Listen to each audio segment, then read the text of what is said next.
Welcome, I'm your theloladass. So today gonna bring you Nightmare Frames. This game came out today and is developed and published by Postmodern Adventures. You can see in here, down here. So I played the demo of this game some time ago, and I knew like when I played the game had a bug in one of the talks. If you didn't, then you couldn't progress anymore because of that bug. I put on Steam forums, the developer answered to me and said they will try to fix that bug to not happen, and that was good, like because people could get stuck, and like that developer could fix that bug, and that's always good that developer answers to that. And but this game is those that what are they say it's all around those 90s or 80 movies inspired on that. So it seems very good. So the sound in here is too loud because I don't have the options in here to lower the volume, so it's a shame that they didn't put volume in there, but inside of the game you can then put lower the volume. This is what I can do. The guys don't know the lunatic is back. I need to press? I have to warn them before it's too late. So you move with the mouse. Moonzone Camp. Dogs. The dogs, they must be there. So as you can see. No! Everyone is dead. Dana, Hank, oh god. Will, what have they done to you? I'm too late. Where's Tommy? Tommy! So our friends dead, you can press on them. When you can press, it appears down here, say that you what it is. So to the dogs, like it appears there. Oh my god! Tommy! Stacy! Run! Run away! Let him go, you monster! Isn't this get out of here, Fire 13? He'll come for you! I can't take it anymore! Bruck!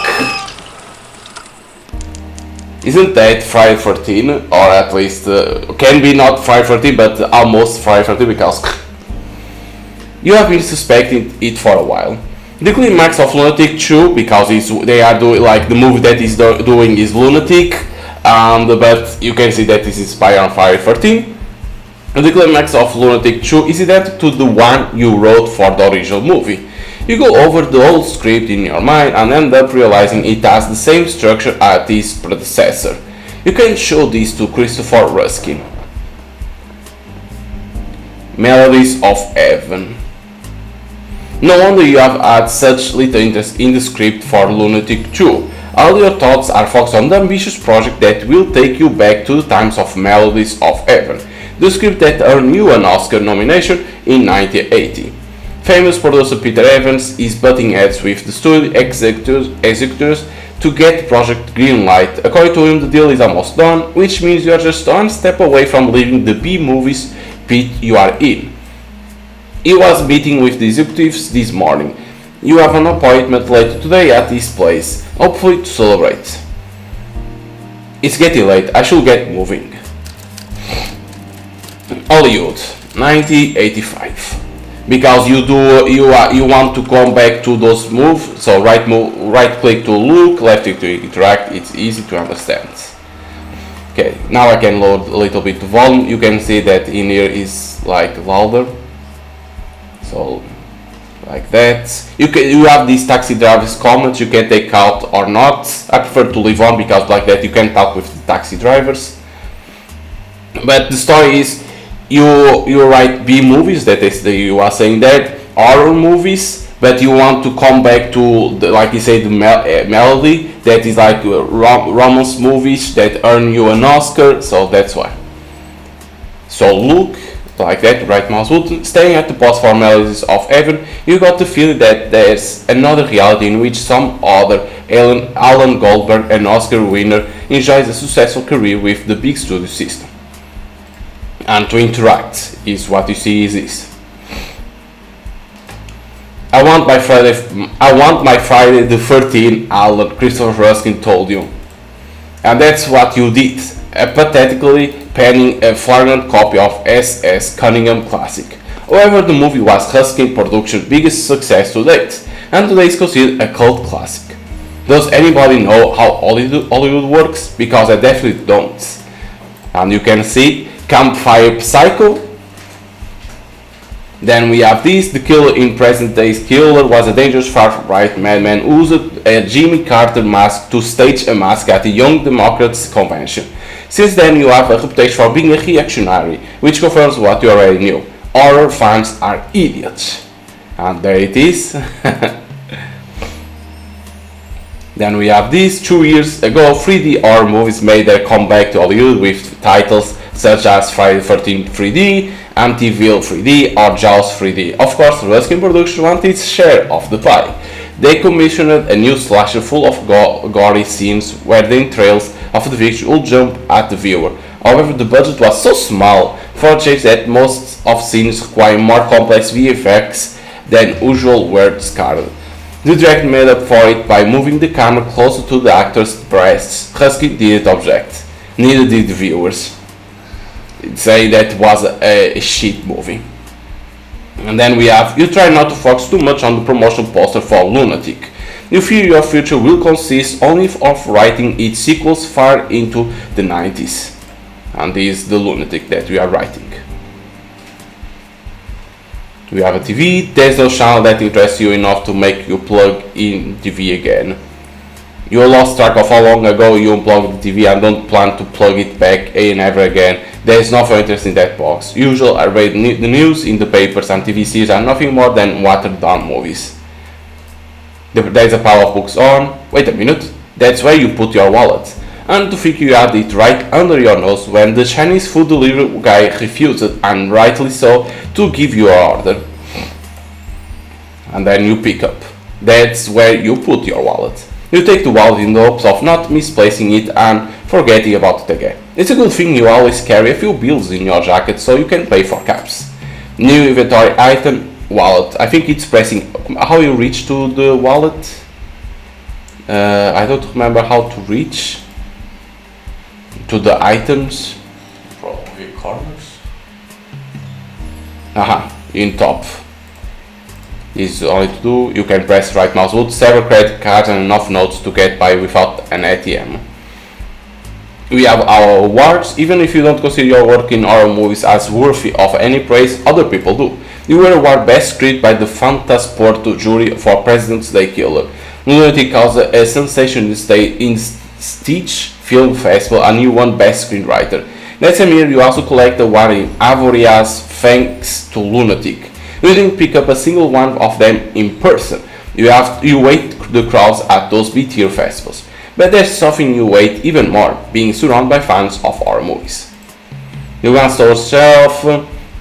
Award to Campfire Psycho at some festival you can't remember is missing. The breeze coming through the window reminds you that you used it as a doorstop for the hallway. You have the clock. You have it on the subject to start writing the script for Lunatic 2. Usually guess the time by the light that comes it through the window. If you go through like this, you end up rubbing two sticks together to light stove. Okay, and we have VHS tapes. VHS edition of all the movies you have right sit on the shelf. Pam makes sure to send you a copy 2 days before each domestic format release. You don't usually check the end of result of your script. Once you have delivered the last revision, you disengage yourself completely from the project and don't give a damn about anything producers or directors do with it. Even so, you show them off as a trophy and you wonder why. You don't have an answer. We have the calendar. 6 years have passed since you arrived at the mecca of cinema. The first year was just as you imagined it. The years in luxury restaurants, non-stop handshakes with stars and a walk down the Oscars red carpet to top it all off. But good things don't last forever. You have spent 5 years in what you call Hollywood hell. You wholeheartedly wish everything will go back to the way it used to be, and you still hope it will be. But the wait is starting to feel like eternity. You have marked the due data for the script of Lunatic 2 with a big red circle. We have a tray. You look at the tray where the script to the last sequel to Husky Productions' most recent success lies, and wonder what happened. Your mind might have somewhere else, or you may be agreeing with those who argue that the slasher has dried up. Okay, this typewriter. Your loyal Olivet letter 32. Same model Francis Ford Coppola used to write, for example, the magnificent scene of Solos's death at the hands of Michael Corleone in Godfather. It's a very versatile machine. It can also be used to give teenagers dumb lines and make a skimpily dressed girl's head straight towards the danger instead of running the opposite direction. People always say that those masked psycho moves write themselves, and it's something you have always been agreed with, but failing to write the sequel to Lunatic is make you change your mind. The best thing you can do now is go outside and forget about writing for today. Okay, this safe thing in here, it's completely just that you need to fix. So the best thing will be start anew. Snorts. Then we have our mug. It's your favorite big blue mug. It's always been at your side when writing. You can't remember how many times you have filled it with coffee today. In here there's nothing. We have the trash can. The cemetery of the bad ideas you come with. You are not Fox, which happens a lot. Maybe you have thrown away the occasional brilliant page without realizing, but that's probably not the case. Window.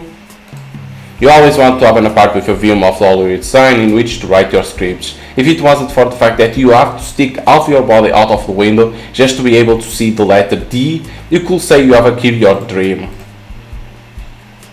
Do you look out the window? Movies taught you to love the streets of Los Angeles. Reality to hate them. We have a EBM. Christopher Husky says that you had to get with the time, so he bought you a brand new EBM with text processor. However, you still prefer to write your scripts the traditional way. You can't imagine work without the relaxing sound of the keys banging against your typewriter roller. Okay, this same. We have our van. I'm trying to see if I'm not missing nothing, because in these type of games you need to find everything. You have a magazine. Unlike the people at Variety, somebody at Fangoria magazine thinks you should have a subscription. That's why it arrives in your mailbox each month without fail. You have already flipped through that issue. George A. Romero tries to milk the success of Night of the Living Dead for a third time.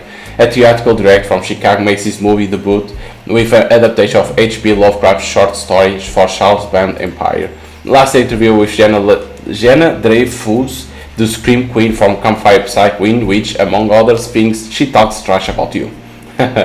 Letters. Ever since you spoke out publicly against the character of Eliza from Eliza's match of horror movies, you have been flooded with anonymous letters from her fans wishing you the most horrible of deaths. You think about showing a couple of them to the police, in particular the one that threatens to shoot you with a sniper rifle, and the one whose author thinks the best way of ending your life is planting a bomb in this very apartment. But you know, they are probably writing by some harmless zit-ridden teenager too busy jerking off completely to analyze a poster. This save thing, okay, to save, how it works. In there you go, okay. Let me only see, we have autosave, and this was from the demo, I think. We already saw everything, right? Okay.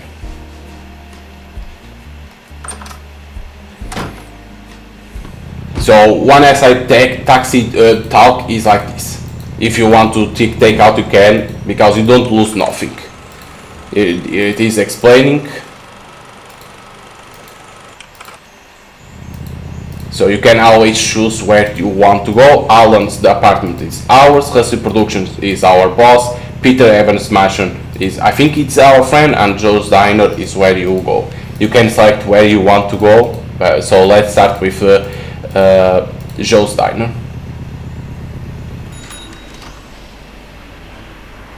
Well, who do we have here? Crawl back out from your hole already? I see you are still in yours. Hey Joe, doesn't this place have an admittance policy? You want me to kick him out, Vicky?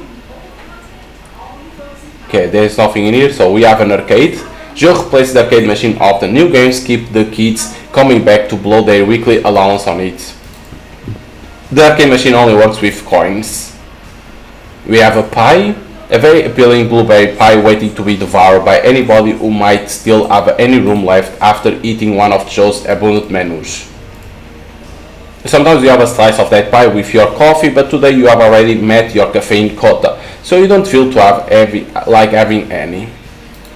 Cash register display makes a lot of money, it's well located, prices are affordable, and as much as Joe may complain, patterns are never in short supply. Tread carefully if you don't want Joe to jump through the kitchen window and tear your arm off for messing around with the cash register. We have Vicky.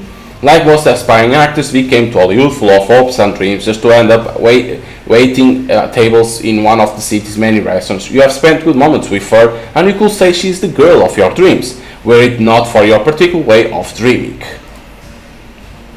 What was that all about?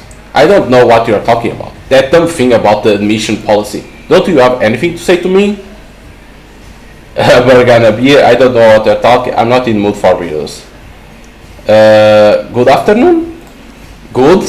Oh god, don't you owe me an apology? A week ago you were on a second date with Vicky, despite the disaster that was the previous one, and it was worse. You got drunk and started blabbering away. You only remember ending up lying on the back seat of a taxi, soaked in the wine Vicky probably threw at you before running away, and a strong pain in your cheek. So, in these moments you wish you were at your typewriter with all the time in the world to think of all the possible answers your characters might give. You try to choose the right words to tell Vicky, but this page will probably end up in the trash can. Anyway, let's start the subject, okay? What did I say? Don't you remember? I hadn't felt so insulted in my whole life, Alan. But what on earth did I say? I won't repeat it. Hearing it once was enough. Keep it down, lovebirds. Aren't you going to tell me? It's not what you said, Alan. The problem is you did it again. You always manage to ruin a special night. I don't get your frustration, Alan. You are not that man just starting out in Hollywood anymore. That was years ago. You got a job, you make a living, and you have tasted success. What else do you want? Do you want to know what frustration looks like? I spent 5 years in Hollywood and I haven't got any parts yet. I'm 35 and share an apartment with two 20-somethings. They've barely been here for 2 months and one already been on Cheers and the other's a regular in Colby's.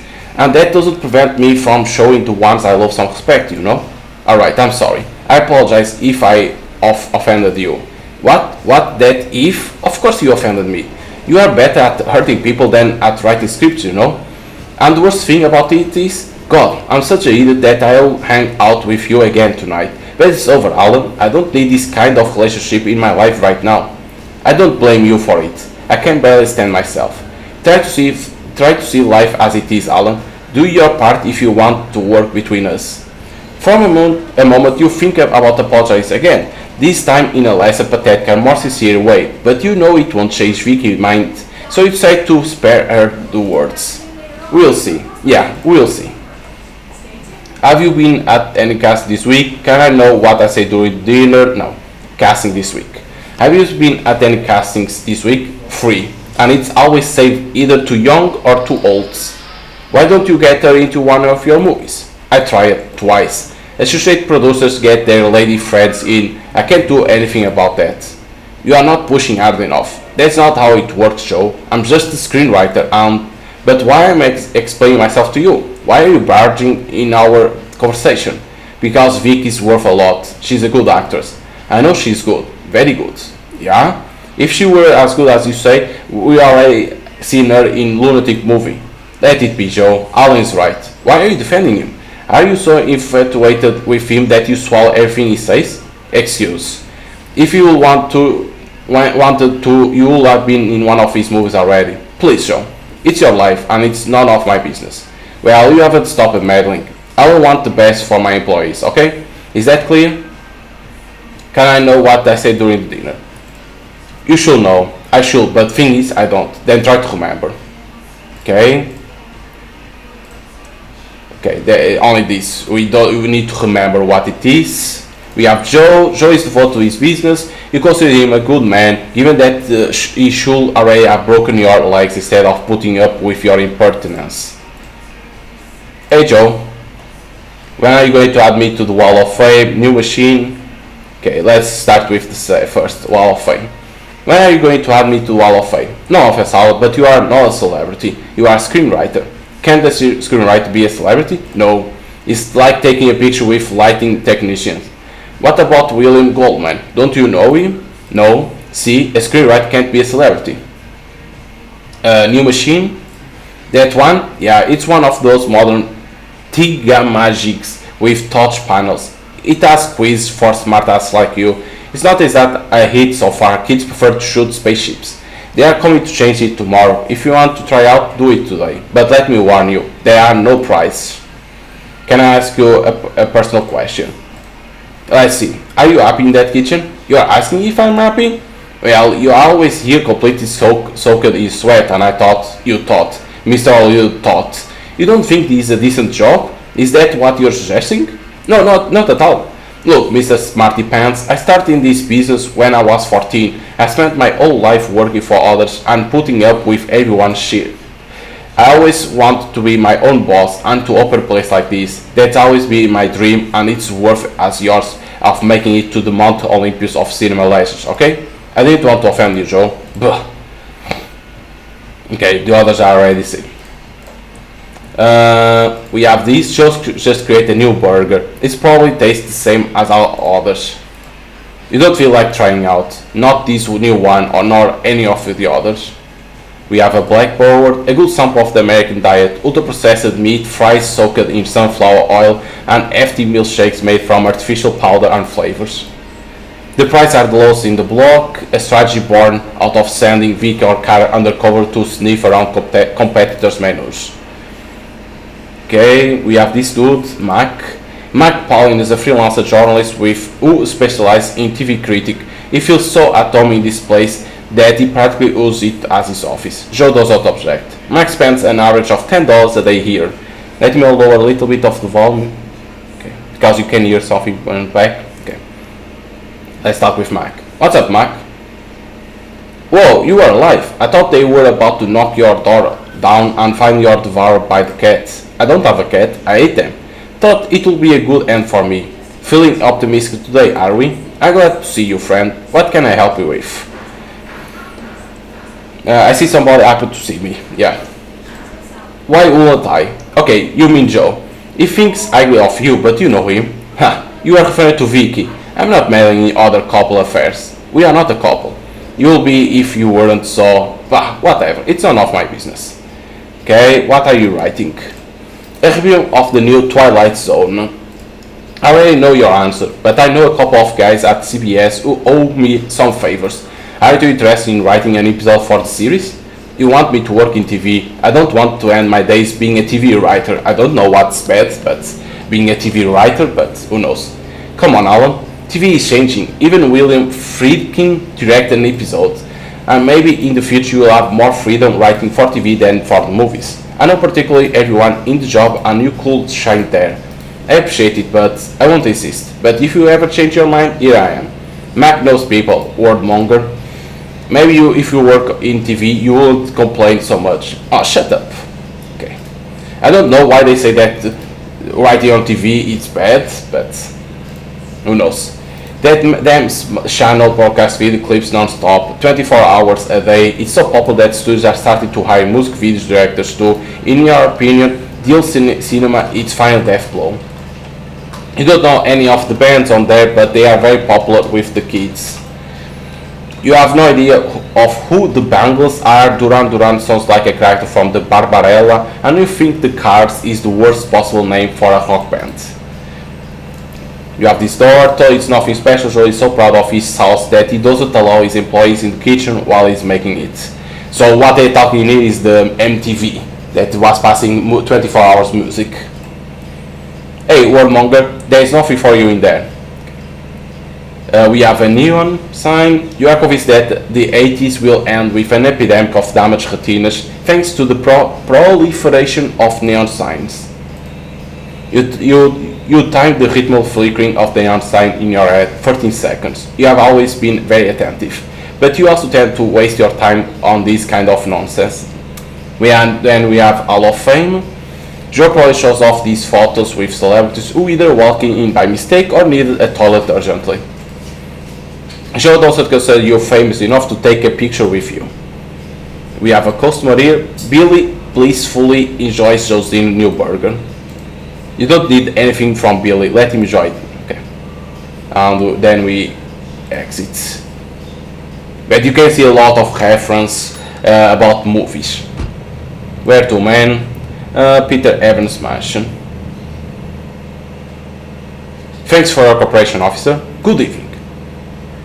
Oh, Goldberg. What a tragedy. What happened? Where's Evans? I'm afraid I've got bad news. Evans committed suicide. What? We are in shock too. We can't seem to make sense of it. But I had a point to talk about the project. Yeah, I'm gonna say this. I had a point to talk about the project. Ah, yes. Well, let's talk about it, okay? Why will he commit suicide? He had everything a man could aspire to.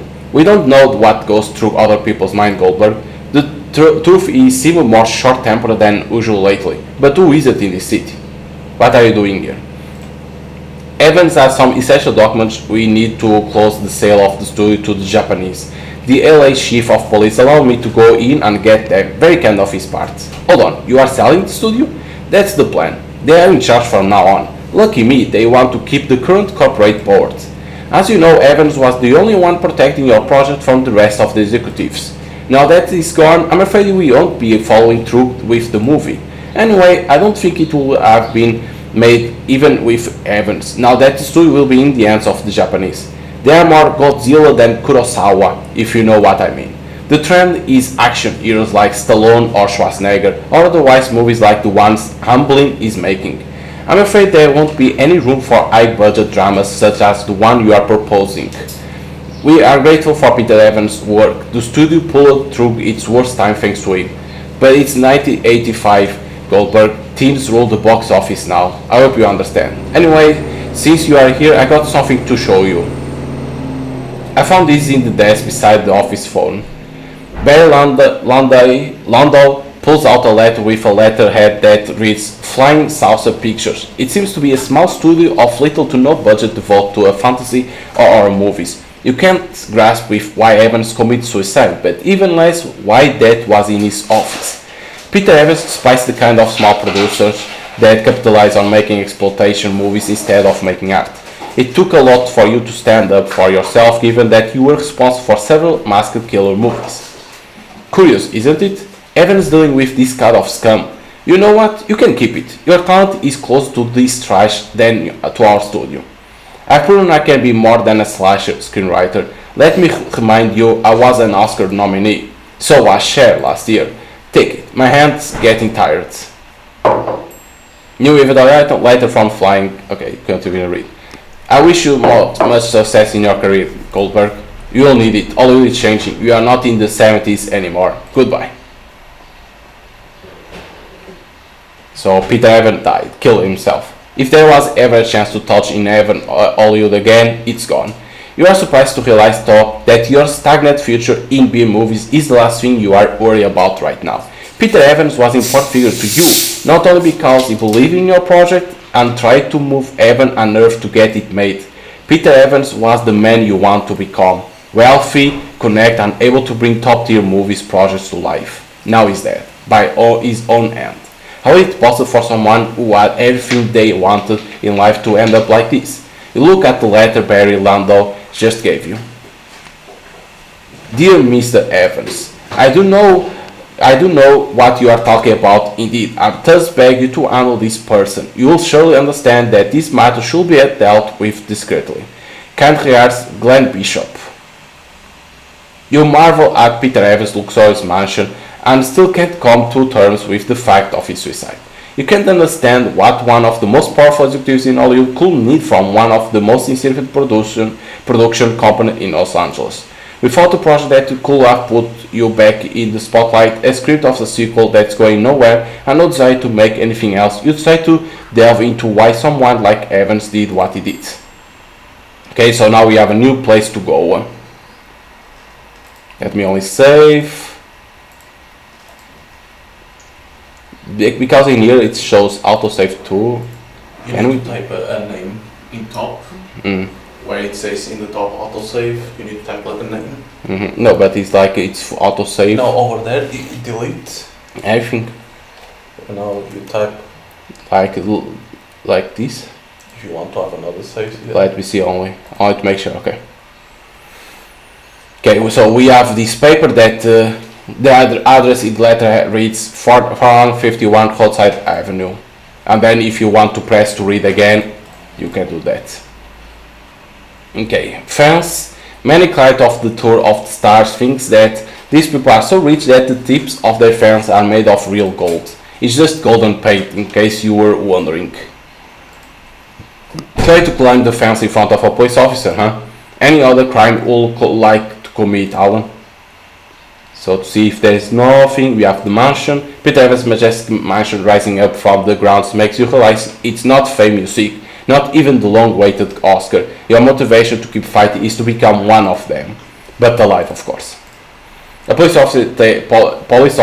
tape, a close fence, and aversion to trouble are the factors dissuading you from trying to break into Peter Evans' home.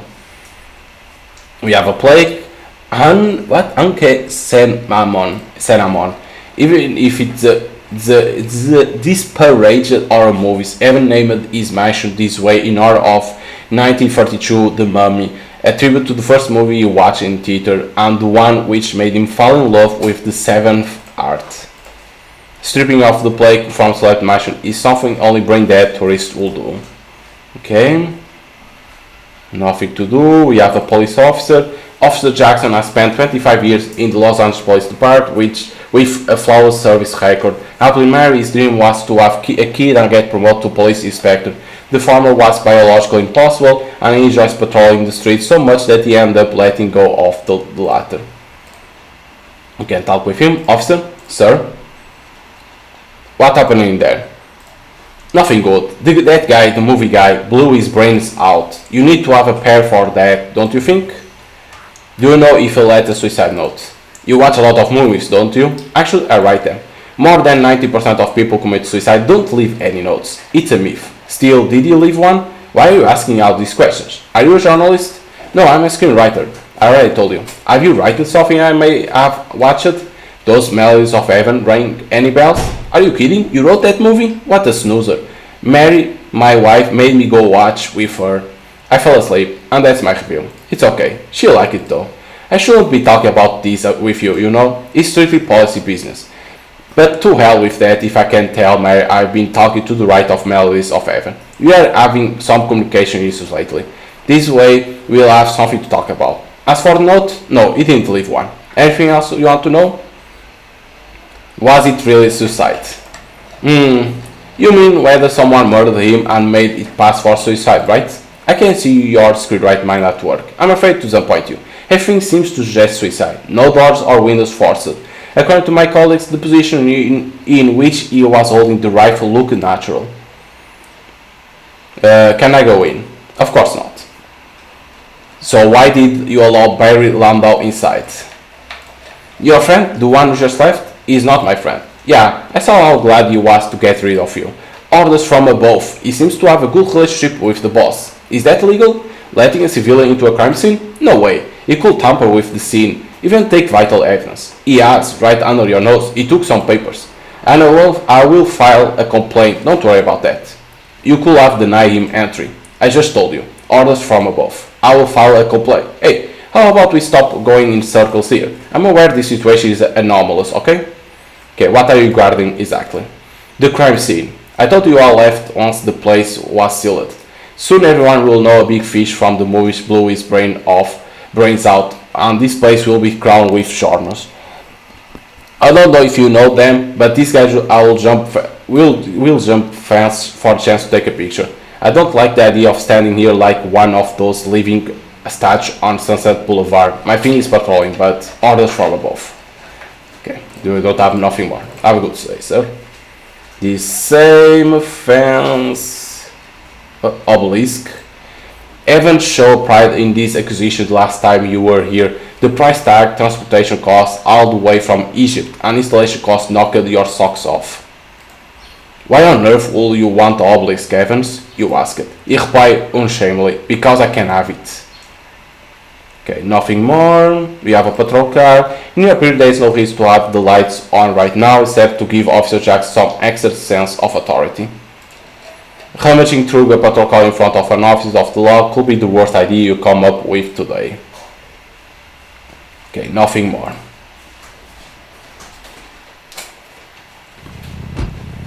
We meet again. Yes, it's the same taxi driver. Okay, we have the flying saucer pictures. What is this? Okay, the notes say to come here. If this is the right address, there is no trace of flying saucer pictures here. Okay, we have a taxi sign. If you need a taxi, you know what to do. We have some guys in here. The guy on the right is talking non-stop while the other one listens intently. Those guys are acting sketch. Casually, you position yourself to eavesdrop on them. You pay attention to their conversation. Embarrassed, you step away from them when you realize the man on the right is trying to convince the other one that Missing in Action 2 was shot before the first part but premiered afterwards. Taxi sign. You wait next time for a free cab to buy. Okay, these only two color sites. Two color cab. Okay, I didn't know about that. So rubble. Cobble walls, debris, pipe parts, and splintered wood. Not a trace of flying saucer pictures though. Rummaging through the rumble won't help you rebuild the flying saucer pictures office, if they were ever here. There's nothing. We have a guy in here who can recognize a deal from miles away, and this one in particular is not making any efforts to hide it. So let's talk with him. Hey friend, I don't know what they told you, buddy, but I don't sell anything. Nobody's told me anything. I don't even know who you are and what you do for a living. Though I can guess the latter. Oh, can you? What do you want, buddy? Okay, I'm looking for the flying saucer picture office. Flying what? This is 451 Roadside Avenue, right? Don't know, I guess, man. I think there should be an office here instead of this hubble. Oh yeah, fuck, the movies guy. What the fucking bastard. They say it was him who caused the building to collapse so you'll collect insurance money. A gas leak or something. The asshole could have blown up off the street. You gotta be a real son of a bitch to do something like that, huh? Do you know where I can find this guy? His name is Glenn Bishop. No idea, man. Hope you'll find him, but behind bars. That's his place. Do you know anybody who could point me to Glenn Bishop's whereabouts? The owner of the pawn shop, but he's not here right now. I think he's testifying at the police station, probably with some jewels or something. He left his cousin in charge of the shop. But it's kinda dumb, don't waste your time with him. What about the laundromat? Maybe they know something? You have never seen one of those.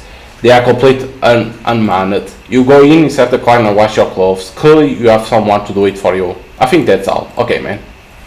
Okay, so nothing works. This exit. The pawn shop. Fair Pawn Shop has a great stock of VCRs, stereo device, Atari video game consoles, mixing consoles, and car radio cassettes. Most are stolen. That might be the reason the police often visit this establishment to qualify the source of these products. You don't need anything from Fred's Pawn Shop, but you know where to find one in such store in case you need it.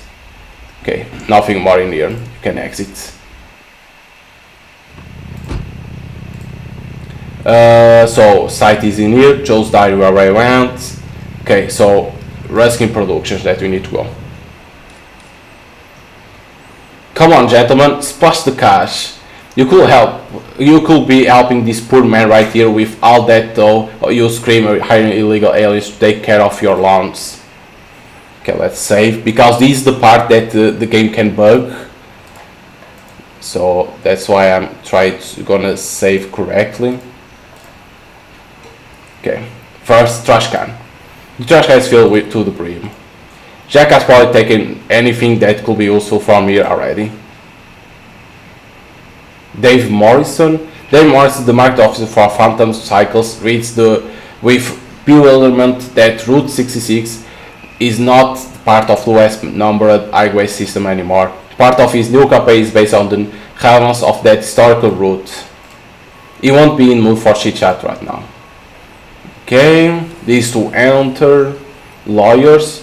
The one on the right is Frank Hooker from Barclay Hooker and Jones, whose office are on the 8th floor. The one on the left is one of the youngest and most promising lawyers, Jack Jordan, or Stephen Hartnett. You don't know, all those young lawyers with their slicked black hair look the same to you. Okay, we have Neil Gordon in here and we have Jack. Jack Palm was a child star in the 30s. He was the lead in Gangs of Seven, such a rip-off of our gang that his biggest accomplishment was to not to be sued for plagiarism. When his voice dropped and act made its appearance, it disappeared to the 50s, when he made a comeback as the director of a couple of movies about giant radioactive insects which devour everything that crosses their paths. Humans, military machinery, and even the production company itself, which went bankrupt. He returned to Hollywood in the 80s as his latest incarnation, a homeless drunkard. Okay, you can talk with him. Well, you are here to insult me again? What? Again with that? Is this your way of saying hello or what? You told me your career was going downhill so hard that you would rather jump off of 6th Street viaduct than end up like me. Come on, Jack, don't be resentful. Even if it did happen 12 days and 46 minutes ago, I don't like to be called resentful. Alright, for the up 10th time, I'm sorry. I've got the habit of saying what I think. That's not a virtue. The trick is to think what you say. You know what, Alan? You are a strange guy. You don't like people, you freak them out, and yet somehow nobody tells you to fuck off. Anyway, how is it going? Awful. Glad to see you haven't lost that optimism you are known for. They showed you one of your movies yesterday. Which one? The one with the fucking spiders or the one with the fucking ants? Spiders. And how did you know if you don't watch TV? I read it in the papers. Those movies are in spotlight again with this old 50s revival that's going on, and I still don't see a single cent from them. Not actual anyway. The production company went bankrupt, and who knows who's got the rights now. Some asshole must be making crazy money off my work while I'm here panhandling. Though not long ago a couple of journalists came for an interview for one of those magazines for anchors. That, what was it called? Starlog? I felt like a director again, telling them all about how movies were made. Those were good times, Alan. Okay, how's the day going? Nothing yet, but I've just gotten started. Why are you begging in a place like this? I don't like the hustle from common people. It's hard enough for them to just earn a living. But here, look at all those yuppies. Check out their hands, look, they are perfect. Most of them waste so much money on manicures. They do fuck all. They earn their all money through speculation. If I got to fleece someone, I'll rather it be them. These people are not the kind to give handouts, Jack. They don't even see you. That's what you think. Check this out. You all cheer for USA, for Africa, and all those stars going, we are the world, but fuck those of us standing right here. Hypocrites. There, mister. Now that's yours. Try not to waste it on booze. I'll waste it on cocaine like you do, but I don't think I'll be able to afford it. Have a good day. $5. I made my day. See? Okay, nothing more. Yeah, okay, this taxi, okay. Neil Gordon. Neil Gordon is our movie enthusiast who managed rights and published a small fanzine called Terror Zone. He thinks you are one of the best current horror screenwriters and is dying to interview you. But reading your words in a magazine made of loosely stapled photocopies don't match your concept of an interview. I told you I wasn't going to grant you an interview, so you can leave the bench free for whoever else needs it. You were pretty clear last time, Mr. Goldberg. It's hard to forget, you were quite blunt. But I'm not here for you, I'm trying to interview Christopher Ruskin. Couldn't you? No.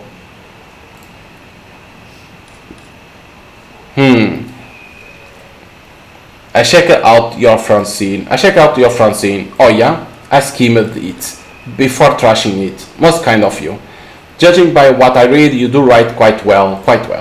You got talent, kid. Why do you waste it writing about those kind of movies? Do you want some advice? Take your writings and bring them to Variety or the Hollywood Reporter. You'll land a job. But please get a haircut and wear something else. Don't go in there looking like that. You tell me how to dress, what to write about, anything else? Yes. Take off those earrings. Okay, are you going to wait here all day? It's my day off. When I see Mr. Ruskin come out, I'll try to get my interview. I hope he's nicer than you. What's your interest in Ruskin? I'm working on a specialist about new horror movie producers. Christopher Ruskin is one of them. Don't kid yourself, Ruskin no more than a producer of exploitations. He doesn't give a damn about horror cinema. You think so? I work for him. If he didn't give a damn about horror movies, he wouldn't have you as a screenwriter. You ready yourself to answer with conclusive, I'm not a horror movie screenwriter, but that's what you are. Or give his new movies larger and larger budgets, or hire the best up and coming VFX technicians out there. He knows what he's doing. Good luck then. I hope Ruskin won't send you packing with what I'll do. I don't think so. Brian Usna didn't, not Robert Shea, not Glenn Bishop, not Charles Band. Producers tend to be nicer than certain screenwriters. Hold on, did you say Glenn Bishop? Glenn Bishop, yeah. Do you know where I could find him? Are you serious? He makes video movies, very low budget ones. If you want to waste your time, so be it, but I will keep working for Ruskin Productions. It's not that, I just want to talk with him about certain matters. I'll ask again, do you know where I can find him? And don't tell me Roadside Avenue. No, he's not there anymore. He had some problems with gas leak, yeah sure. Or at least that's what he tried to convince me of. Rumor has it that he already had a new office when the accident happened. So he's now, let's make a deal. Get me an interview with Ruskin, I will tell you where to find Bishop. Tell me and I'll talk to Ruskin. Do you think I was born yesterday? Given your age, almost. How old are you exactly, kid? 20. Do me that favor, Mr. Goldberg. Ruskin is not going to grant an interview to a foundling. This is my offer.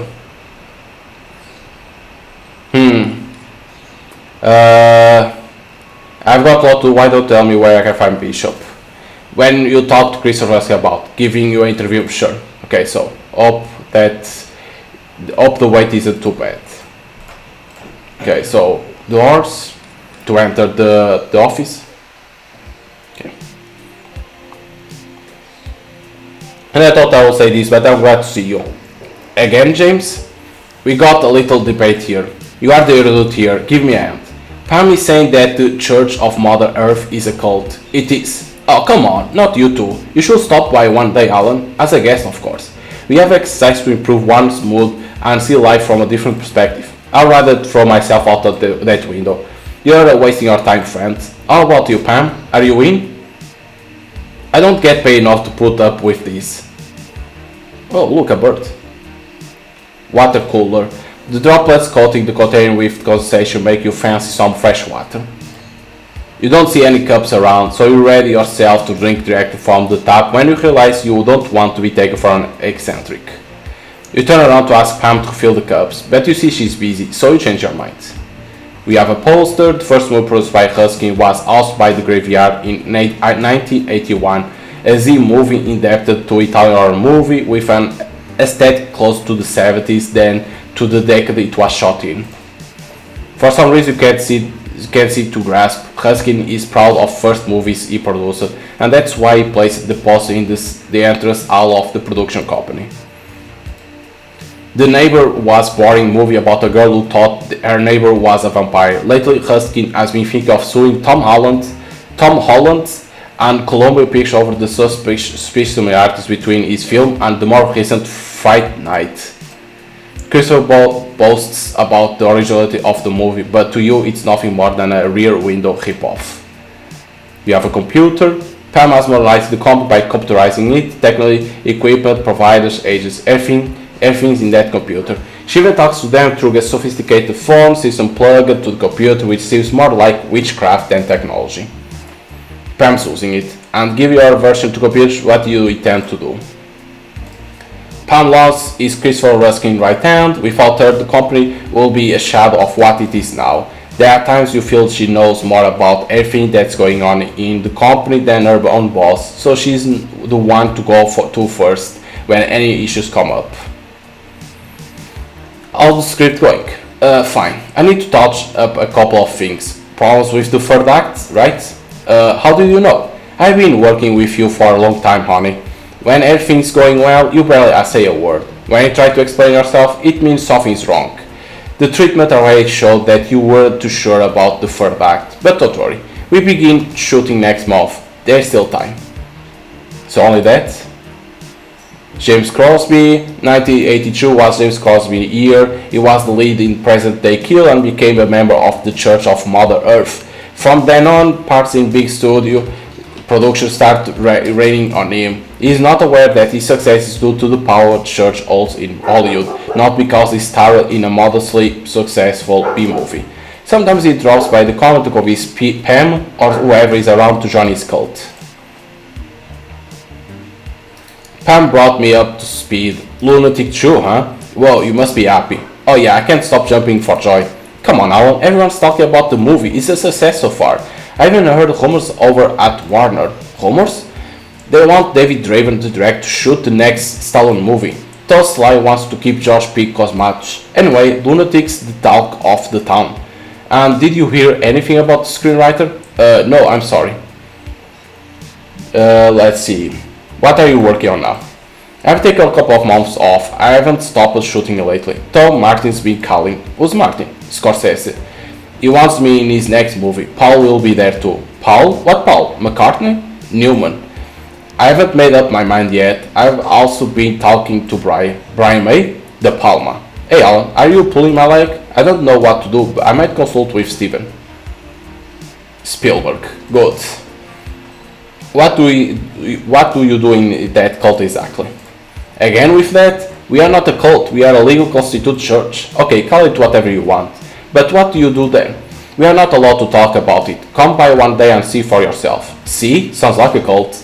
How's that a way of advertising yourselves? Just imagine I drop by one day and end up with melted wax on my chest and 4 octogenarians ready to abuse me. Hilarious. For information, that will never happen. The teaching of the Church of Mother Earth are based on kindness and common good. Okay, do you think the Earth is a living being? Of course. What seems odd to me is for people as clever as you not to believe it. Mother Earth will always be sending signals, but we never pay attention until she chose Joseph as her intermediary.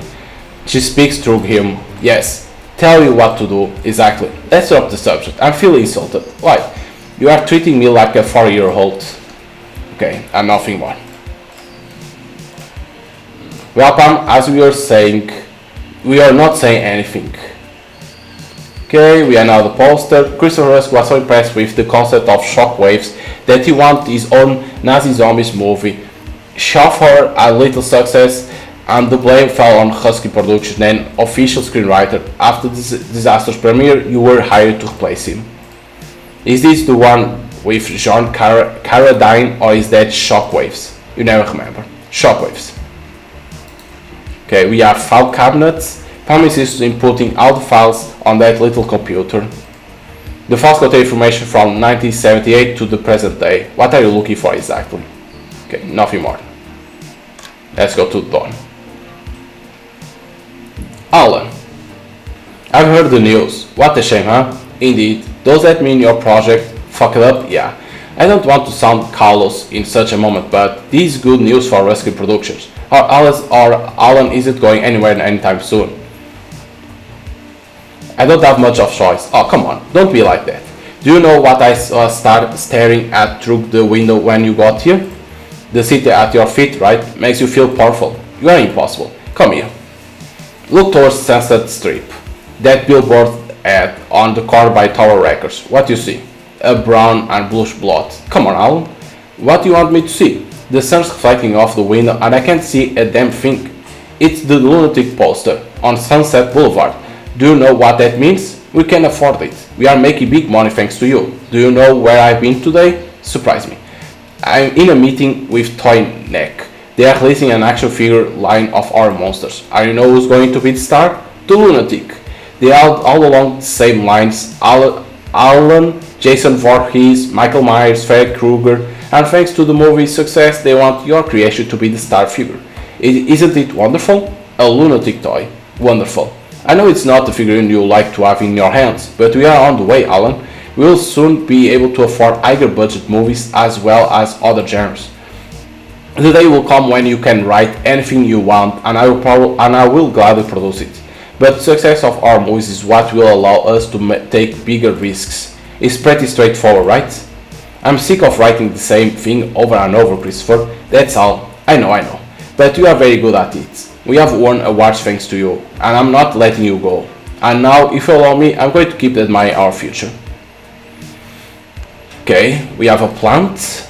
Janus Dreyfus, the actors from Campfire Psych, gifted him a bamboo plant with the intention of improving the officer's feng shui. You are not expert in this kind of pseudoscience. The Hollywood population so aptly embraces but you don't see any relationship between one and the other except that both come from China. You have surprised us in talking to the plant once or twice. He argued he was stimulating its growth.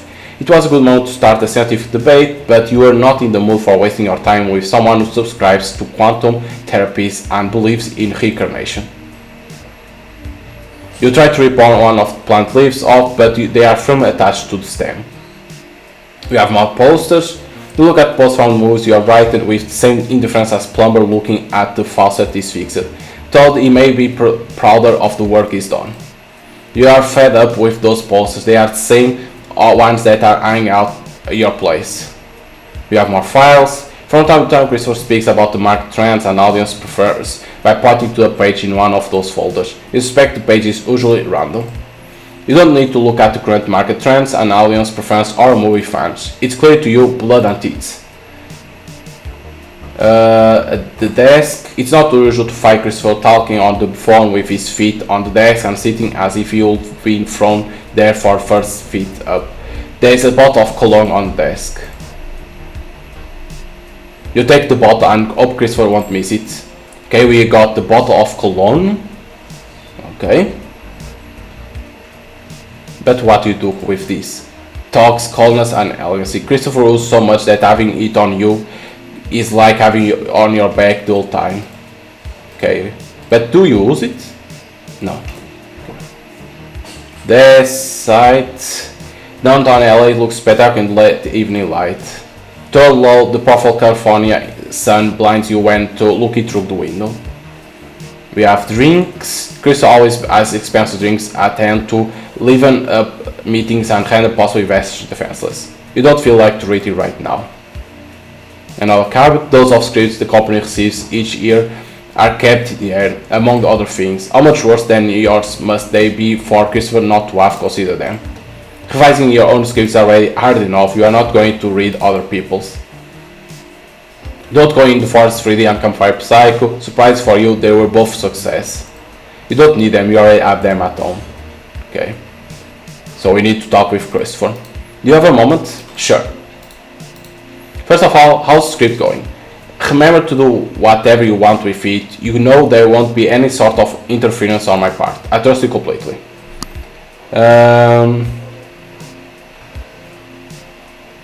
You have got issue with the forward nothing now. The script is going perfectly well. Did you have any doubts? Not in the slightest. If I ask, it's because that's what I want to hear. Anyway, what do you want to tell me? Those Crosby always have to be here now. There is a kid who wants to interview you.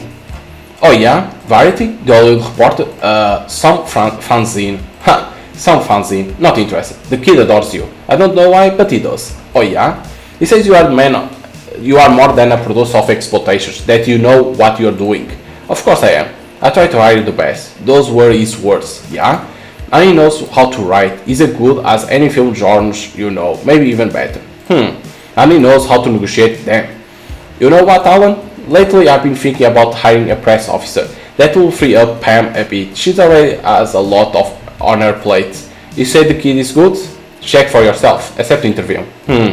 Every time I have thirst to your guts, it's been good for me, so yes. You can tell me to come by. Alright, but not today, it's been a busy day. Tomorrow 10 AM, is that fine? Whatever suits you best. Settle that. Tomorrow 10 AM. Okay. Can you get out? But the perfume was for what?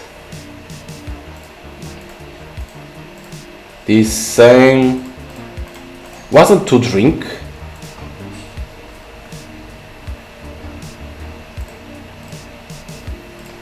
Was it for here, the thing?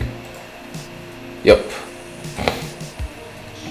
You fill the bottle of cologne to the brim. The inventor fill up bottle of cologne. Fill up, but for now, for what? I don't know. Because on the demo, you could do nothing, I think. I think you could do nothing too. Huh.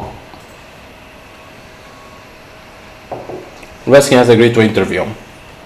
Really? I say good things about you. He's even thinking about hiring you as his press officer. I'm not interested, I already have a job. What do you do for a living? I'm a mechanic, yes. Well, an assistant mechanic. How much do you make a month? It doesn't matter, don't answer. Husky will double it, even triple it. If I accept the job, it will conflict with my reviews of any movie by the production company. Are you not a sellout, right? Damn right. Is that fanzine that important to you? It's my whole life.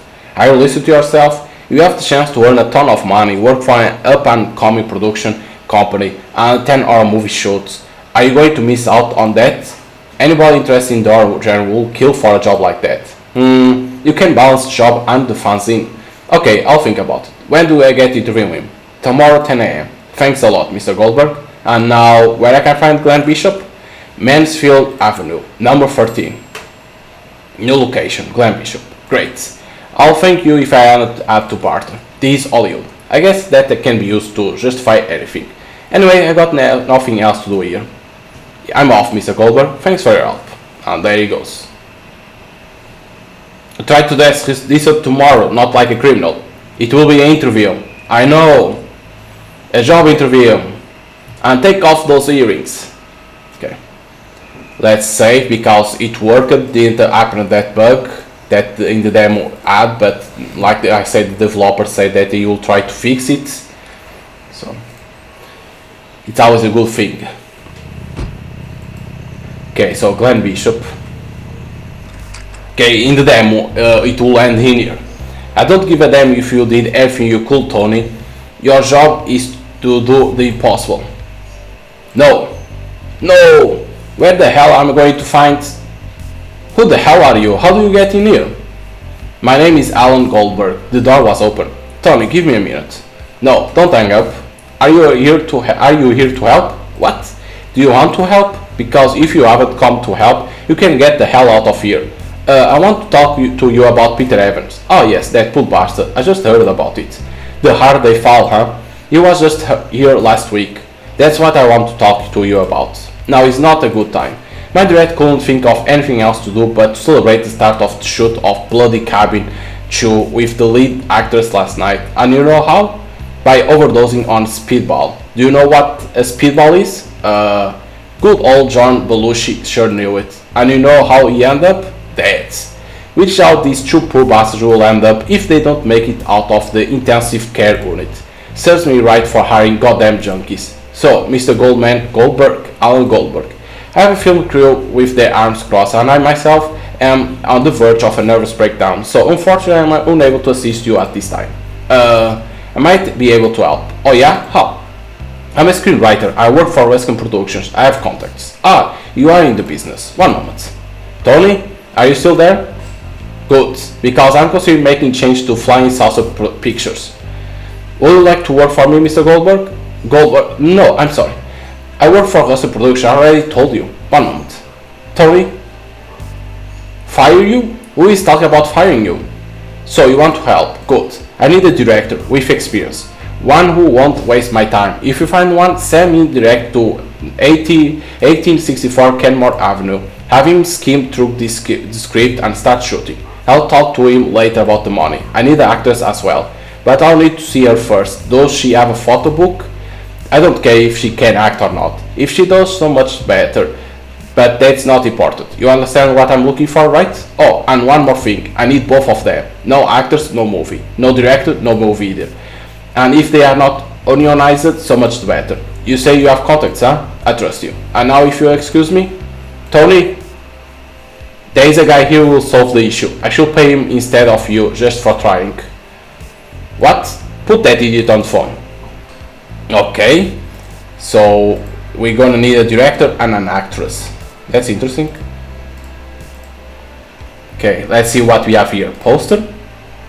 Post-apocalyptic zombie. A great illustration, so much so that the zombie in the poster looks better than the one in the movie. If you are frustrated with your job, imagine the guy who had write this movie. Umbrella Stand, it's full of posters for movies that never came to be. Glenn Bishop usually sells his projects through an eye-catching post made by fine arts student before greenlighting the production. If the post does not convince the distributor, the production is cancelled. In fact, he usually starts with it before commissioning his script. He will make a career here, he tells his illustrator, but unfortunately not with me. You unfold one of the posters. Urban Witch Story. Okay, but we didn't get that right. Table, the glass are dirt and the bottle has only a couple of fingers left. You hope Bishop doesn't offer you a drink, the sun is hitting right on the bottles and you don't see any coolers with ice around. This same, right? Oh no, is to see. Okay, maybe there is something that you need to see in here. Or this only Billy Masters was right. Only to see this. Yeah, okay. There is nothing like secret in here. Could be, right? Because sometimes they have. File cabinet. It contains over 3 decades of contracts, memos, and miscellaneous material. Some of this series story may pay thousands of dollars for that stack of papers in the future. We sure won't want you digging through these files, okay? This exit. To talk with him, a calendar. For a moment you thought you were in a repair shop. You remember the script deadline that you have marked on the calendar at your apartment. You don't want to think about it right now. Film cans. The arrival of video has been a blessing for Flying Salsa Pictures. Not only does Glenn Bishop get to save up on celluloid, but also on the developing process. It's not wise to accumulate so much flammable material in such odd place as this. It could cause a fire. Although seeing what happened with his old office, Sir Bishop already knows and is ready to take advantage of that. More posters. The early days of Flying Salsa Pictures were characterized by exploiting the less crowded genres, which draws the most basic instincts of the audience. In the mid-60s, Bishop produced a number of nudies.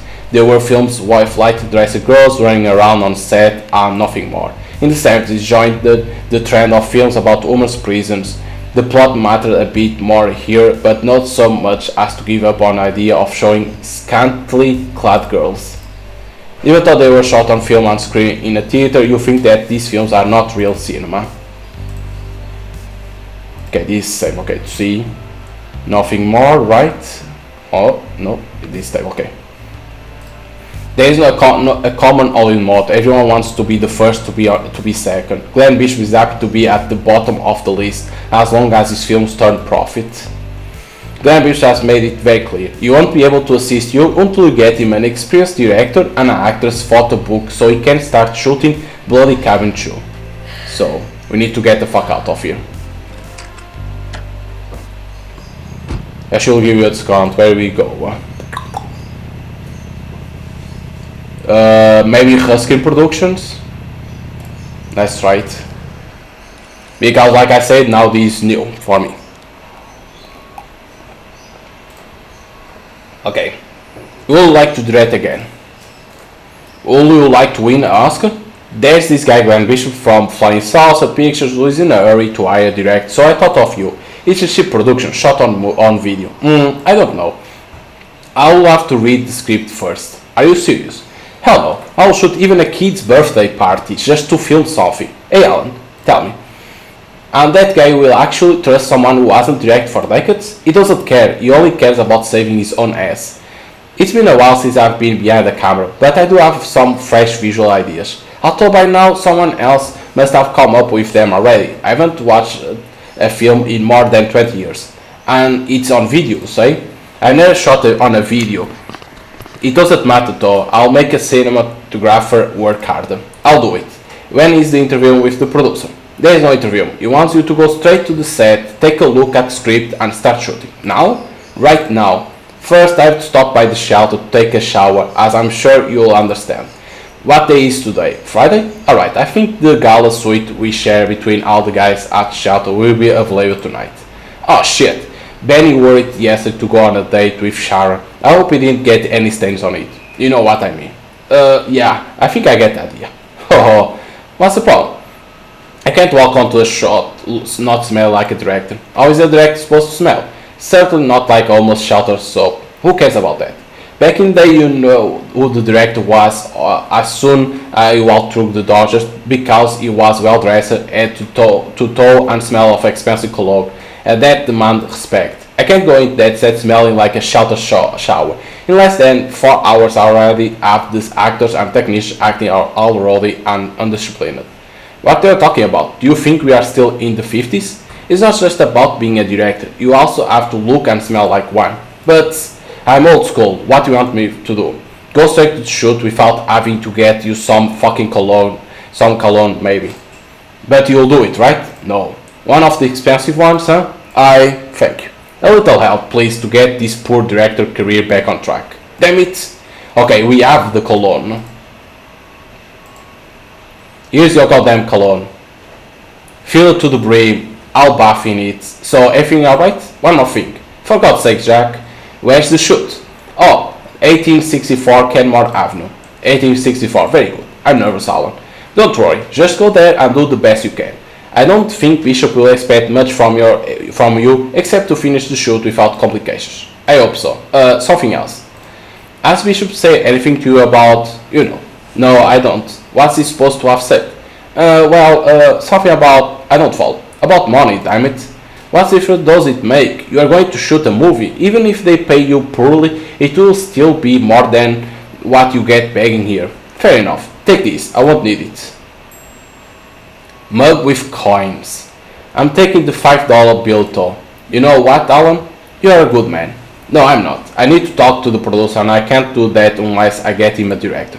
Well, minor details. You are giving this poor old man a new lease of life. And that makes you a good man even if you think otherwise. Now, if you'll excuse me. Hollywood! Jack Palmer is back! Whoop! Yeah, there he goes. Ah, he doesn't know. It's that way! Okay, so we got a mug with coins. I think it's to go to the diner and play. It's what I think, but we can see. A few coins out the money that Jack has made today. So exit. So now we need actors. We need to go to Vicky. Joe's Diner. So I think the coins are for here.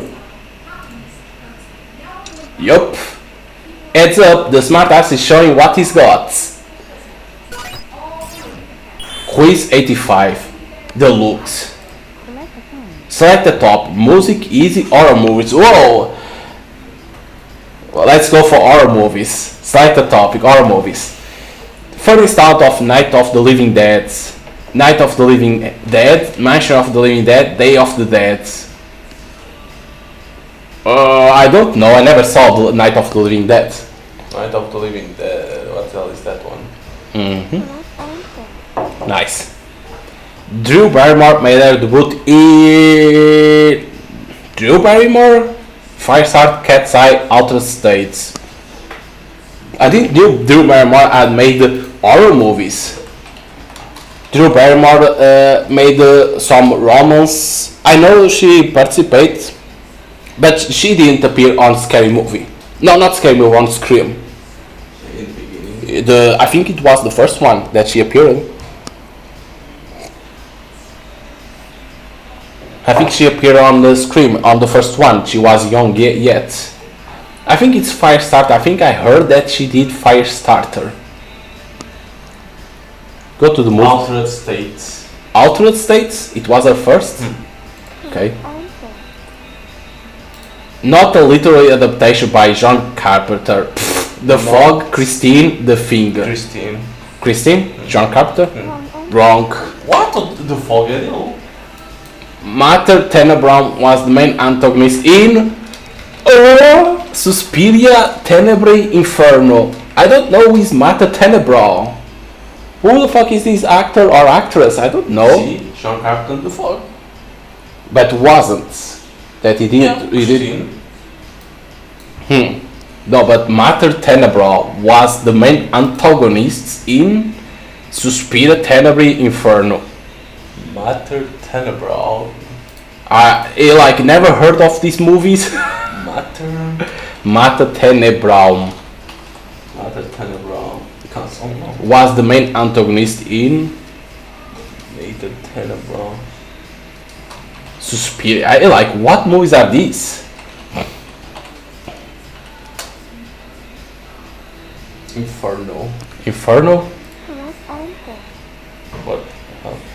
Correct to answer. What books does Bob the Zombie try to read in Day of the Dead? Lord of the Flies, The Flower in the Attic, Salem's Lot. What? What book does Bob the Zombie try to read in Day of the Dead? There is a zombie in Day of the Dead tries to read? Huh? He tries to read. What book he did read? He tried to read. Flowers in the Attic, Lord of the Flies. What was it? Do you put what try to read? Oh my god, that's good. What book he tried to read? Book that about Bob the zombie tried to read in Day of the Dead. What? It is like hard questions. That's why it's hard. in Day of the Dead. See, yes, in Day of the Dead. What he tried to read. None. The dead meat. Does it exist? Dead meat. Neither Google can find. Google can't even find what book he read. Let's go for Flowers in the Attic. No, that would be stupid. What tapes are inserted into Max Hand's stomach in Videodrome? Huh? What tapes are inserted into Max Hand's stomach in Videodrome? What tapes? Betamax, Video 2000 or VHS?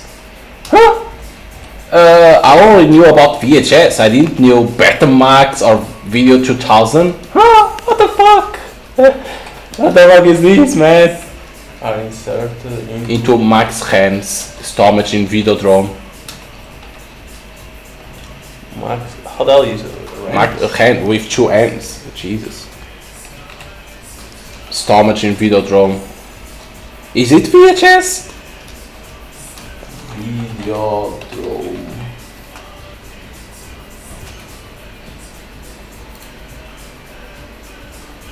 Why?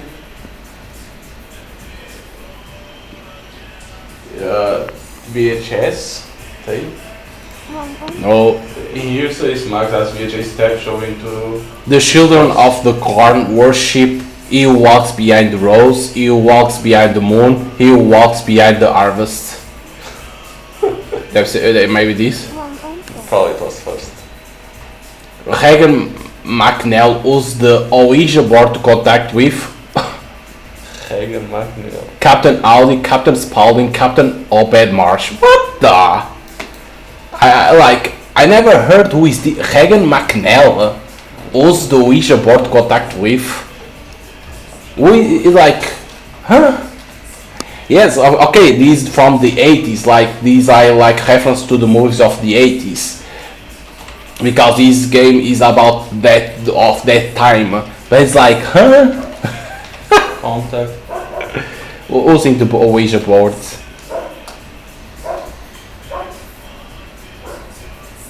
Yeah, even Google can't find. Captain Audi. Like even Google has difficult to find. It was on the YouTube. In what slasher is the magician David Copperfield murdered? Terror on Tour, Terror Train, The Initiation. I didn't even knew David Copperfield appeared in the fucking movie. In what slasher is magician David Copperfield murdered? I know who is David Copperfield, but I didn't know you appeared in the fucking movie. Of course, this is a mini game, but you receive Terror Train. Terror Train? It's like you receive the coins to play in here. What movie is Nancy watching in Nightmares in Elm Street? Oh, come on. I said Nosotaro. Nosferatu, Night of the Living Dead, Evil Dead. Come on. It's like Nosferatu, I don't even know what is this. Night of the Living Dead, I know Evil Dead too, but can be Nosferatu. Evil Dead, it seems. Evil Dead. What book opens the gates of hell in the beyond? The Vermis Mysteries, It has Necronomicon. to be Necronomicon. Yeah, it has to be. No, of course not. What iconic item makes an appearance in every story from the Creep Show? A lamp, an ashtray, a turntable. I don't know what is the Creep Show. What iconic item In in show. in every story from the Creep Show? Maybe it's a fucking lamp. The iconic item that appears always.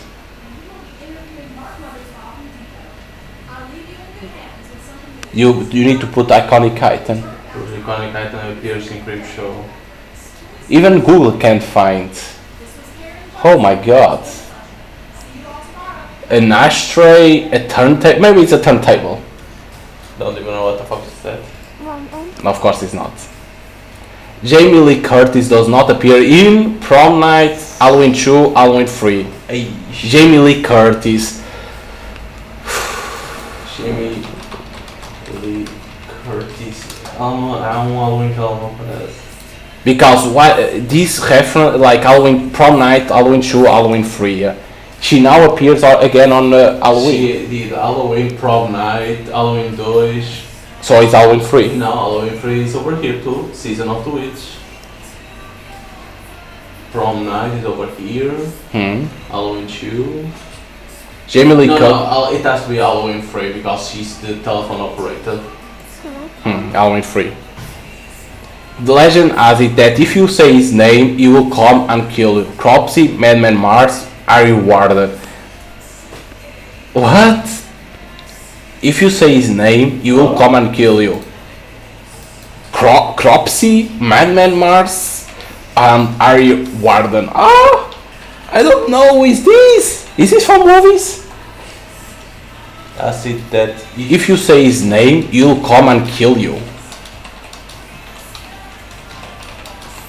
That is that thing that they stuck to the mirror that you can't say 3 times. Right? That is like you can't say the Bloody Mary, Bye Bye Man. That is Bloody Mary, you can't say 3 times. Candyman. Yeah. Cropsy, Madman Mars, Harry Warden. Because I know is that in front of the mirror you can't say 3 times Bloody Mary. Harry Warden? Nope, of course not. What? Which movie did not premiere in 1981? Bloody Birthday, Evil Birthday, Happy Birthday to Me. What? Which movie did not premiere in 1981?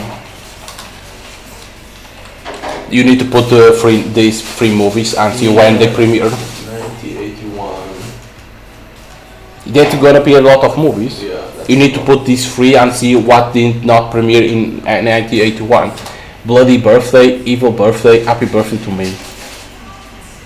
It's like these are all. These are all movies. Put Bloody Birthday and see when it premiered. Put Bloody Birthday premiered. When it was. 81. Okay, Evil Birthday. It has I had to use Google.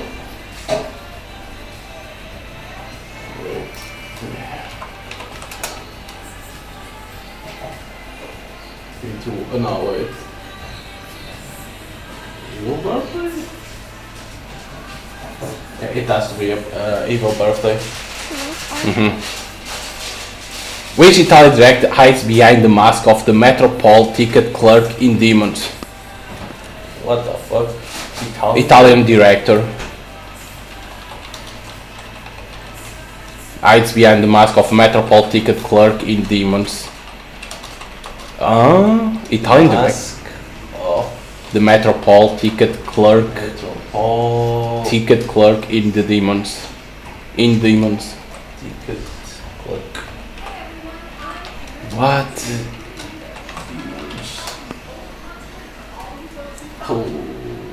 Even Google can't find.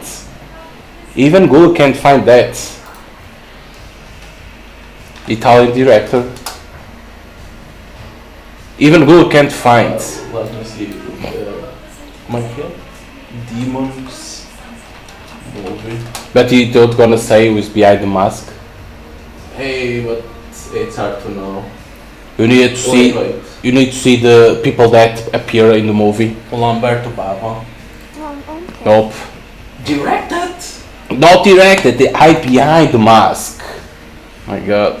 Which magazine was Debbie reading in Friday the 13th Part 3? Which magazine was Debbie reading in Friday the 13th Part 3? What the fuck? Famous most of Fangoria, Cine Fantastic. Talvez a última. Nope. James Cameron made his debut as a director with James Cameron. What? Flying Piranhas, Killer Robots, Revengeful Ghost. What? O primeiro filme que ele fez, não é? Yeah, directed it as a director. Scroll down and go director. Ok, ele começou com Terminator, mas foi onde ele ganhou recognition. Go back down and see directed. Short film channel or something, no.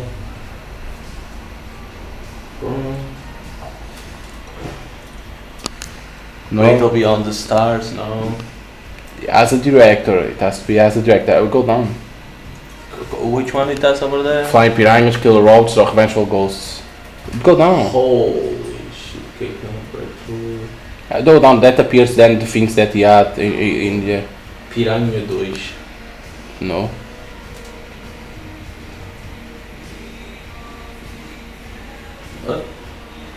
What? Aliens, The Beast, Terminator 2, True Lies, Not even Google can find. Even Google. Wait, what about here? Aliens? It's not over here. Even Google has difficulty to find. It's Flying Piranhas. Vampire Hunter in Fright Night. Huh? Vampire Hunter in Fright Night.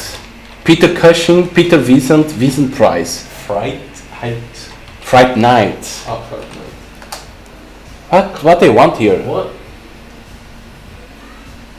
What they want me here? Vampire Hunter in Fright Night. Fright Night. What is this? No. Vampire Hunter.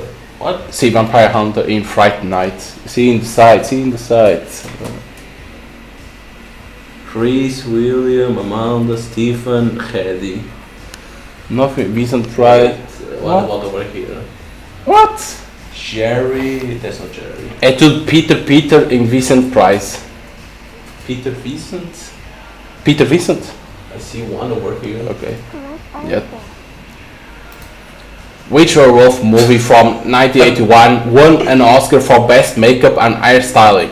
Wolfen, American Werewolf in London, The Howling. So best makeup. Maybe it's an American Werewolf in London. Werewolf. Best make. But it's from 1981. That's weird. Werewolf movie 1981 won an Oscar for Best Makeup and Hairstyling.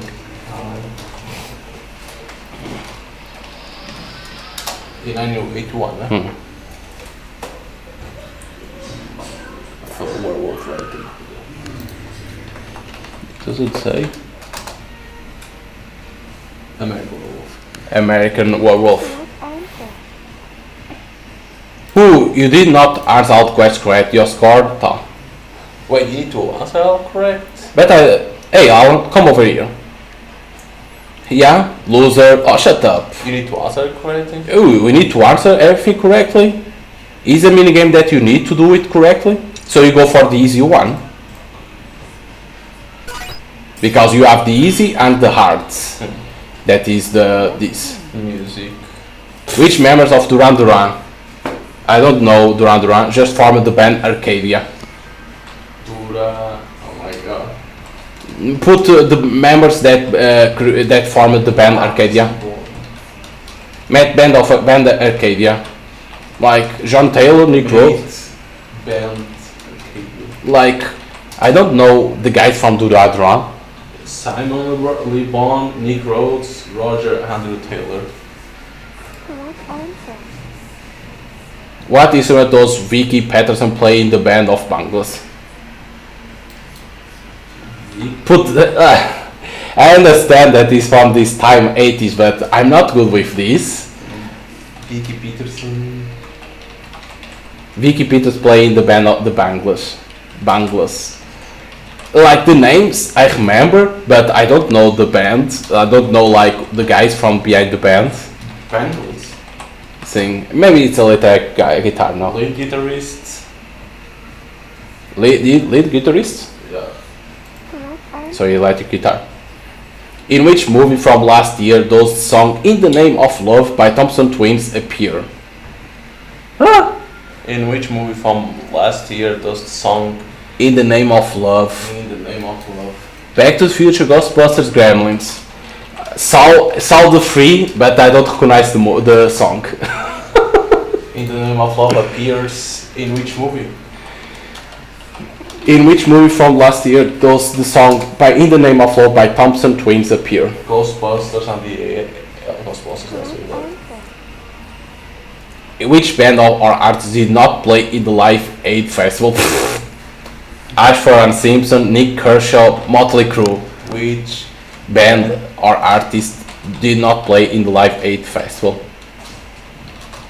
Like what? Hey man. Don't know. Nick Kershaw, I hear Motley Crue, everyone knows who it is. What? Which band or artist did not play in the Live Aid Festival?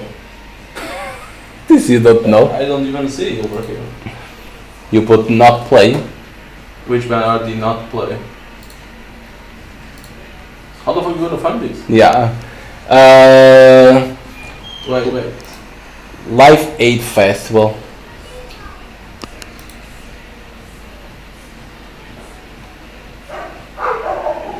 Sean Sharon, everything goes down, Michael Jackson. That's participate. No. But these They are were absent. Did not play. but these when The Wings, Springsteen, Stevie Wonder, the Ross Hodge Stewart, no. Culture Club, Tears for Fears. no. Jesus. I don't know what else that. Frankie Goes to Hollywood, Panorama, Smiths, Depeche Mode, City Lauper, Foreigner, Kings, Donna Summer, Paul Simon, who Lewis and No. Billy Joel, No. yes, Van Halen, Peter Paul and Mary, The Rolling Stones, Deep Purple, The Grateful Dead, Def Leppard, Johnny Cash, Wild and Willie Nelson, Kirsten No. Carson. What the fuck is this? Let's go for Ashford and Simpson. Of course it's wrong. Which band was born from the split of the Women League? Oh, which band was born from the split of the Women League? China Cries, ABC, Event 17. From this elite. Of the Women League. Huh?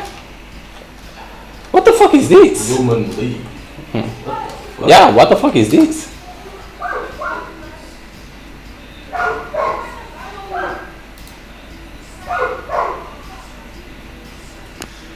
Which band was born? How the fuck are you gonna find this? Yeah, China Cries, ABC, Event 17. Let me see, life change and rising popularity. Oh my god, it's so hard.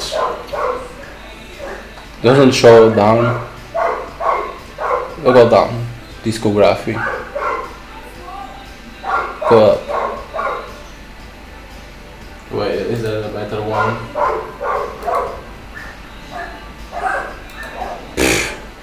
Yeah, this is impossible to do it. I think this is only to play minigame, nothing more. I think this is not to get correctly. What's edition? China. Probably ABC. Nope. Yeah, fuck it. Who does the original version of After You Go Away, Does It Go by Paul Young belong to? How old? Does not have a song called Call Me. Mr. Blondie, Go West. Blondie. Nope. Performers of When the Rain Begins to Fall, Pia Zadora and Michael Jackson, Tito Jackson, Jermaine Jackson. Performers of When the Rain Begins to Fall, Pia Zadora and Performers of When the Rain Begins to Fall, Pia Zadora and begins to fall. Pia Zadora. And who the fuck is that? Jermaine Jackson. okay, it's what I was going to. The guitar solo from Beat It by Michael Jackson is played by What? the guitar solo from Beat It. I didn't even knew. It's like you could hear that someone is playing, right, the guitar, but who the fuck was? Van Halen.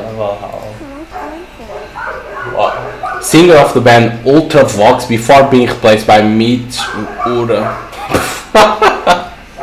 Singer of the band Ultravox before being replaced by Mitch Ura. Probably it's John Form. Yes. John Fox. Artist not covered by Soft Cell. Artist not covered. Artist not covered by Soft Cell. Maybe this is a label. It's impossible. By Soft Cell. What is a label? It has to be, no?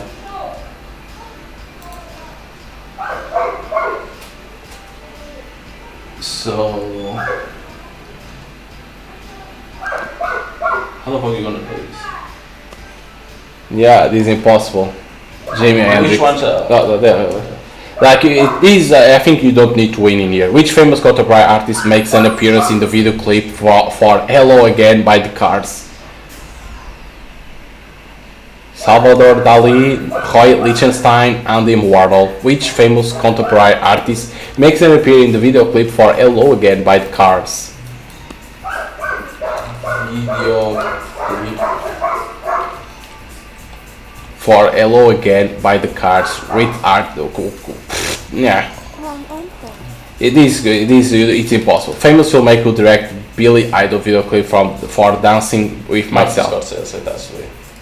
What? Which of the artists has not collaborated with Giorgio Moroder? Let's go for a random. One of the following bands is not Australian. Men Without Heads, Insk, Men at Work. Network. Oh, Of course. Real name of Will Lewis. That's it. The real name of Huey Lewis. Huey Lewis. But this, I think this is only a mini game. Anthony Craig. Which actor appears in the cover art for the Smiths' namesake album from 1984? Actor. Well, I know one. John John Travolta actor appears in the cover art for the Smiths' namesake album from 1984. Of Smiths. For the Smiths.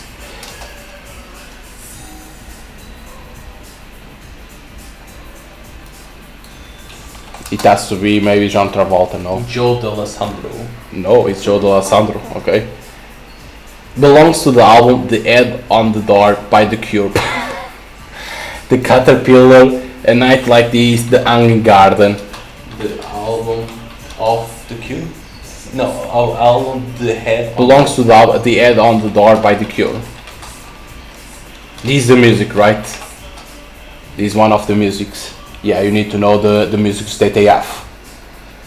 So they have the In Between Days, Kyolo Song, The Blood, 6 Different Ways, Push, The Baby Screams, Close to Me, A Night Like This, Screw. Yeah, there it is, A Night Like This. First single by the band Bon Jovi. She Don't Know Me, Runaway, In and Out of Love. First single? First single. I know the band, but I don't care about the band. The band. I don't care. First single of Bon Jovi. Runaway. The real name of Boy George from the band Culture Club. Boy George. Real name of Boy George from the band Culture Club. Put real name of Boy George. George Allen's O'Dowd. Ooh, you did not answer all the questions. Yeah, you need to answer correct or everything. All the questions. But some of them are almost impossible to guess. Loser, shut up, okay. Because this, what I think is like, if you want to play always, because you don't lose the money. Probably you get an achievement. Yeah, maybe it's only for achievement, nothing more. But even Google can't find the answers. Some of them it's hard.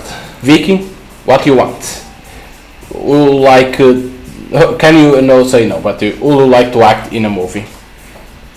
Would you like to win an Oscar? Of course. What kind of question is that? There's a guy looking for an actress. Yes, but it's cheap production. Yes. Let me finish because I don't want you to get your hopes up.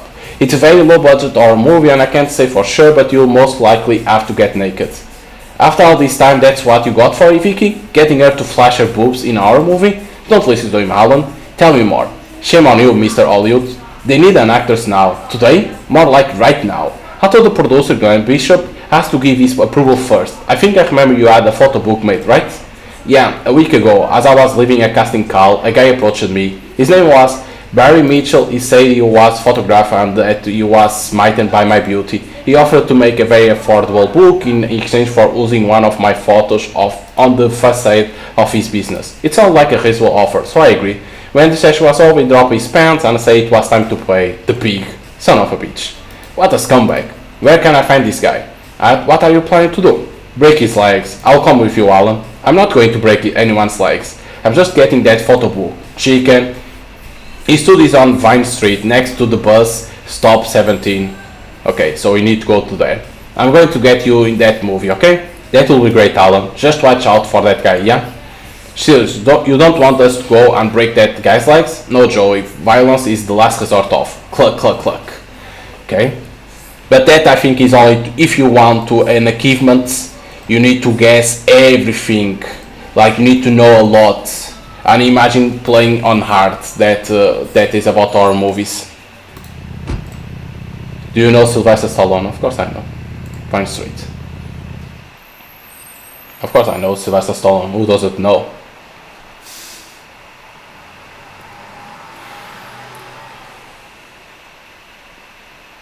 Okay. So we have what? We have a poster, Chaplin and Marilyn, two of the most famous ambassadors of all Hollywood. At the other end of the poster you can see James Dean Clark Gable and Marilyn Dietrich. We have a guy, Frank Oz, has tried everything to quit smoking. A friend recommended he visit Dr. Carlos Ramirez about his all-natural anti-smoking therapy.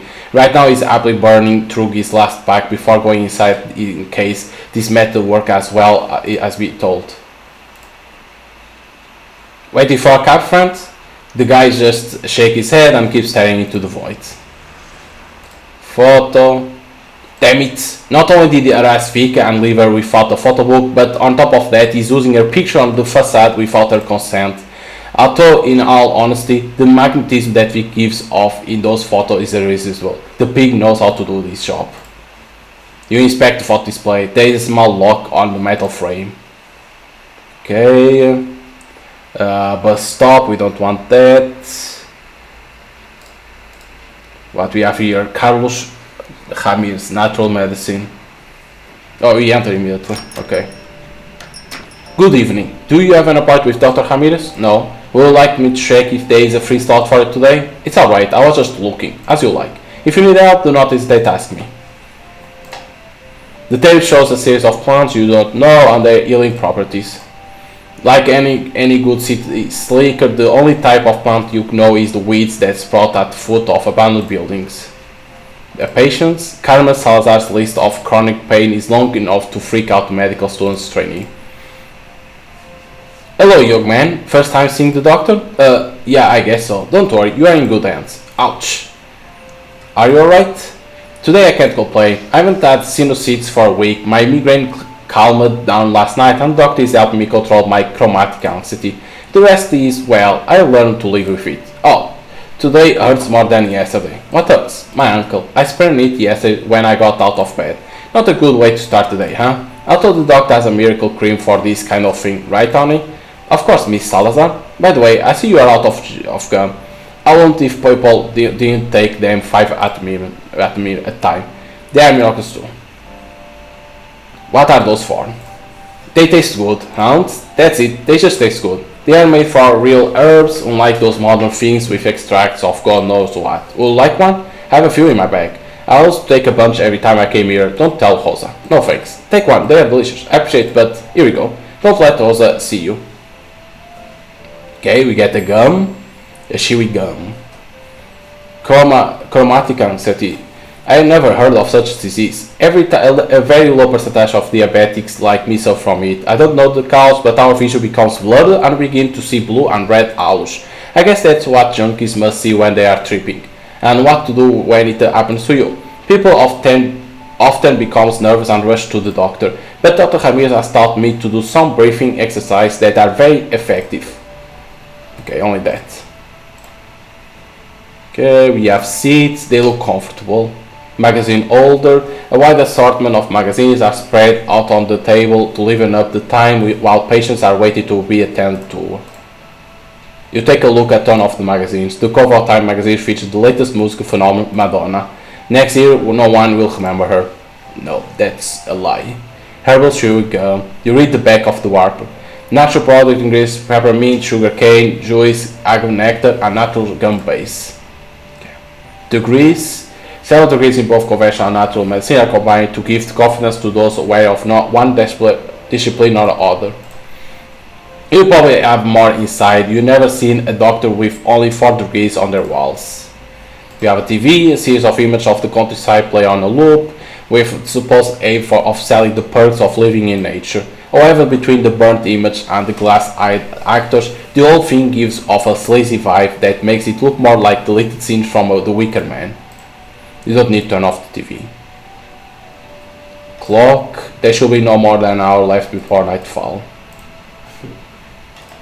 The dog play Klaus Ramirez, medical Dr. Number, Jesus Christ. You hear a reassuring voice through it. Dr. Ramirez must be a patient. Visitor log. Rosa says in visitors, making sure that no one waits more than 5 minutes in the waiting room. Although depending on the patient, the wait can take forever, especially if it's Carmen Salazar who is being attended to by the doctor. Rosa won't like to take a peek.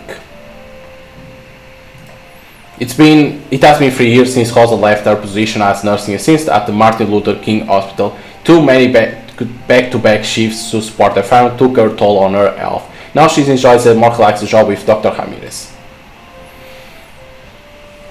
Okay, what is that Dr. Ramirez doing here? Does he cure people by laying on of hands? Does he roll stones over their bodies? Don't be a smartass. Dr. Ramirez is a licensed physician of conventional medicine, if that's your concern, but he prioritizes natural treatments. Sorry, but I don't believe in natural medicine. There's a conventional medical center down the road. Go there to get choked full of painkillers for a simple cold if you prefer. May I see Dr. Ramirez? Sorry, but he is with a patient right now. Is it an emergency? Well, not really. If you want, take a seat and wait for the doctor to come out. Yeah, I'm kinda in a hurry. As you please. Maybe give the... You think this is a good time to try chewing gum? Okay. It tastes like crap. Not only that, the gum texture feels as if it had been out in the sun all day. Tired of seeing how it stick to your teeth, you try to peel it out. Oh, you keep it in your box so as not to be branded as uncivilized for throwing it on the ground. Chewed gum. Okay. It's an indelible rubbery mass that sticks to the roof of your mouth as you are using a dental fixate gel. How can I help with that? Okay, doesn't work for nothing. Can we start? No. So we can't do nothing in here. Okay. So maybe for the next thing, maybe to steal something. It has to be. It has to be to steal something. Maybe this one. It has to be. Or to this dude in here. You won't be able to pick the lock with that. Quit smoking. No. But stop, we can talk, so we need to enter in here. Did you have a good time at the session, Candy? I think it was you who had the best time. You're gonna be a star, babe. When you will develop the photos, Barry? I'll get right on it. I'll call you to celebrate as soon as I have the photo book ready. Will you take me to dinner? Dinner? We are going to celebrate right here, but not on the couch. It fucks up my knees. Whoa, what the hell, groomed beard? Casting agent? No. Director? No, screenwriter, sorry. In that case, get out of the way. What you want, man? Just so you know, I don't take pictures of guys. Perry Mitchell, I suppose? Yeah, what you want? To begin with, you should pull up your flight. I have to come to get back Vicky Off's photo book. Vicky who? The red hair you are displaying on the facade without her concern. Ah yes, a beauty. She left without paying, by the way. It's the first time something like that has happened to me, so tell her that I still have her book in case she has second thoughts. I can pay you. But don't get your hopes so. I'm not Candy. It's not about money, pal. I'm loaded. Give me a number. You don't get it, do you? I'm flush with cash, man. You can't even imagine the kind of life I lead. This line of business brings two of my passions together, photography and women. No one takes better photos than me, and until your friend came along, no one has been able to resist me. And you know what? Sooner or later I'll end up banging the red hat. They all end up falling for me. So you can't pay for that book with all the money in the world, buddy. My very pride is at stake. There's a director who wants to see Vicky book. Come on, give him a chance. Man, I won't give that book to the Pope himself. Give him that photo book now. Oh yeah, or else what? I have a chef friend who is eager to break your legs. I can't tell everyone what you do here. Don't use that on me. I have contacts. I can fuck up your life. No, I have a chef friend. Let him try. I'll be here. I close at 10 o'clock, by the way. If you don't make it in time, you can come by tomorrow. No, give me that book. Okay. I can't tell everyone what you do here. My legs are shaking. Don't you know where you are, man? Do you think I'm the only one in Hollywood who does this? Wake up. I have contacts. I have contacts too. Anything else? Okay, doesn't work. I can fuck your life up. You don't look like you are fucking anyone's life up. Bah. Okay. She can't come. There is no worry. I can always. What can I do to get the book? I told her already. Tell your girlfriend to come. She's not my. Bah. You know that is a crime to exhibit photos without consent? Oh yeah? So sue me. I may do so. Do what? Show you. Don't make me laugh, man. Do you know the surname Mitchell? Yes. I once met an idiot with the name Mitchell. Later I ran into a jerk. His last name was Mitchell too. I'm starting to see a pattern. Peterson, Easton, and Mitchell, you idiot. The law firm? Jordan Mitchell is my brother. Do you want to keep playing this game? Can't we reach an agreement? Dude, I don't know you. You come to my business, take something that doesn't belong to you, and you keep giving me shit. How the fuck am I going to come to agreement with you? Okay. Get out of my business. So we need to do something, you clown. Okay. Facades. Okay, we have these things in here, see? See that saying facade? Maybe that thing can work. What you want to do is not possible. Try something else.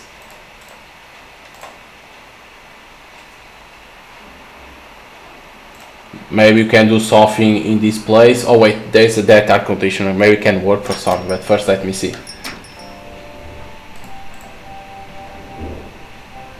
Talk to Rosa. Same thing. Doctor is with a bit, please not disturb him. I'm so sorry. Okay, this same. You have things to do besides okay. This same thing. I could check that too.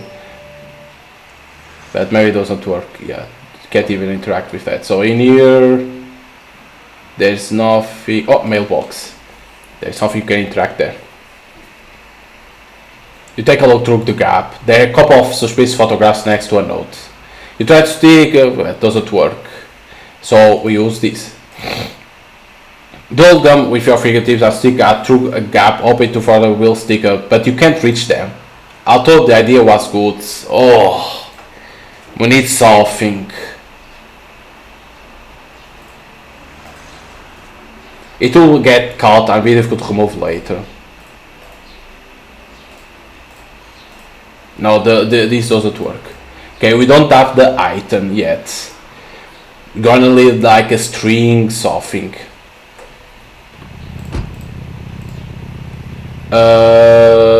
Joe's Diner.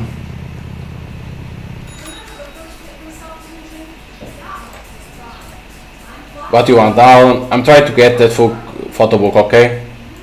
Be careful, don't worry, okay? Joe?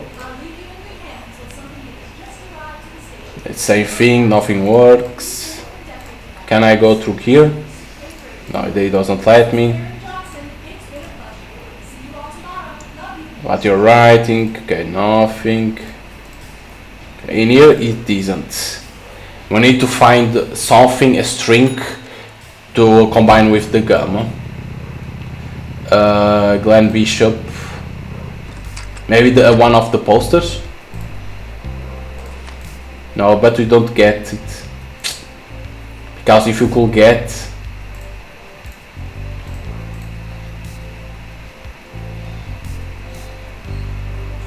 Yeah, we can't do nothing in here. Yeah. You will need like a string in here, those are tough. Sites. Oh, someone new in here, Amanda. Amanda saw it's complicated to summarize here. She came to Hollywood hoping to find a work as an actress and put down a spiral of drugs and bad company. Not even she knows how she ended up in this situation. She prefers not to think about it. What is this, Hubble? Hubble is this, okay. You look like you made a good living. Wanna have a good time? Sure. Before you can open your mouth and image of Vicky with her arms crossed staring daggers at you, not materialize your mind. No, sorry. Well, it looks like it's going to be one of those nights. What? Only this? Can't you give her money? Gum? Wallet? Doesn't work. This dude. Hey friend, you get what you want. I think that's all. Okay, nothing. No. Okay, nothing works in here. I thought that will be a new character, but no. Joe's line, we're ready. Peter Evans mansion. It's not gonna work because you can't do nothing in here. Right? You can't do nothing. We need to find something to put with the gun. Husky Productions. Because in here we have the trash.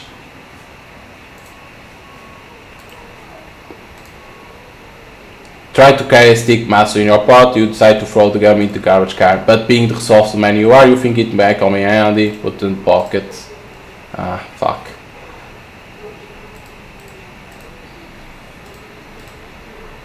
I thought it could be a combine in there. Like, oops, I want to throw, but then, oops, I can't. But no. Are you busy? Always what you need. Any ideas for that?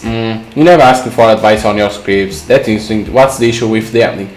The confrontation is identical to the original. The confrontation to the original thing happens on dogs exactly the same way. Let's see. We got the Greer family, right? They have to do with the origins of the lunatic. We say we'll leave that for the next sequel. Don't worry about that. Just place the action there, reveal the origin of the character, and move the climax to the bar. We'll come up with something for the next one. Bingo. Problem solved. But you are not going to get around to do it, way. Any message for me? A couple of Eliza fans call. Did they? What the hell do they want? To see you dead. Serious, Alan, what did you do to that girl? Nothing. I just say in an interview that she doesn't care about horror movies, just like you. And that the only reason she's on TV is to show skin so her idiotic fans can jerk off. I remember that interview now. You foresaw a good career for her as a stripper if they cancel her show. Damn right, always making friends. Any other message? Yes. The guys from Astounding FX want to meet you. Astounding FX? What the heck is that? They are the new makeup effects company we have made hired for Lunatic Show. They're really good. Good for them. They turned down working on a sequel to A Nightmare on Elm Street to make our movie just because of you wrote it. Oh really? What an honor. Come on Alan, don't be like that. Just stop by, they want to show you the new look for Lunatic and get your thumbs up. I couldn't care less, even if they want Lunatic wear a William Shatner mask. Have Christopher give them the go ahead. They are in high demand and they cut their rates to work on the film. So drop by, let them show you whatever they want to show you and take a picture with them with that lovely forced smile of yours. Is that an order? No, but these guys deserve a thank you. Mark and Wayne are a charm. Do it for me, would you? Fine, I'll see what I can do. Okay, we have a new place to go. Any other message? No else called, okay. We have a new place to go. David Crosby, he has something to do. Okay, nothing new. Door. Alan, grab a drink and make yourself at home. Okay. Can we work with the plants? No. So nothing in here to do. Okay, so we need to go to the new place. Or maybe we could talk with Ruskin like about that, but we're gonna see. Let me only save in one, because you never know what can happen. Okay, so we have a new place to go. Astounding FX. Holy shit, what the fuck? Hello? What the? Okay. What? A zombie! It's a zombie! Brains! More brains! Shit! I told Pam I didn't want to come here. Damn it, brains! Look, pal, I don't have time for your antics. Open the door, I'm leaving. Knock it off, Gabe. Okay, I'll put some music on. What a party pooper. Sorry, buddy, we do it to everyone who comes in here. Again with that, Gabe, why did you even buy the Twisted Sister album then? Bah. Whoa, you are a nice one. You didn't even flinch. Just a moment, I'm going to let some light in.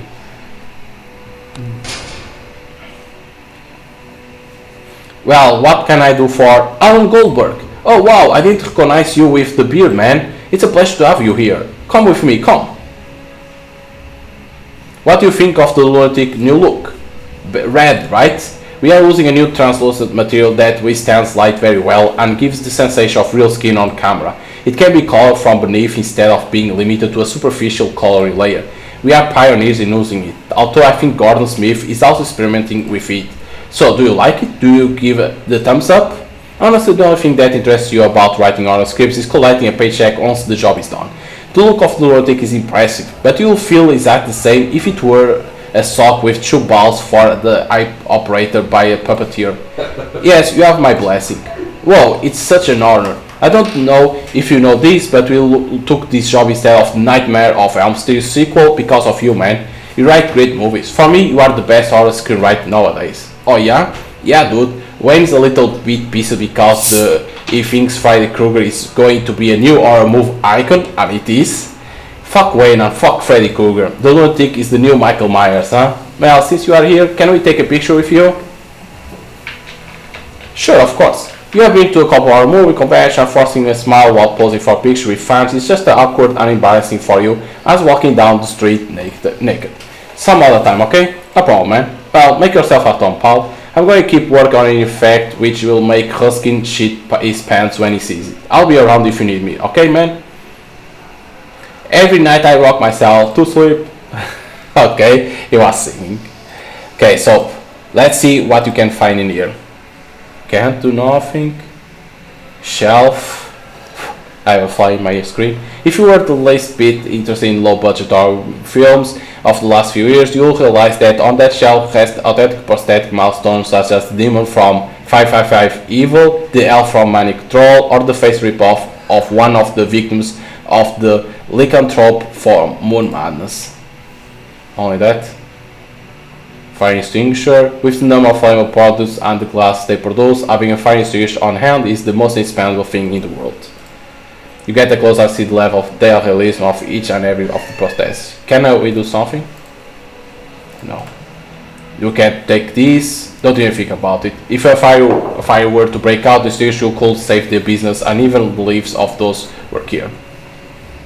Can with dry brush. Kevin Westmore is a talented 70-year-old apprentice who astonished FX has welcomed into his fold after seeing his own full designs. Mark thinks he'll get fired as long as he kicks the nasty habit of not cleaning his brush after finishing his work. Aha! A dry brush. Now can we fuse? Yes, we can fuse. There we go. Okay, we need to come here. So Lunatic. As interested as you are in special effects, you have to admit that the new look of Lunatic is amazing. These guys are talented and you can see a future for them in the field. It makes you want to touch and see that he is not a poor deformed bastard taking a nap instead of a spectacular special effect. Meat Mess. You have no idea what it is. It's for Charles Band of Empire Pictures. He put in an order for the most disgusting mass of meat that could be seen on screen. Disgusting, huh? It's Gabe's work. Ooh, the zombie that greeted you. Even though you know it's a special effect, you are averse to touch it. Betsy. Betsy's released corpse who has had more work this year than some actors. She appeared floating in a swamp in Dark Lake, free inside a locker in Hello, Marisu, and hanging from deer antlers in Caribbean horror. That's really depressive. Mark. Like so many effects makeup artists, Mark was fascinated at a young age by Dick Smith's do-it-yourself monster makeup handbook. In a few years he went from doing his friend's Halloween makeup to running one of Hollywood's most promising makeup effects firms with Wayne. Well dude, I think I believe our goal is here to see us.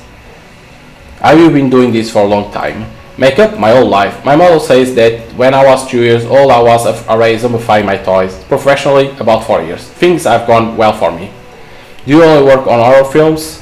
Yeah man, we have turned down some bigger non-genre projects. Horror is our passion. We didn't get into because of we were inspired by Barbara Streisand makeup growing up, you know? So you are horror fans.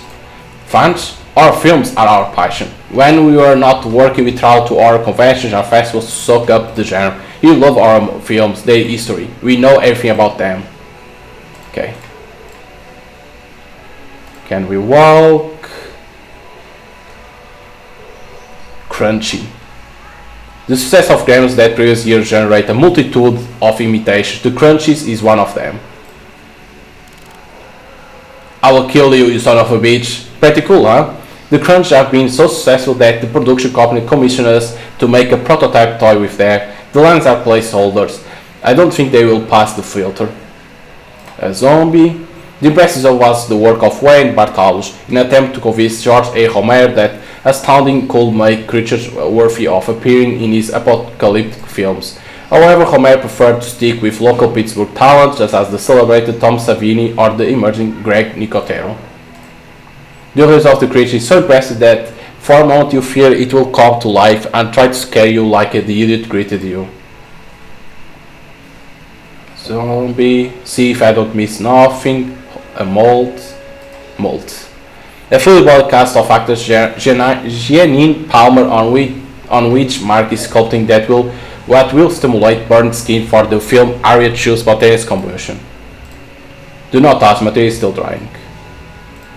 Okay, it's only this. So in here was to get that. Okay, so now we go to that place. Vine Street. And we use this in here. You push the brush through the gap and try to stick the picture to G, you succeed. Photographs. With photos in your hand you read the note. I'm sorry Barry, I don't want to have this kind of material in my possession and I could get in trouble, and so you could. The photos are two nude girls in sensual pose. Neither of them must be more than 15 years old. Mitchell's depravity knows no bounds. Not only does Barry Mitchell harass and blackmail his clients, he also photographs naked underage girls. These guys should be locked up. Okay, so let's save. We can save on both because nothing went wrong. So I prefer to do that. So we have the photos, you can blackmail him now. Right? Give me the fat book now. I could do something for you. Come on, there nothing in that page. I found something in your mailbox. Wait a minute, have you not something in my mailbox, you son of a bitch? So you are in the business of taking pictures of naked underage girls, huh? Surprising but not unexpected. I don't know what you're talking about. Those pictures should ring a bell. They were taken here. The background is the same one you have over here. Are you accusing me of taking pictures of naked minors? Yes. That's very serious accusation, my friend. Do you want to meet in front of a lawyer? Sure, why not? I thought we could find ourselves in front of the police as soon as I hand over this material. Everyone will know that what you did before we go to trial. You motherfucking piece of... What the hell do you want from me? You already know that. Vicky Off's photo book. Shit. Shit. Shit. Shit, shit. Come on, dude. Here you go. Okay, Vicky book. Now give me those pictures. I don't have them here. I say give them to me. You heard what I said, and don't get any closer. I'll get as close as I want, okay? Give me the pictures. I say that. What are you doing? Don't you touch me again? Is that a threat? Ooh! You occasionally punch the right in tail when a script is not working for you, but never a person. Not bad for first time. You check if you have overdone it. No, the bastard is still alive. Sweet dreams, dickhead. Wait, but we stay with the photos? Yes, we stay with photos. Okay, Wiki photo book will make most casting directs consider for any project. You stare at them and mesmerize. For a moment you struggle with your decision of letting go of her. Okay, this is only to interact. Okay, so now we go for the Joe's Diner. But that photos will be for what? Because we stay with the photos, so we're gonna have to interact with that guy again. Okay, nothing. This guy, does he say something? No. So maybe we're gonna have to interact with that guy, and we're gonna show the pictures to the guy maybe. So we go for Glenn Bishop.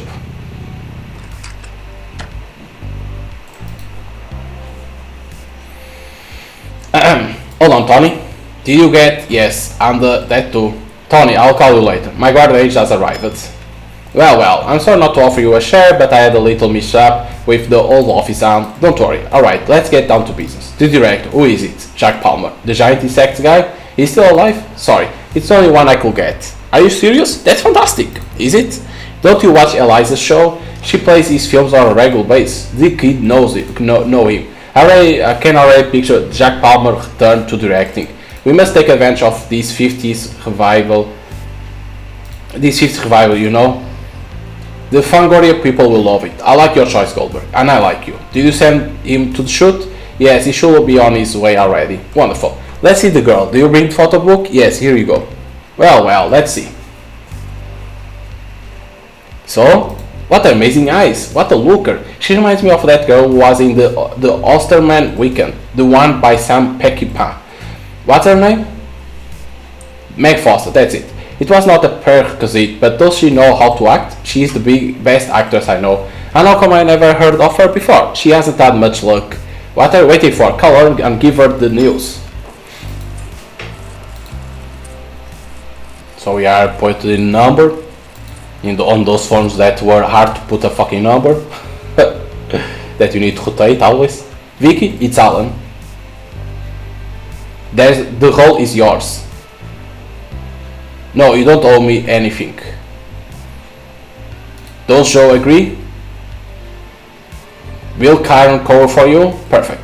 Get on with it already. Tell her to rush to 1864 Kenmore Avenue and ask for Tony. Mr. Griff says that... you heard him. That's all. Yes, we'll talk later. Break a leg, Vicky. Mr. Gold, you just saved my life. How could I ever thank you? Ah yes, you want to talk about Peter Evans. That's why you are here, right? Damn right. You see, Hollywood has its myths and its ghosts, but this one I'm going to tell you about is real. The Sister of Mercy. Ring a bell? I don't think so. She's a few worshipped by everyone in the film business. She's stinking rich more than you and I could ever imagine. She does and undoes as she pleases in Hollywood. You could say that the Hollywood belongs to her. What does all this have to do with Peter Evans?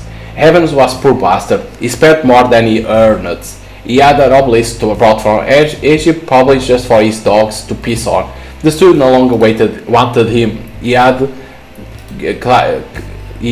cash flow problems and gambling issues. He was finished. He came to me because he heard that I could get him in touch with the Sister of Mercy. I called her, but she wanted nothing to do with Evans. She had no use for him. Evans probably saw no way out and shot himself. But you, on the other hand, I'm sure she will be delighted to meet you. What does Sister of Mercy do? She's like the genie in the lamp. She offers you anything that you can think of, money, power, whatever you want. But she asks for something in return, such as, it depends on what she needs at the time. If so, how come you haven't always been in the ship movie business, Goldberg? In the 40s I was an up-and-coming producer at RKO and I blew it. Who knows how I would have ended up if she hadn't helped me not once but twice. Twice? Let's just say that we had a very close relationship, if you know what I mean. You know what? Talk to her. She likes me. She likes men like you, resourceful. Just proved it to me. I don't you have any ambitions? Is there something you want with all your might and you feel there is no human way to get it? She will make it happen for you. Take my advice. I don't know. When you get out of here, go to 10350 Shalom Road in Bel Air. I will call her. She will be waiting for you.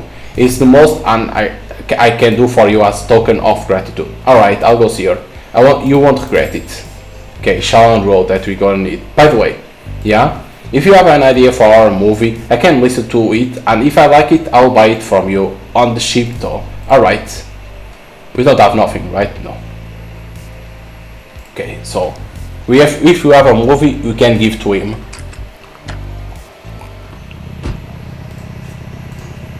Okay, Shalom Road. Whoa.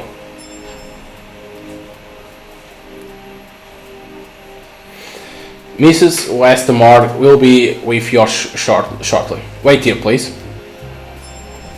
We can move. You say wait shortly. I thought that we needed to wait. Okay. Portrait.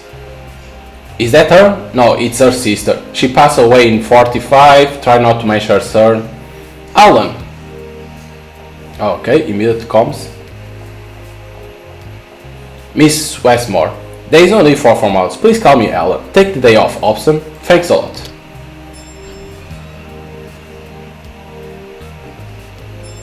I'm glad you came. It's a pleasure to have the best horror screenwriter in my house. Are you familiar with my work? I've been fascinated by the genre since I attended the premiere of Universal Dracula in 31 when I was 9. Since then I have been interested in everything that has come before and after in horror cinema. But there is something that saddens me. That the person who currently best understands the codes of this type of cinema and takes them a step further does not consider himself a horror fan. I guess, when I was young. Corman, Hammer films, but you have material, right? I hope that's not what you are implying. Horror films are more than just silly entertainment for teenagers. There is more maturity and complexity in your first genre script, Campfire Psycho, than in Melodies of Heaven. I hope you will forgive my words, but that movie you hold in such high esteem was full of melodramatic cliches. Anyway, let us first address the matter that has brought you here. Peter Evans, right? You can understand why a person who apparently has everything will take his own life. Why did he come to see you? He knew that his days as a star producer were coming to an end, and although he was aware that his life was about to change, he lost large amounts of money at poker. He even gambled away his mansion. He lost it. He wanted me to restore his status, both professionally and financially. Something that I can do with a snap of my fingers. I'm rich, Alan. Filthy rich. You may have heard that I own all you, and in a way it's true. I do and undo as I please, but I always ask for something in return.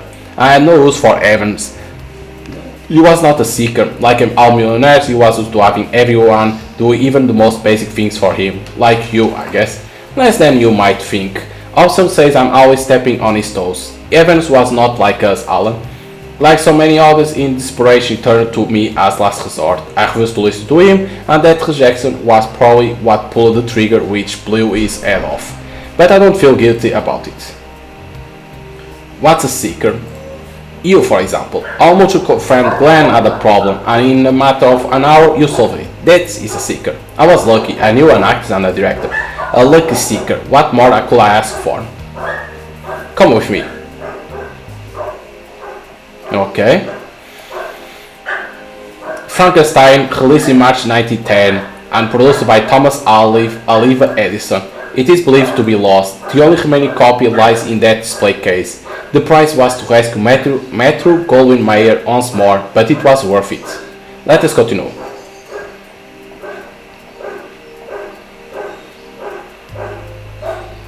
A Blind Bargain, directed in 1922 by Wallace Worsley and starring Lon Chaney. The original negative was destroyed in 1931, and the last known print was lost in the same fire that destroyed the only copy of 1927 London After Midnight, directed by Tom Browning and played by Lon Chaney. I know it, I have always wanted to watch it. It doesn't live up to its legend, but it's a holy grail for horror film collectors, especially for those who don't know about Edward Keller's last film. Edward Keller, you know him, right? Of course. I never felt more uncomfortable in a movie theater. Bloody Mind Games. Terrifying. A very low budget film that horrified everyone who saw it. George R. Romero has stated that he was influenced by it when making The Night of the Living Dead. Even William Friedkin claimed that he tried to live up to it with The Exorcist but failed. His mastery of the genre was unrivaled. You have that gift too, although Keller was more visual. His last film, you say? It's my understanding that Bloody Mind Games was the only one he directed. I've always thought it was a shame he hadn't made more films. What happened to him? It disappeared. It's well known that after his debut feature film, William Castle bet on him to direct Rosemary Baby before the studio opted for Roman Polanski, but I can't find him. What few people know is that in 1970, a young reporter for Variety magazine called his boss to say that he had stumbled upon in him small town. He claimed that Keller had shot the scariest film in history, and knowing what he was capable of, that might have been the case. What town was that? No one knows. The report never called again. It's a period too. I want that film, Alan, and I believe you are the right man for the job. Tell me, what do you like in exchange? Win an Oscar? An Oscar? Anyone can win one without my intervention. You have a golden opportunity. I'll shoot Iger. I want to write big budget dramas. I can pick up the phone and have studios fight over anything you write, even your grocery list. But you need more ambitious. Okay? Rich and famous. Everyone was rich and famous and things didn't go so well for him. Go ahead, look inside yourself and tell me what is you desire the most. That one thing you could never get otherwise. I know what you want, Alan. You are trapped in the endless loop. You are unhappy with what you have. You want to be the master of your own life, not a slave to it. You'll be. You just have to find that movie. Tell me, do you accept? Alan Westmore offers you everything you have dreamed of since you came to Hollywood. You'll rather have earned it on your own merits, but an opportunity like this only comes along once in a lifetime, and only to select a few. Think careful, Alan. I'll do it. Excellent. But where do I start? The last clue we have is the missing reporter. But don't bother with Variety. They don't know anything. Try to follow his footsteps and find out he got to Keller. But how? That is the job of a seeker. I'm sure you will know who to ask. No promise, but I'll try. It's been a pleasure, Alan. I know that you will be back with that film. I'll better get moving. Thank you, Alan. Good luck to you, seeker. Okay.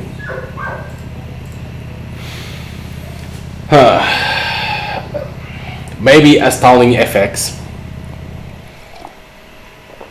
Let's try him.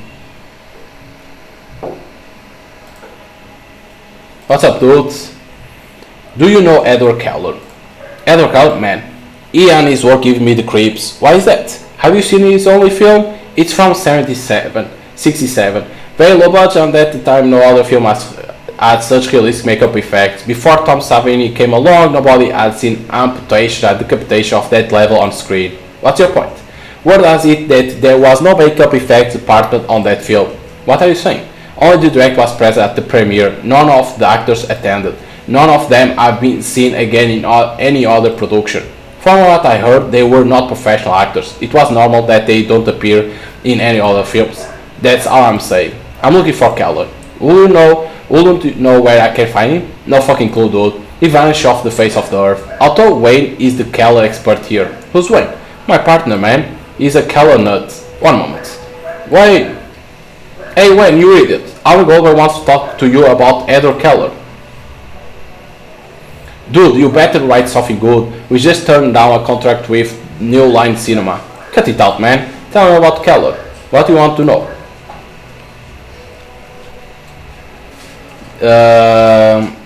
Mark suggests that there were no makeup effects in Bloody Mind Games. Oh yes, that legend. Bullshit. Kristen Masterson, who played Mary, was in several episodes of Happy Days in 1970s. In the movie, they smash her face. Mark, buddy, you are so gullible. Man, the one in Happy Days is another Kristen Masterson. That actress is nice that she worked with Keller.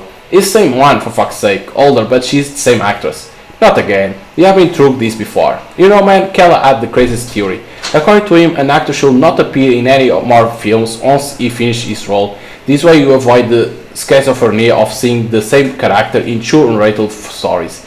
That's where that absurd urban legend comes from, Mark. People think he really killed them. Oh, fuck off. You fuck off. Okay, everyone, calm down. I was just curious. It might in fact be true is, well, word on the street is that they use real corpses for the deaths. According to the crew credits, Keller was in charge of makeup effects. I know the craft, man, and either Keller was a genius or, well, they used a real corpse. Tell about Keller.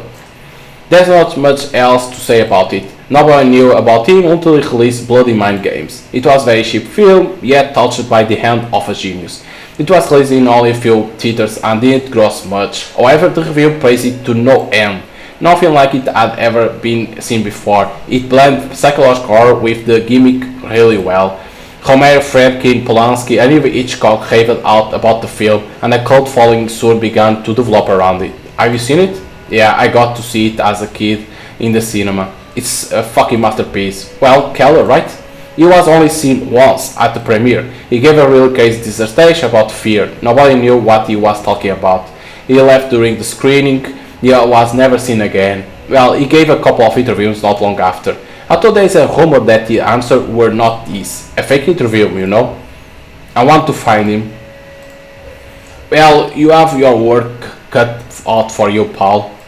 No one knows where he is. They call him the J.D. Salinger of horror. Hell, Salinger is easier to track down. Although he'll send you for a hike if you do. Has no one been in contact with him? What do you know about this last you know? Has no one in contact with him? Why, was he married? Did he have children? Fuck, I've been looking forward to this for months. What are you talking about? Mark, listen carefully. You're gonna shit yourself.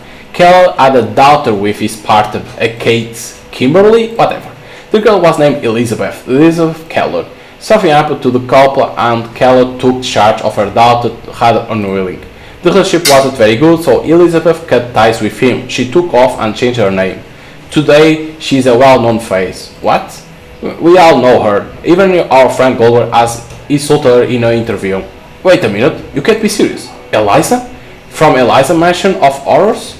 Bingo. You are fucking with me, right? How do you know that? Tracy told me. Tracy? From Hello, Mary Sue? She had a fling with her. Apparently one night she was feeling down and vented to Tracy. She didn't get along with Keller and walked out at the age of 13. If there is anyone who might know more about Keller, that might be Eliza. Although going by the date, she must have flown the nest long before the premiere of Bloody Mind Games. I don't mind if she will be much help. I can't believe it. What do you know about this last film? Edward Keller lost film, huh? It's a myth, man. A hoax some guy from Variety made up. It doesn't exist. There is no record of it in any production company. And if it really existed, fuck, I will give my right arm to see it. I need to speak with Eliza. Where can I find her? I think that video game she's starring in is coming out tomorrow and she's presenting it at Radio Shack. I have no idea which one. Tomorrow? Or what about today?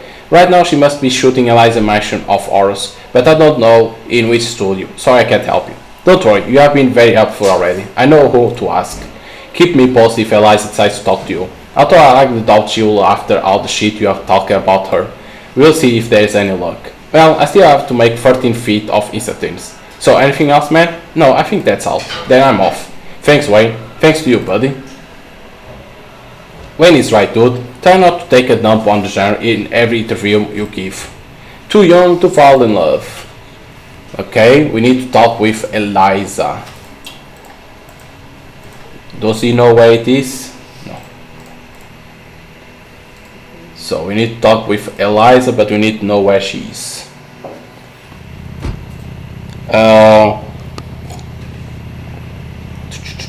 Glenn Bishop, maybe? Maybe he knows. Goldberg, welcome. Make yourself at home. Mr. Rich Goldberg, what can I do for you? I have an idea for our movie. I have spoken to Ellen Westmore. Do you know if no? I have spoken to Ellen Westmore. Yeah, she calls. She's very happy with you. You have made a great impression on her. You can probably achieve what she asks of you without any problems. She knows what to ask and who to ask it of. You are lucky, man. Do you know anything about Edward Keller? Edward Keller. I haven't heard from him in a long time. He vanished off the face of the earth. I'm trying to find him. I met him, you know. It was just when he released Blood Mind Games. Great movie. I suggest he shoot a similar film for Flying Saucer Pictures. He rejected me rather hardly. What then? He had other plans, big ones. He was ambitious. I can't deny that. Look, Goldberg, I know I have a reputation for not being particularly nice guy, but Cal was in whole other league. Do you know where I can find him? I have absolutely no idea. But if you want some advice, stay away from him if you do find him. Okay.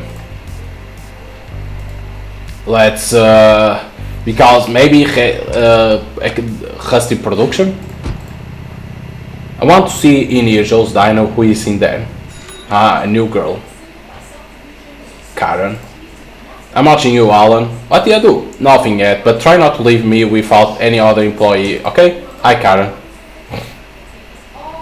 New look? Yes, do you like it? Very colorful. It's the same way Cyndi Lauper wears it in the She Bop music video. Cyndi who? Right, I forgot you live on Saturn. I got Vicky a role in a movie. I know. Vicky must be very grateful. It's the very least you could do after what you say to her. What did I say? You should know. What are you reading? Star Hits, a music magazine. Are they articles any good? No idea, I'm just looking at the pictures. John Taylor is such a dreamboat. Okay. Nothing. Joe, there's nothing. Mark. What do you know about Edward Keller? He directed Blood Mind Games. What else? It is considered the scariest movie in history. What? Anything else? What is this? A quiz? I want to find him. Well, I don't think it's going to be that easy. Just as he came, he left. I know that he had been in talks with Paramount to shoot Rosemary Baby. That's right, but that's as far as I can help you. I don't know anything else. It's okay. Do you know where Eliza Meister of Ours is being shot? Yes, sure. The show is so popular that NBS has acquired it for this new season. It's being recorded in their studios. I don't know which stage is that, but my friend John is at the guard booth today. He knows. Tell me you are there on my behalf and I will let you in without a problem. Thanks a lot, Mac. I wish I could be there when Eliza smacks you in the face. Because she's going to, you know? I'm afraid so. Okay, there we go. We got the location. Nice. We got fast the location.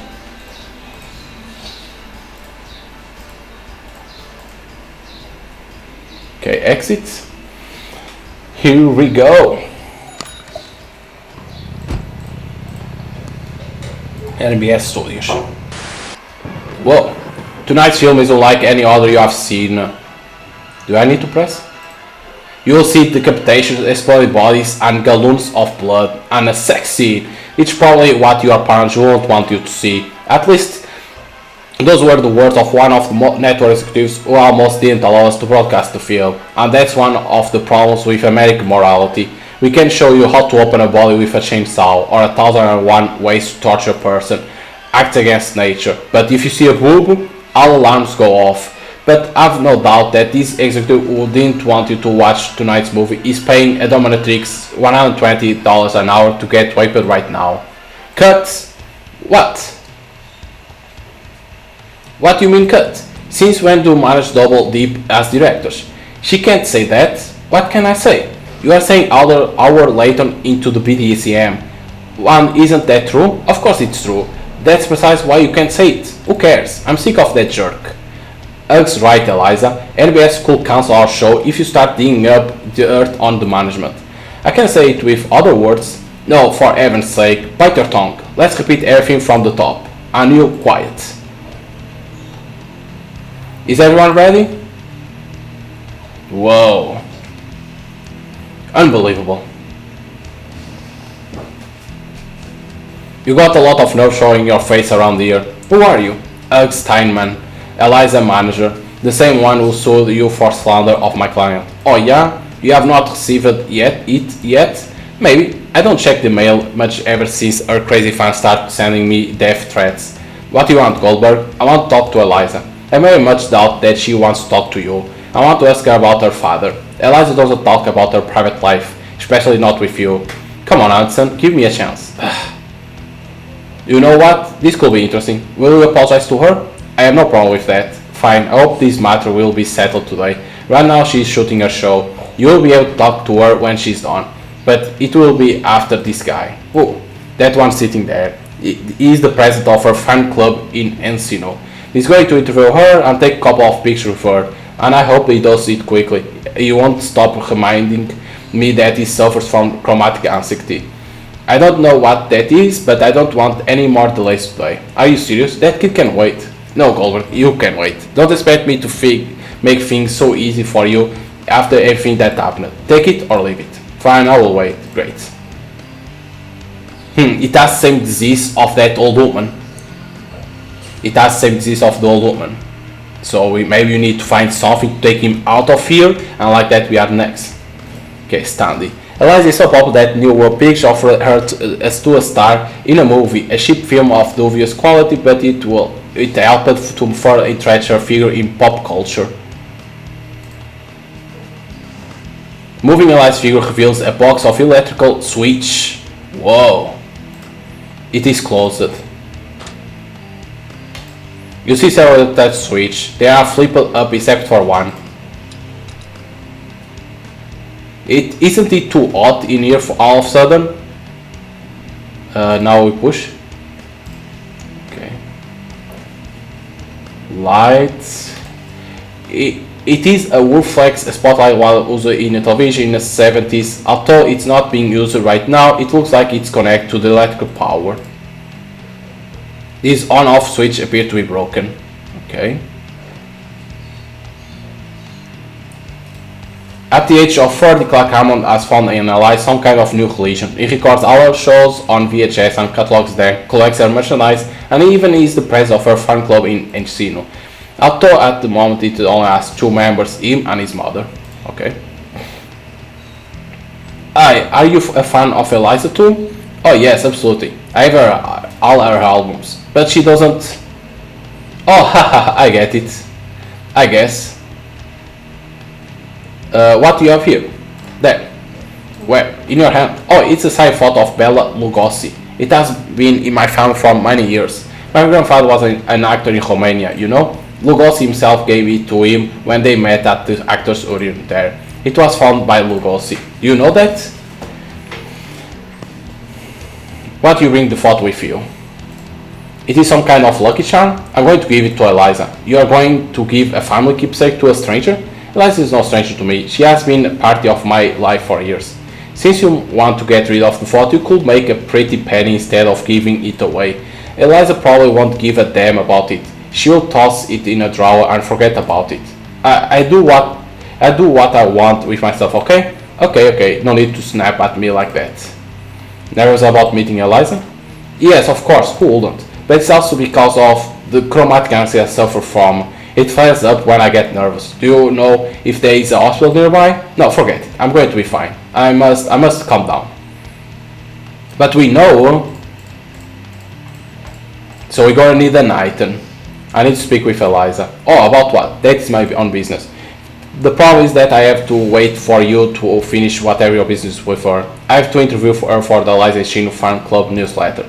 Yeah, well, whatever. Can you tell that guy that you let me go first? I'm sorry, but shoot is running late and I have to get home as soon as possible. They are waiting for me. Your kids. No, I don't have any children. The wife? My mother. How old are you, man? The 30. We're gonna need an item. Can I give? Doesn't work. There's arcade 2 blocks from here. I have some coins, go spend them there. Do you like video games, kid? Yes. Do they have gauntlet? What? You can choose between a wizard, a warrior, a valkyrie and an elf. Oh yeah, I guess they have it. But if I go, Eliza will wonder where am I. I'll stick around and tell her that you'll be back soon. How's that sound? She's a busy person. I don't think she'll wait for me. I'm sure she will.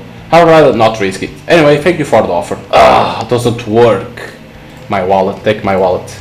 Eliza will be busy for a while. Why don't you go for a walk and get yourself, I don't know, some ice cream? I have $5. No. They must be finishing by now. They are shooting the outro. You don't know how this works. They have to repeat a lot of takes. Come on, you can buy Eliza a comic book with the rest of the money. Next issue doesn't come out until next week. Then you can buy back this week issue again and put it in the plastic bag. That's what you guys usually do, isn't it? Yeah, I don't know. Sorry, but I'll have to stay wait here. Okay, it doesn't work. We need to do something else. It's like he was getting hot with these, with the lights. The ashtray is overflowing with cigarette butts. You won't find anything but cigarette butts. Lionel was a rising star for the Golden Bears until a knee injury ended his meteoric career. He reinvented himself as a celebrity bodyguard and still carries the frustration of not being able to play for his old team. So don't tickle his funny bone if you don't want him to take it out on you. I'm not here to talk. If you want something, ask Doug. Okay, he doesn't talk with us. Eliza, there is no doubt that she's an icon of pop culture, posters, mugs, stickers, albums, movies, video games, books, figurines. You can find her image on the most unsuspected items. Where do you think we're going? To take a look at the shoot. Didn't you see that sign? It says they are on the air and the program is not live. Fancy yourself a smarty pants. No, I'm just... Do not interrupt the shoot. You can't go to the third panel? No.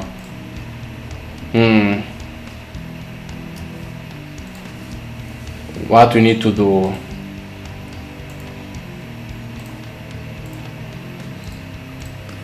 So we need to find something for him. So we know where it is.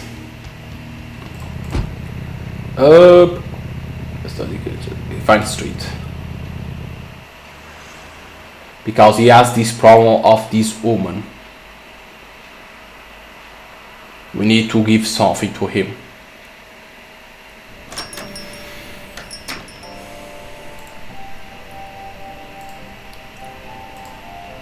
And everyone succeeds.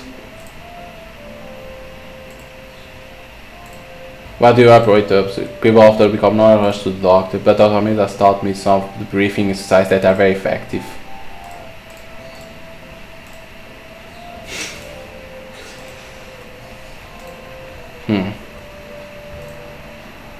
A switch. Aren't you a bit too old to be playing with the lights? Okay, they don't let. I'm sorry, she can't be watching.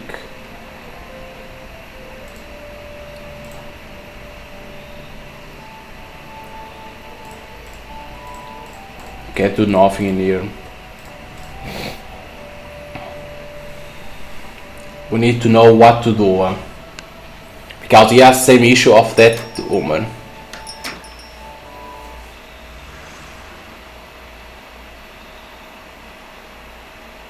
It can't be near. We need to take out that guy in there. Peter Evans mansion? No, it's not gonna work because the police is in here only. This has to be later.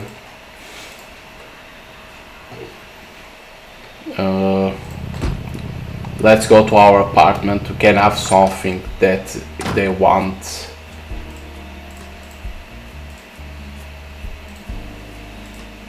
Tray, a mug.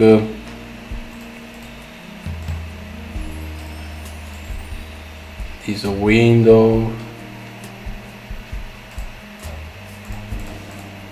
The letters, no. We don't have nothing from her.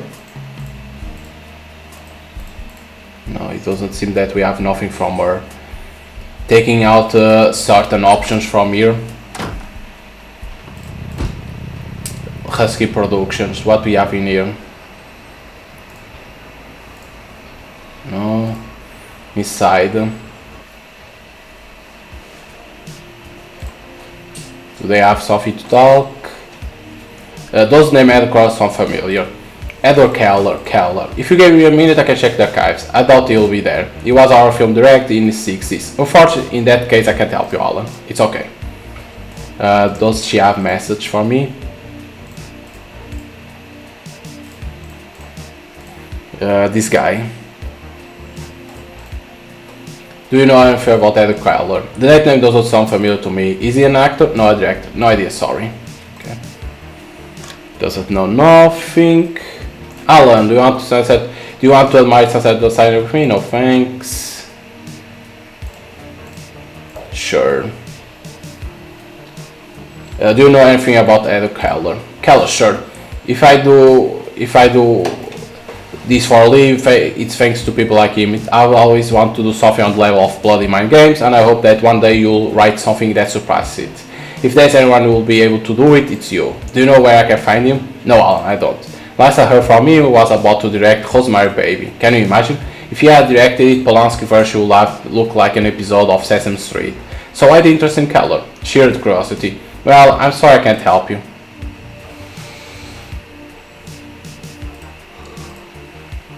Okay, these photos don't work. Files, no.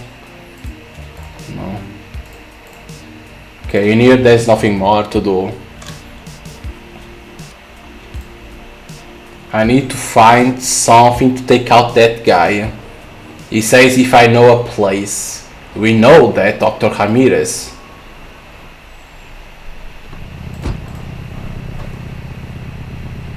Joe's Dino. Let's see if we can do something in here. Pie? No. Cash register? No. It's nothing. Nothing. Mac. Nothing. We can't go in here. Okay, nothing in here. Site. Sure, but doesn't work. These guys have to do for something then later. Because like they can't do nothing.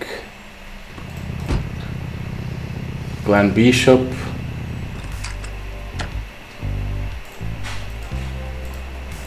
Doesn't have nothing. These only to see these posters. That's what I think.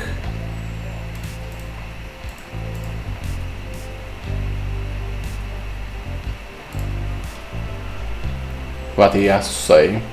I have an idea for a movie. Oh yeah, tell me. Children's play, supernatural intent, the Irish and supernatural. A young couple are met at night by a supernatural entity they cannot see. Can't be seen? We don't show it. Fewer expense. I like it, you know. The given of film is that everything will be shot on video. Video, huh? That's what we do. I like it. I mean, it will be like a home recording. During the day, the progress will record themselves with a handheld camera. At night, they will mount it on a tripod in their room, capture the entity that's outing them. And do they screw? What? Do they make love? No, they record themselves while they are sleeping in order to get proof of the entity's existence. They just sleep? Pal, people will be disappointed if there is no action in home record of a bedroom. Do you get it? I'm not convinced. Another one. The Hostel. A couple backpacks traveling through Europe looking for easy sex. Sex! Now we are talking. Operators arrive at the hostel in a small town in Czechoslovakia where they will be charged on... Wait a minute, Czechoslovakia? That's too far. What about San Pablo? It's about an hour from here. There is a speedy hostel and the folks over there are very rough. The strength of the film lies in the fact that the protagonists happen to be in a country they don't know and where they don't speak the language. I'm not moving my ass from LA Goldberg. Another one. Children's play, a serial killer called, I don't know, let's say Curtis Ray is mortally wounded by the police at a toy store while trying to escape, at which time he transfers his spirit to one of the best-selling dolls of that Christmas. Continue. Some day later, a kid named Brandy? Sure, why not? Hannah gets one of those dolls as Christmas present, especially the doll that Curtis Ray transfers his spirit onto. And the doll starts killing. Yeah, a dwarf. Sorry, what? The doll. It will have to be a dwarf in disguise. I know one. His name is Fred. He's as tall as a 6-year-old. He complains that no one gives him elevator rolls. Get it? It won't look convincing. I had thought about animatronics. Do you know how expensive that is? It's about making me win money, not losing. I don't like it. Another one. The heirs. When the matriarch of a family dies, her daughter Annie, a miniature artist. I'm getting bored. Another one. Clara Bell. Jack and Lee are a couple who are expecting their first child. Lee is an avid doll lover, so her husband gives her the one she was always want to have. And the doll starts killing. Well, not directly. Fred. What? My friend, the dwarf, he could dress up as a doll. It's not necessary, the doll does not move. A demon is behind it. I owe Fred a movie. If the doll moves, I'll buy the idea. The film will lose all its punch if that were the case. No Fred, no movie. Another one. The outing of the house on the hill. That one already exists. I suppose you are afraid the house haunted hill. I know House on Haunted Hill, that's not the one. What was it called? The Haunting of Hill House? But the film I'm proposing to you will be called The Haunting of the House on the Hill, not Haunting of the Hill House. But it could be confused with the one I'm talking about. The house on the haunted hill is yours, right? No, mine is the haunting of the house on the hill. Oh, got it. I was referring to the haunted hill and the haunted house. Or was it the hill house and the haunted hill? Listen, let's just leave it there. I'm starting to get the headache. Another one. What kind of movie are you looking for? Exactly. Horror and science fiction. Not too expensive to shoot. What does a horror movie need to have for you to be interested in it? Blood and tits. The science fiction ones, aliens. And blood and tits. Don't stop shooting. A team of reporters gets trapped inside a building full of zombies. The film will be shot handheld, simulating a TV recording. Again with that, damn Goldberg, what's your obsession with the handheld camera? I make video films, but I try not to make them look that way. Another one. Okay, you can't do nothing. You doesn't have nothing, okay.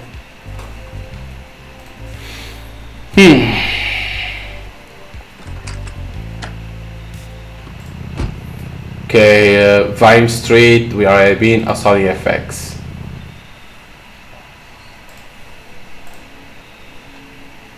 Can take out nothing.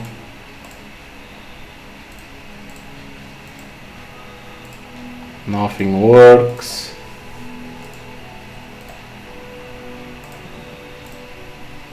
The same.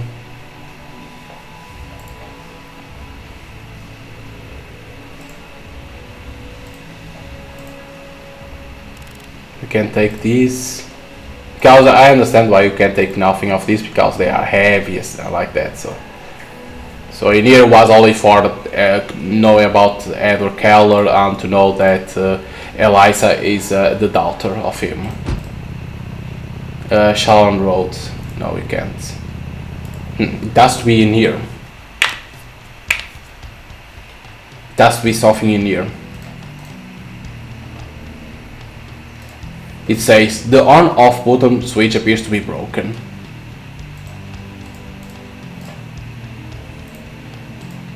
No. Okay, no.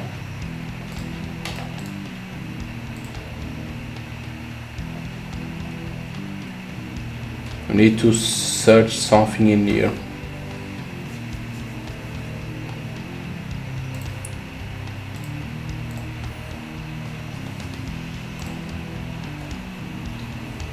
Your mother can wait. Your mother can wait. I don't think she'll worry if you are 1 or 2 hours late. You are old enough to not have a curfew. What the hell? You are old enough to be living by yourself. No, my mother might get nervous if I'm late. That upsets her. I have to be with her. So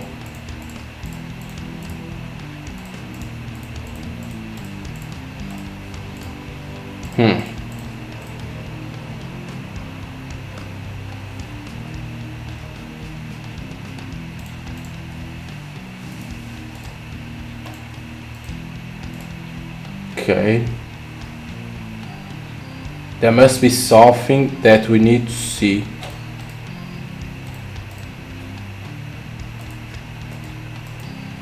Because these can interact, but they don't go.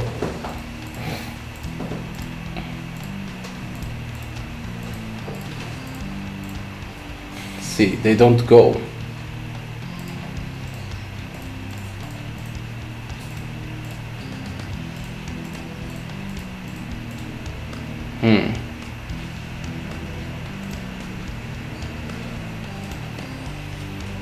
I need to know what to do. Because I turn on this light and he was like, ooh, I'm hot. And you can't interact more.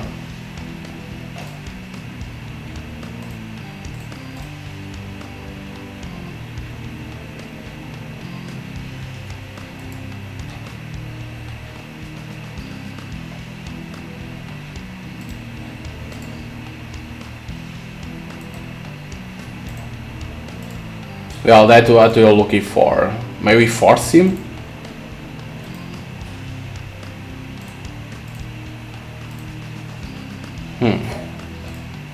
Because we need to take out this guy. Like I just try to figure out what line because I'm the line.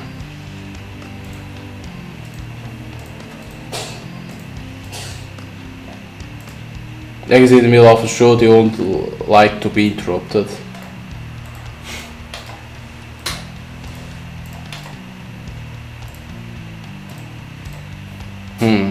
Because it needs to be that. Yeah, but you can't interact.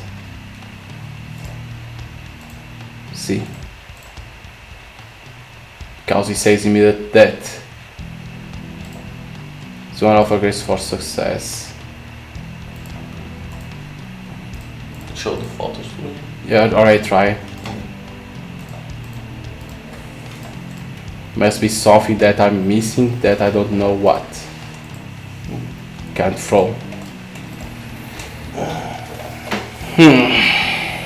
Like there's nothing to interact.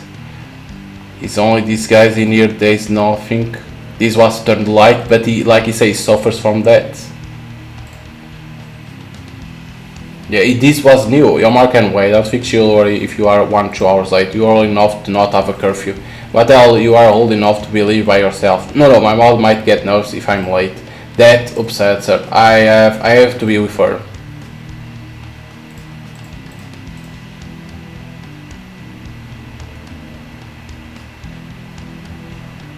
This should be something. Because like this I don't know what I have to do. Because he suffers from the same thing of that character. But I don't know.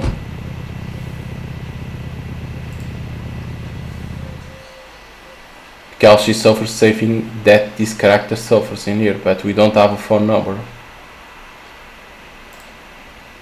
That's the issue.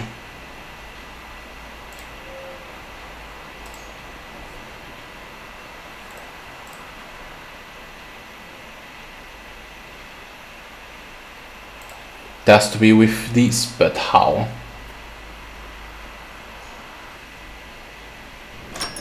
It has to be near.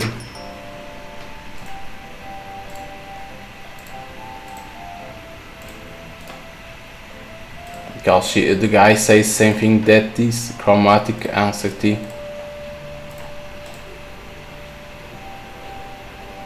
That won't help her.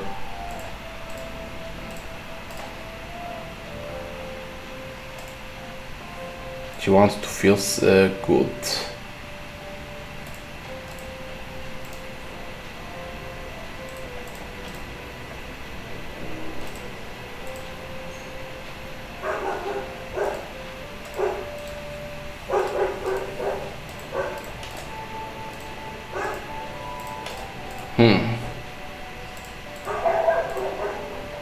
What about the TV?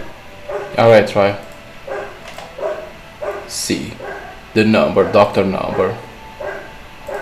But we don't use the number. There is nothing that happens because we see the number. We should take this. Don't you have a paper? Yeah, but we have to get interact.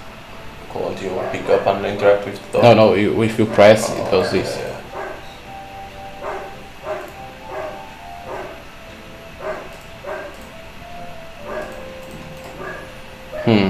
It's not in your cabinet.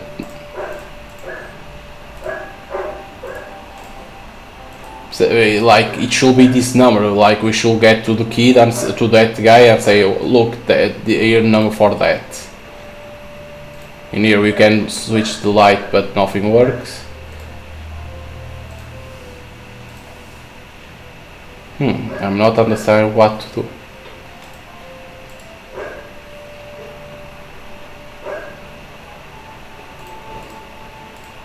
We need to take out that patient. But the patient only says this. Instead of diabetes like me suffer from it. I don't know the cause, but our vision. I guess that's junkies when they are tripping. And what do when it happens to you? People often become nervous and rush to the doctor. But doctor has taught me to some breathing exercise, very effective. Probably outside there is that how it says the Air condition. But no can't interact. No.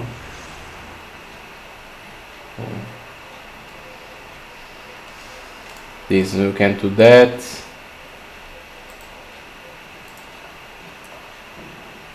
Like like what you need.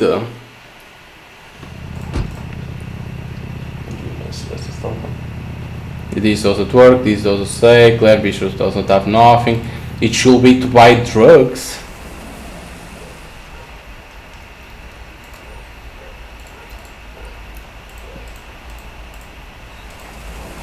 Is that guy? Yeah, but this guy doesn't work.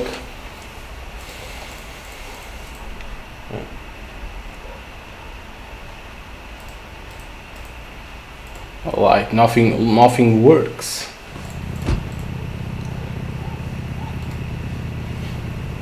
Are in every place and nothing works.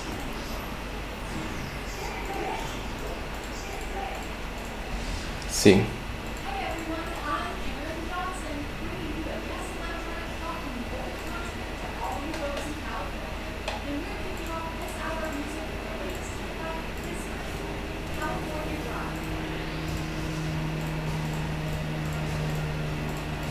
Like nothing works.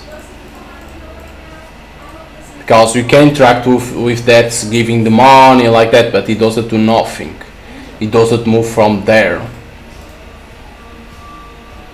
And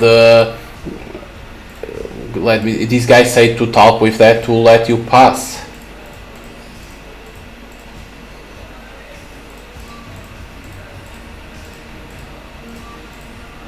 Yeah, nothing works. This doesn't work for nothing.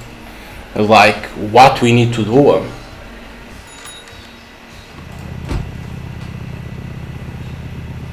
The Peter Evans mansion doesn't work for nothing. We don't have a lot of things. Maybe give thoughts to this. Can you take a look at this? Are you aware of that? What you showed to me? I stole them from Vine Street Photographer, so they belong to you then. Best thing you can do right now is to hand them over to the closest police station. They will take care of this guy. Can't you do anything? I have to be here. Do as I say, take them to the nearest police station. And what about the car? No.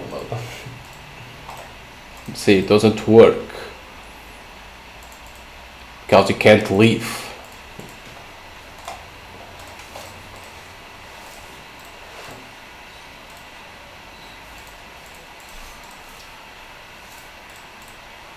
The car you can't do because the police is in here.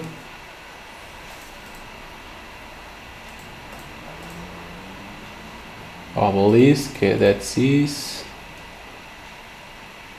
Maybe money.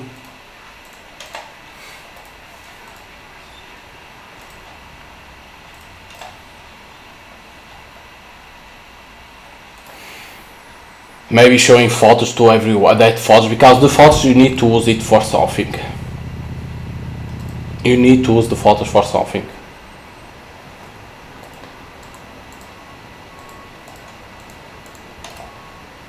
It's nothing. You need to use for something the photos.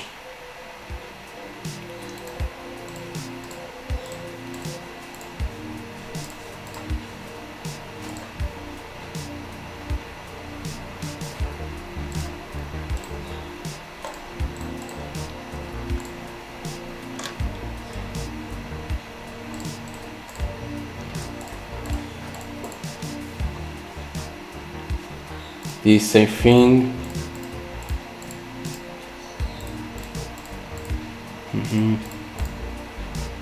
The photos don't work in here.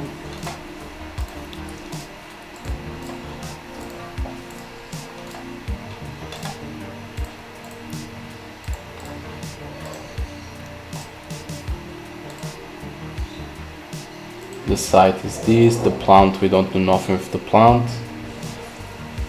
But they are firmly attached to the stem, like doesn't work nothing.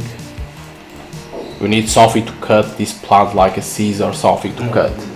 Or maybe you can interact.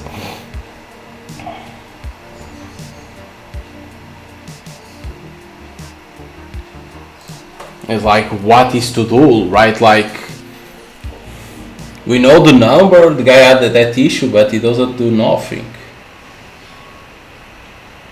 That's one thing that I would like to know is what to do. Like I don't have nothing more. All I have is to show the photos. It's the only thing that I have.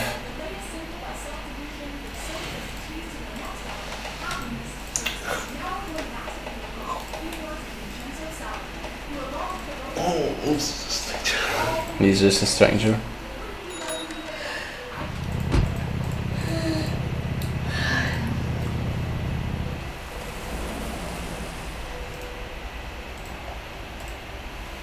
He's only interested in certain economic transactions. What about the money? Maybe can work.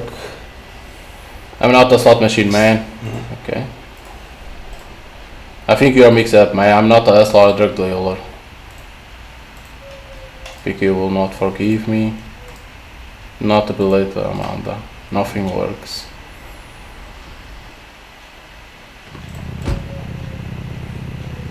Glen Bishop. Can it work?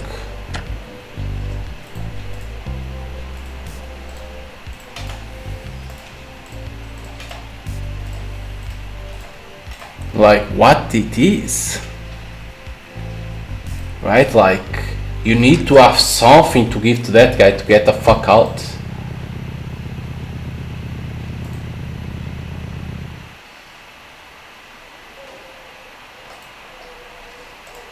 Hey man, this guy is hard.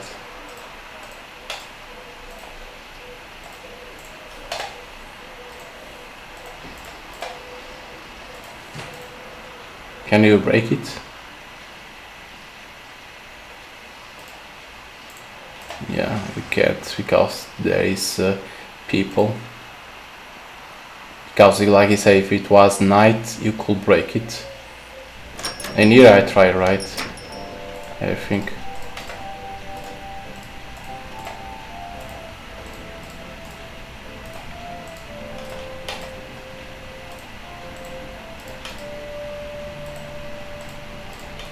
Yeah, like what? Like what it is to do?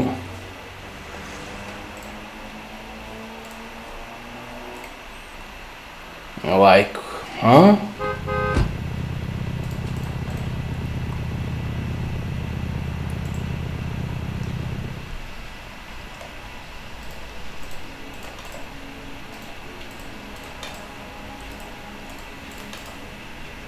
Does it have nothing to steal more? Because he needed was to steal this, and now you can't because it was only the matter was for only for that. Shalon you can't because she wants you to. It has to be in here. You won't score everything else by moving.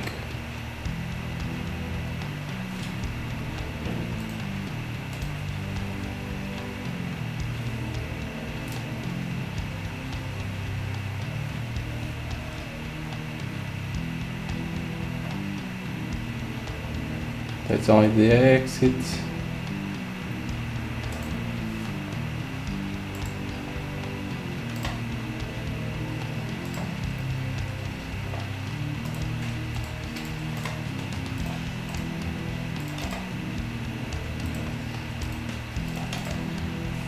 Like what?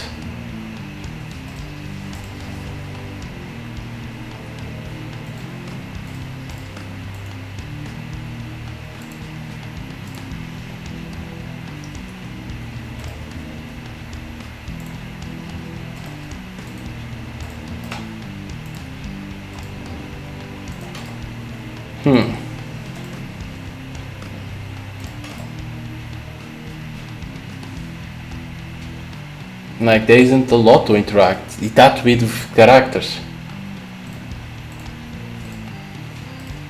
You see, chromatic answers I suffer from. It flares up when I get nervous.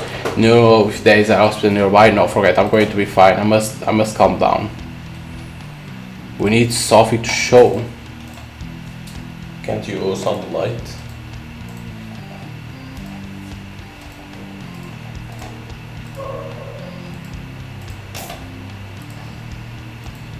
Because you should do this.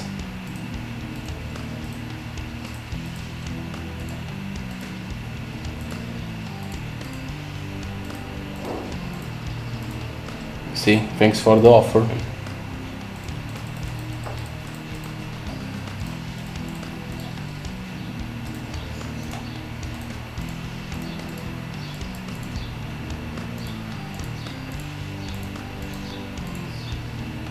See, like nothing works.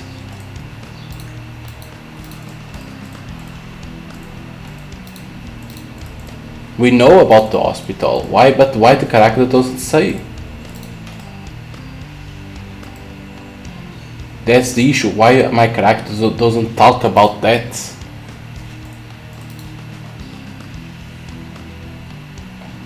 Because there is nothing more to interact. These were the things to interact.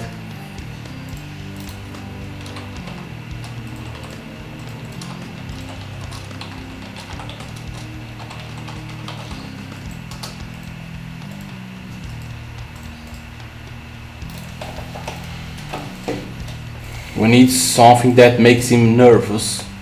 It should be the pamphlet. But we can't have nothing of her.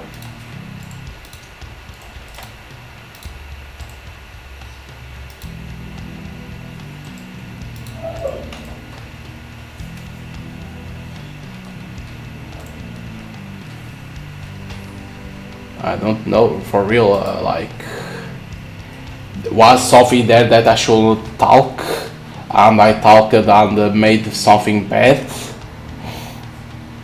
Is it? Because I knew there is something behind this and I pushed it. That was easy to see because of the lights. The guy says he gets nervous. He has that problem that that woman has. Easy to know about that. But then you need to do something else.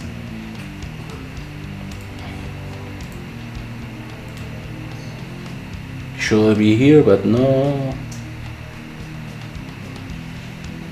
Right. Clark Hammond, Lionel dressing room.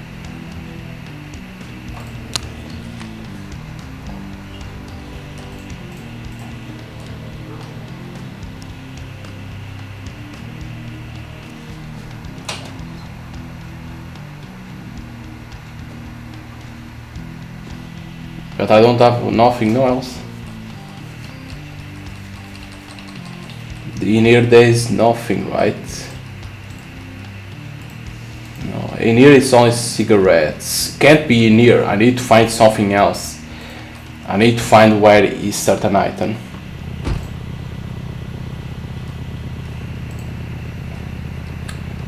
Maybe in our apartment we have something, but I didn't pay attention. Box, maybe on the box. Yes, it was. I have in here there is something on the box. Yes, because on the demo in this box you have an item. But it's like you were like, of course, in the demo you don't need nothing. Maybe this item can work. Let me see in front of the light. Oops, I missed it. Oh no, I knew it. Sooner or later it had to happen to me. Is there a doctor in the house? I need a doctor. Okay, he goes away.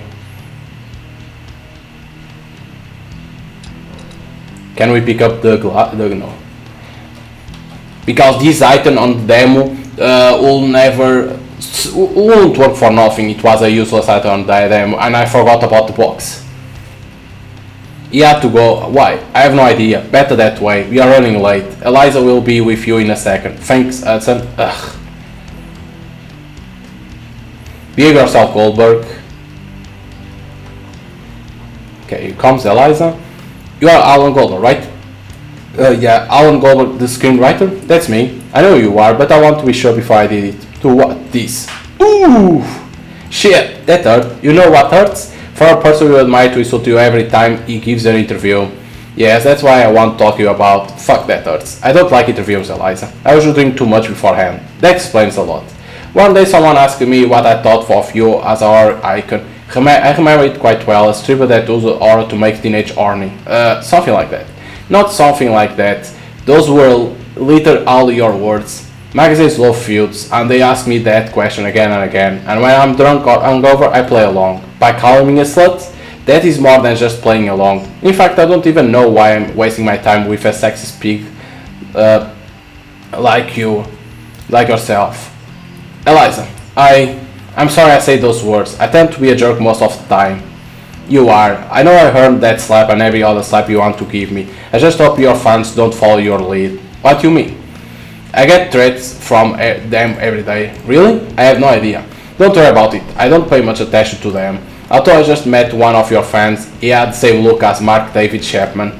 I can't tell you how sorry I am, Alan. In a way, I feel responsible for it. I advocate you a few choice words in some of my programs. In honor of them, I say that I would like to see you go to net. Those idiots must have taken it serious. Don't feel guilty. It's what I get for being such a loudmouth. I'm in the middle of a shoot. I can address then now, and get this over with. Don't worry. Shall we call it even? Sounds good to me. Come, let's sit down. Alright, Alan, I know you didn't come just to apologize. What can I help you with? I would like to talk about your father. My father, Edward Kettler. How did you? I suppose it doesn't matter. I spent my whole life trying to hide the fact that I'm that bastard daughter, and to be honest, you are the last person I feel like talking to you about this. But whatever, go ahead. Just promise me you'll keep it a secret. Of course. Okay, Alan Goldberg, shoot. I'm looking for his last film. I'm going to be honest with you, I don't give a shit about your father. I've been offered something huge if I manage to get my hands on the last film he shot, and I'm hoping I'll be able to find it. Ah yes, that movie. The holy grail of cursed movies. I'm afraid it's nothing more than a legend, and it would not surprise me at all if he had made it up. He enjoyed being the center of attention, he was a very vain person. According to what I've been told, he released Blood Mind Games and vanished. Even when the film became a success, he still didn't appear. He could have taken the opportunity to, as you say, be the center of attention. He was a very complex person, Alan. Don't try to make sense of everything he did or didn't do. Will you know where I can find him? Hopefully rotting in hell. You have had no contact with him? Not at all. As you can see, my life has improved a lot since I don't hear from him. What was he like? There isn't much information about your father. A genius according to most, but a horrible person in my eyes. He didn't like people, not even his family. The only thing he cared about was his work. His ambition led to neglect everything in his life that didn't have to do with cinema. I owe nothing to that man except for my love of horror films. It's the only damn thing he ever impressed upon me. Gee, I thought I would find a clue as to his whereabouts here. I'm sorry I couldn't be of any help, but I'm glad to have talked to you, even if it was about this. It seems like you are on the right track towards not being a dick. I try not to be, but I'm not very good at it. Want some advice, Alan Goldberg? Give up your search. Nobody who has come into my father's orbits has walked away unscathed. He was a manipulative psychopath. He loved to see people suffer. I think he loved that even more than horror movies. He drove my mother crazy, did you know that? I'm sorry. He never laid a hand on her, but had absolute control over her. My mother was a strong, independent person. No one could explain how she could consent to that kind of relationship with my father. She ended up killing herself. I was 12 when it happened, and he took care of me. I don't know if it was because he didn't want to deal with Child Protective Service, which would have distracted him from filming Bloody Mind Games. I ended up in a... Just a moment, I think I have a clue for you. I'm all ears. At that time, around 1966, my father joined a cult. They called themselves the House of the Black Light. It was just one of the many satanic cults that sprung up LA when the hippie movement began to fizzle out. They say they worship the devil and who knows what else, but all they did was get high on LCD and fuck like rabbits. My father and a couple of others guys were the only ones who took it seriously. I saw him do horrible things to the girls. They probably ended up like my mother. I walked out of there after 2 months. I had nowhere to go and didn't know what I was going to do with my life. But everything was better than staying there. The thing is that 2 months ago there happened to be a report on ABS about new age cults in LA. One of them goes by the name of Sigma Omicron. And you know what? They were at the same farm that the House of the Black Light used as their headquarters, and interviewed their leader, a guy named Dan. That same guy was around in the 60s. He might know something about your father. I don't know how much time he spent there, but the leader of Sigma Omicron probably knows more than I do. Where is this farm? Do you know the Lost Canyons Golf Clubs in Simi Valley? It rings a bell. It is the first farm you come across heading north. Okay, we need new location. Thank you very much for your help, Eliza. You are welcome. But remember, I have warned you about my father. He's a tornado that swallows up everyone around it. Be careful. And one more thing. I don't make this program to show off my body. I love horror films, and out there is a whole generation of kids who will be the ones who will dignify the genre in the future. My wish to give spark a passion in them for this type of cinema, and hope they end up being the next Sam Raimi or John Carpenter. or the next Alan Gold, because even if it pains you to admit it, you are one of us. I have to go back to the shoot. Take care, Alan. Thank you, Elias. I'm sorry about it's all in the past. Okay, so we got a new location to go. Nice. Whew. Only because of the goggles, because in the demo that goggles won't work for shit, right? Because the purpose was in here. We can't get, right? We can't get that anymore. No. Okay, so we go for that place. Of course, it had to be around the cult. Sigma Omicron. What the fuck is this? Chicken! We can get the chicken. Wait here, please. Chicken! No, we can't. Yeah, we can't. Whoa, this is good. Drums. I saw some more. Mill. The blades of the rusty old mill squeak every time the wheel turns. Structure is swaying so much that you are afraid to walk past in case it collapses. Drums. A couple of drums about to fall apart due to rust. You take a look inside drums and forget it immediately. You don't know exactly what is in them, but it's not healthy to keep smelling the stench they give off. Oh, we can't pick up the chickens. Mill. The only function the mill serves now is to test how long it will stay. Sign. Sigma on Omicron. This is definitely the place. The symbols give away that it is a fraternity or indeed a cult. Hen. Wait, is hen. This animal is perched on the fence as if you were the guardian of the place. For some reasons, you feel compelled to pet the hen. Oh, you get welder pack on your fingers. Okay, so we're gonna need to do something with the chicken. A hamshack truck sits in the shade of a tree. From the looks of it, you doubt it will even start. It crosses your mind to search the truck, but you don't even know what you will find in it. So we're gonna need to do something with the chicken. Chaos. They like corn, so we only need to find that. Hello? Is anyone there? You don't really know what they do here, but it's not cleaning. Dust fills the entire room, stirred by the breeze coming in through the open window in the background. Door. It's a desk empty room with only even dusty clothes in it. There's no one in the desk. A clock. The clock looks older than the house. It's 15 minutes late, but you don't come here to set clocks. Of course I came. Search everything. Staircase. What?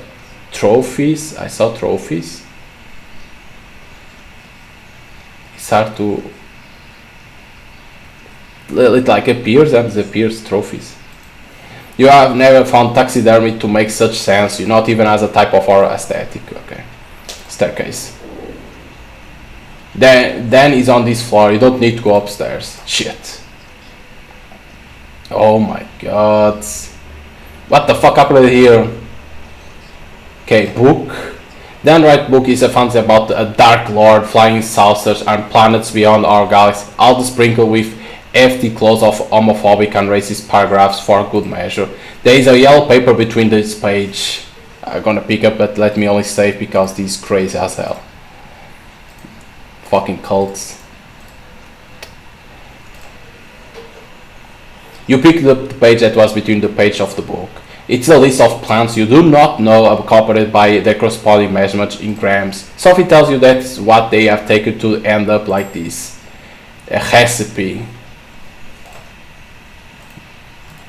Okay, we're gonna need to do something with that. Cabinets. On top of the regular furniture, there are several books of ufology. There is a small drawer and a door. You try to open the door, but it's locked. You try to open the drawer. Everything inside looks rusty, except for a pair of scissors that are in relatively good condition. Where was the scissors that I said that we'll need? Scissors in the plant, huh? What plant? On the guys. Those plants here, yes. Okay, cabinet, but we cannot open these. Trophies, this was this, okay. But we're gonna need a key. You hear deep breath and a couple of snores. You're pretty sweet, but she's still alive.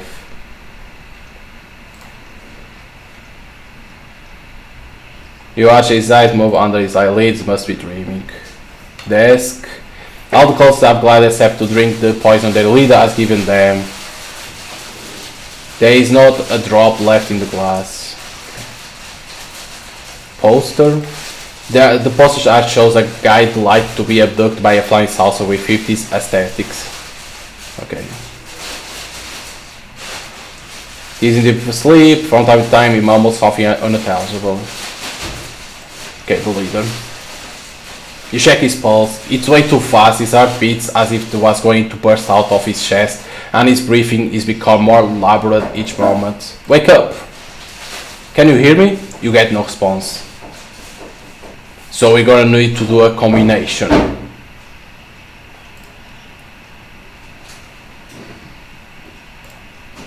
The cabinet doesn't work. No, it doesn't even go to the cabinet. We need to do something. We need to do the recipe.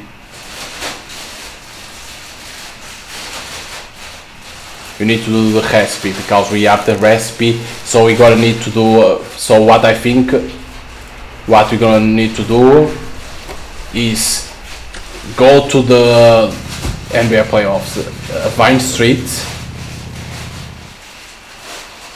We go in here.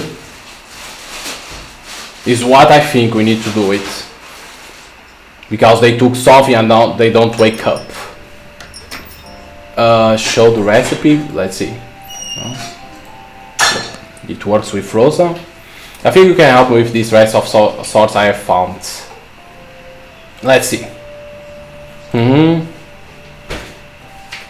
Where do you get this? It's a long story, but I think someone threw a part with that stuff. Do you mean they ingested it? Yes, I think so. Oh god, wait here. There we go. Yes, Rosa? Rosa tries to speak in a hushed voice, but you manage to catch the whole conversation. That one over there. Okay, don't worry, I'll take care of this.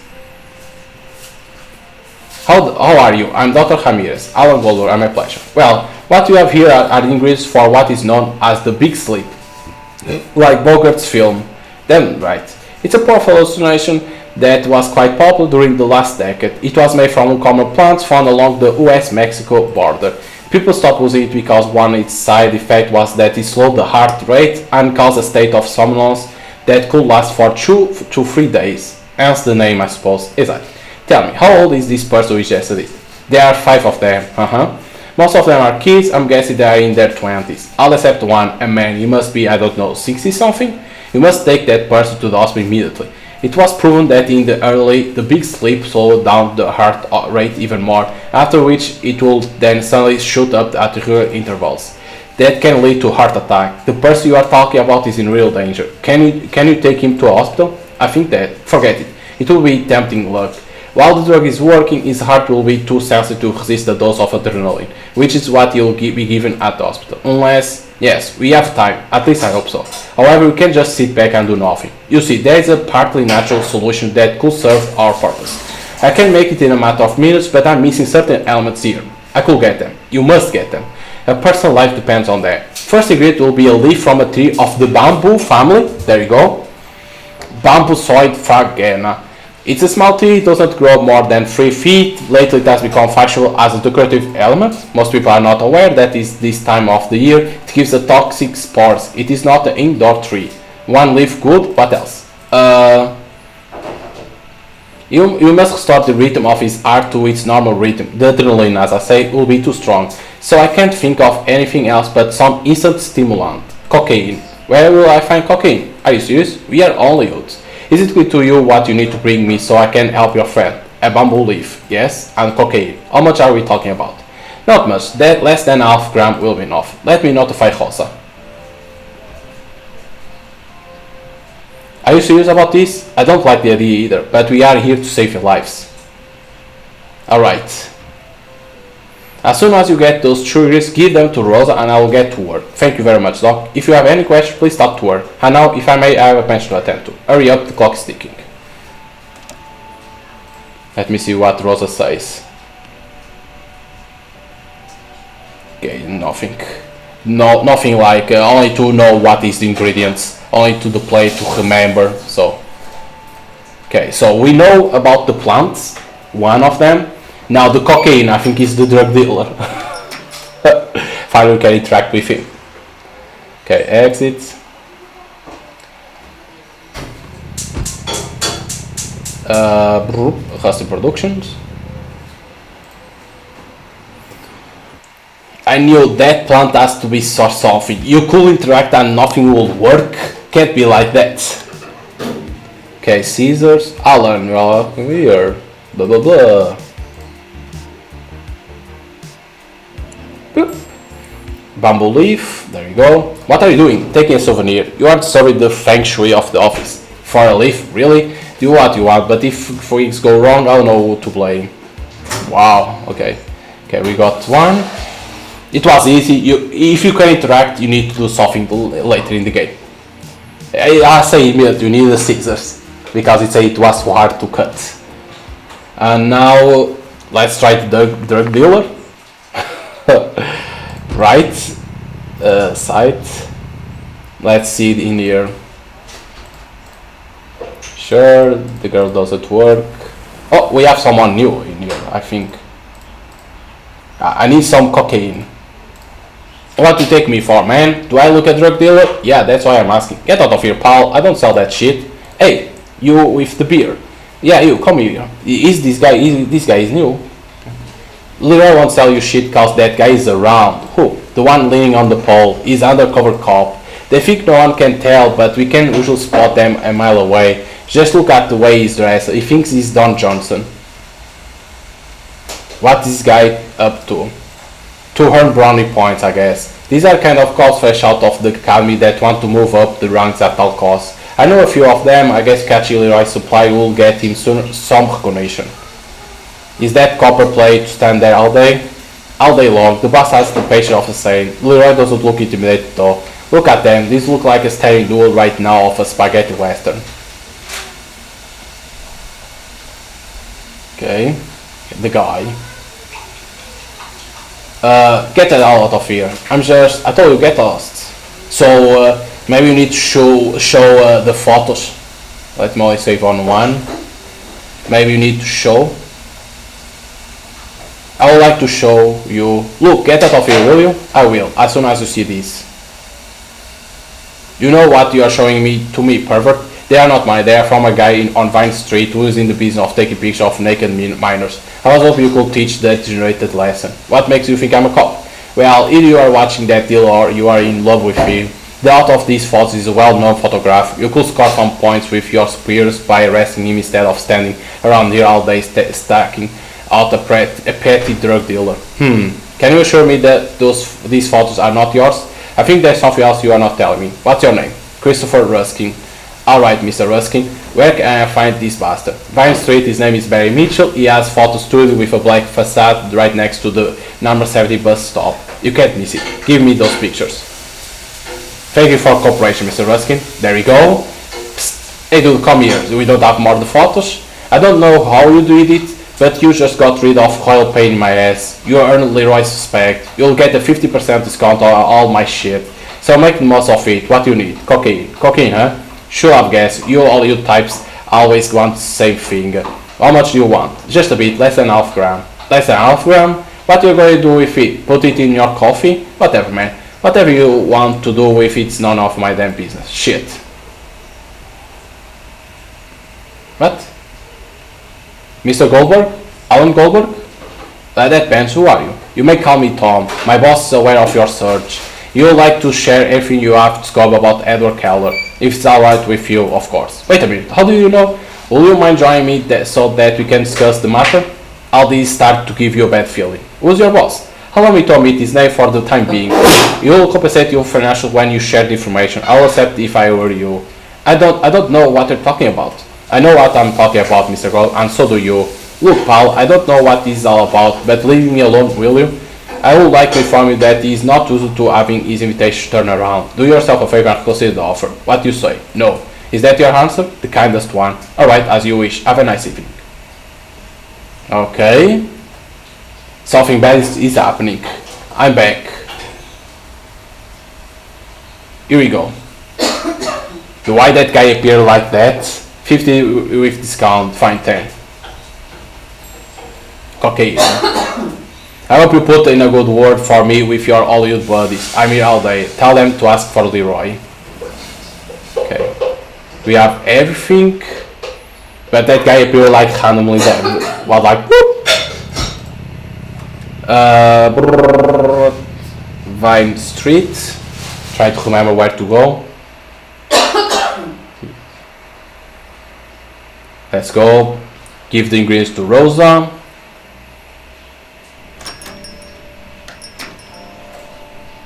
Oh, I think I only need to talk, right? No, I need to give to her. Here you are. Good, thank you. And the cocaine. Here you go. Rosa takes the bag of cocaine with shudder and gives you a disapproving glance. Of course, we discover the things. Did Mr. Gold bring the ingredients? Yep, here they are. Excellent, I'll start working on it. Hey, young man, come over here. I noticed you gave Rosa a bag with some powder. Does it work well for burn pain? Give me a little bag of that. How do you take them? Like an infusion? Do you dissolve it in water? Mr. Goldberg? If you excuse me, I need to speak with the doctor. The mixture is ready. Do you know how to give an injection? No, but I don't think it will be too hard. First purge the syringe to make sure there is no air in it. Then press on the arm so that the vein becomes visible. And then stick the needle in it. Damn right. I recommend that you take your friend to the hospital for a full checkup after this. Here we go. Okay, the syringe.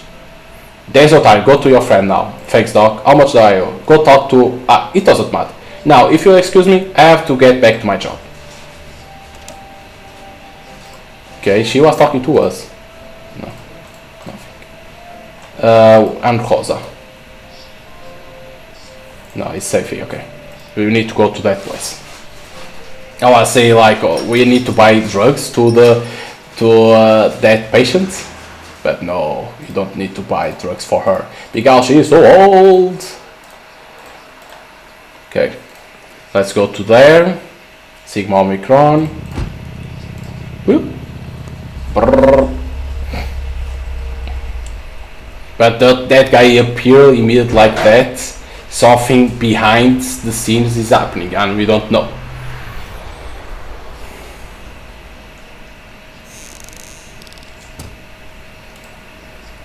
Go. He's in here. Syringe to him.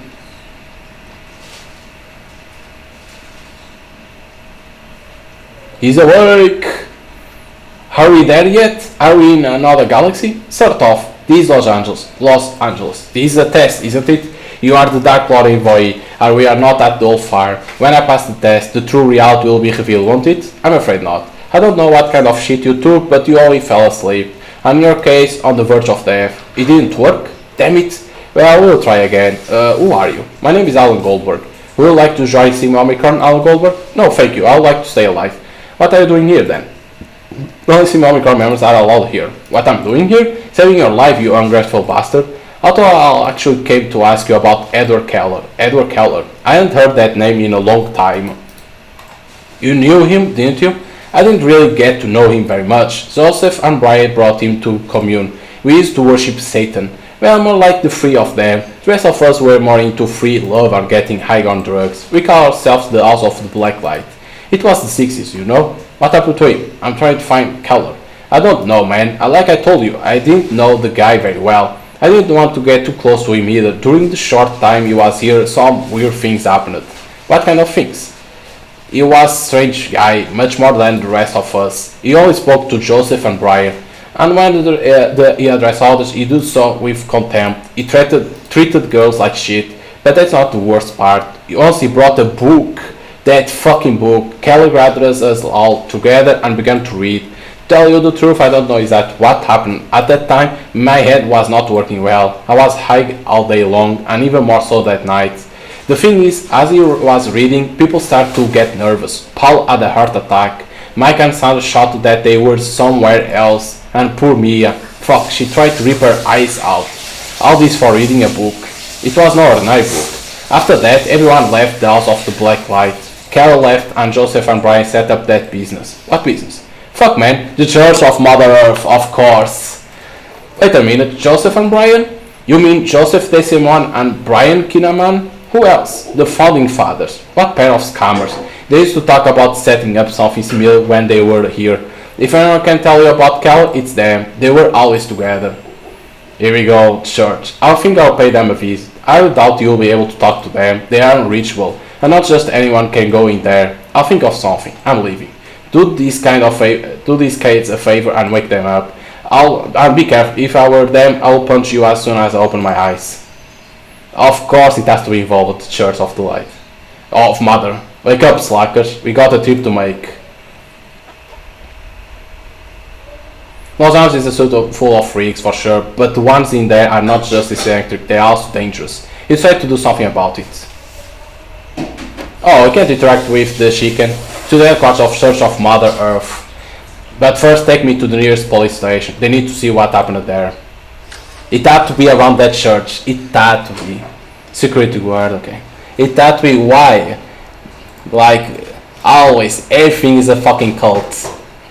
When you see something different, it's a fucking cult. Okay, a plague. You have never understood the meaning of the symbol of the Church of Mother Earth. According to its founders, it represents the human personification of Mother Earth reaching out to the embrace humanity. You have to use your imagination, you only see that symbol. The wall surrounding the one on the arc compound prevents a large part of the interior from being visible. You can walk slowly a few feet and jump over the wall without being spotted by the security guard. Although the ones will probably see you are the other 6 who make their rounds inside the inner perimeter. This I think, okay.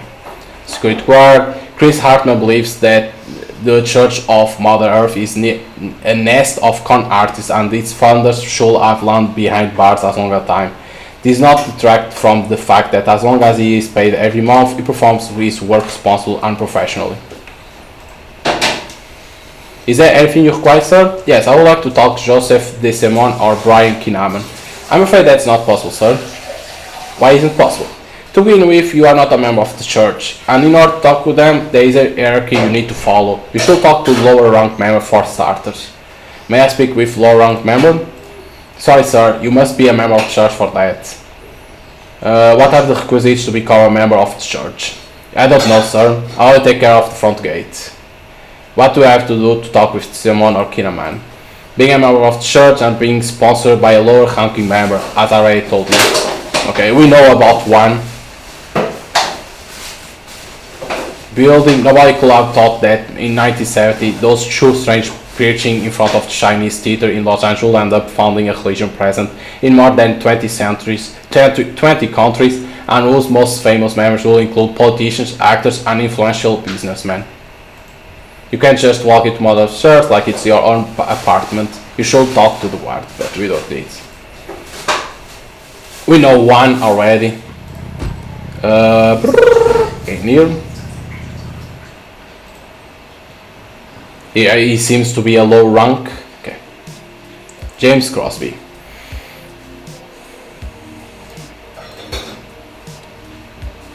What do you do in that call? No. I'd like to talk with the founders of your church. With Joseph and Brian? Oh, that's impossible. There's a pretty strict protocol for that. Do you have any contact with them? Sure, I'm level 9. Is there any way I can get an interview with DeSimone and Kinnaman? For starters, you should belong to the church. Done. What? Are you serious? Totally. About time, Alan. The church needs people like you. I can't believe what I'm hearing. But first I would like to have an interview with them. I already told you, it's impossible, only level 9. I thought you had enough influence in the church to arrange a meeting with them. You know what? It's done. I only have to make a phone call. Hey Pam, can I make a call? You are not going to call that code from the company's phone. What code? I will call from the car. I have a phone in there. Do you want one, Alan? A car? What? No, a phone in your car. I don't have a car. You will. I have to stop somewhere else first. I'll call on the way. See you in front of that quarters in about half an hour? Sounds good to me. Alan, you have just made the best decision of your life. Did you hit your head or something? What? Are you really going to join that pack of morons? Me? Not in a million years. I just want to... Never mind. Don't worry, I'm not joining the Church of Mother Earth. Hey, do whatever you want, it's none of my business. But I appreciate you getting rid of that bore. Let's see what Pam says. Another message, none else. Okay, in here. Okay, she doesn't have nothing. Only to see. In front of the headquarters. Maybe it's not in here.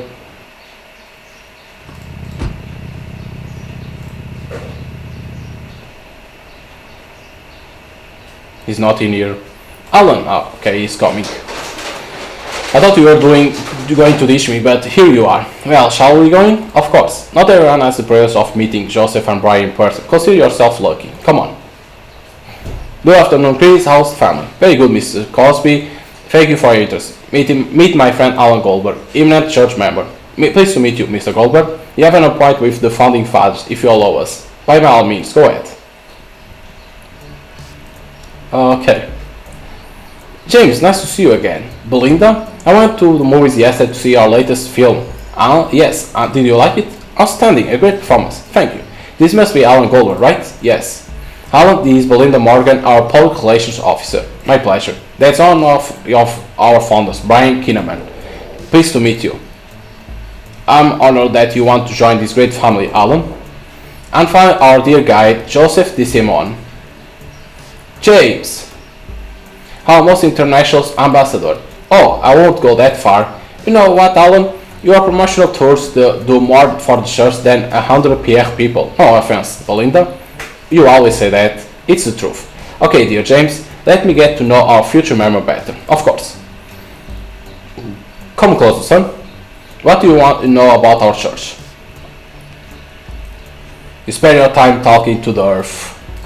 Well, it's kind of more earth who speaks through me. The conversation is one-sided. I cannot communicate with her. The church is nothing but a conduit for our dear mother's wish. She has remained silent through the all human history until 25 years ago, when she decided she had enough. We try as humbly as possible to follow her teachings and in the process to progress as a species in order to be more respectful of her. The whole purpose of our life is to relieve her cries of pain. According to James, you were skeptical of our doctrine. Tell me, son, what made you change your mind?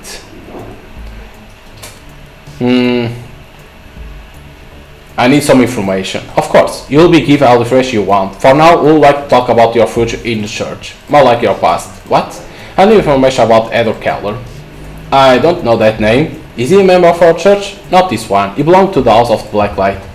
Who is this man, James? Are you a fucking journalist? Edward Keller, you met him in the late 60s in a satanic cult in... Blasphemy! Everyone knows where Joseph was in the late 1960s. He was working in his Iowa farm when he received the first salvation from Mother Earth. Yes, he was in a farm, but not in Iowa. It was in Simi Valley. How dare you imply that Joseph was a Satanist? Alright, let's calm down. Let's all calm down. Let's not get nervous. I just want to know where I can find Edward Keller. Then I'll leave and you can keep talking to the earth or any other plant you want. James, get this man out of here. Get him away from my sight. I never in my life want to see him again. Alan, you have to go. Help me calm things down a bit there, James. I don't know what the hell I said to make this man freak out like that. Let's get out of here. Do I need to call security? Let's go. I'm sorry, Joseph. I had no idea about this. Drop James down 3 levels, so he will think twice before bringing this sort of blasphemy into his holy church again. What the hell is wrong with you? What were you thinking of? What did I say? What? You accuse us of being a Satanist. Joseph. Kindness personified. It's the truth, damn it. You are lying. I might be able to convince you that the earth does not speak to that Bible thumper. But believe me when I tell you that this guy is lying even about his background. I don't want to hear anymore. Do you know what they are going to do with me now, Alan? I'm going to be disciplined. Oh my god, what are you, 2 years old? I'll be demoted. Do you know what that means? Look, James, you are a good guy who's taking for a ride with all these Mother Earth fantasies. Do yourself a favor, get out of this damn cult. You don't need them. You are rich and have an established career. Career? After this? Go fuck yourself, Holland. Calm down, would you? Go fuck yourself. Okay, thank you. Mr. Goldberg? Yeah? I have a message for you. Inside the luxury theater in half an hour. Who is the message from? I don't know, Mr. Goldberg. It's coming from there. I can't say no more. Well, thanks, I guess. Okay. Someone contacted us? Contacted security. Okay, let's save. But I'm going to only save on one. Exit, ticket clerk. In the light of the ticket booth, you see a bar clerk trying not to fall asleep. Hello? Are the movies worth it? Oh yes, both were nominated for Golden Globes last year. They're just porn movies, dude. If they get you horny, they have done their job. I'm Alan Goldberg, as I was asking for me. The clerk gives you a condensed look. Someone is waiting for me inside. Sounds good to me, but no sex in the screening room. Find yourself a motel on the way out of the movie theater. One ticket, please. $2.50. Here we go. Thank you.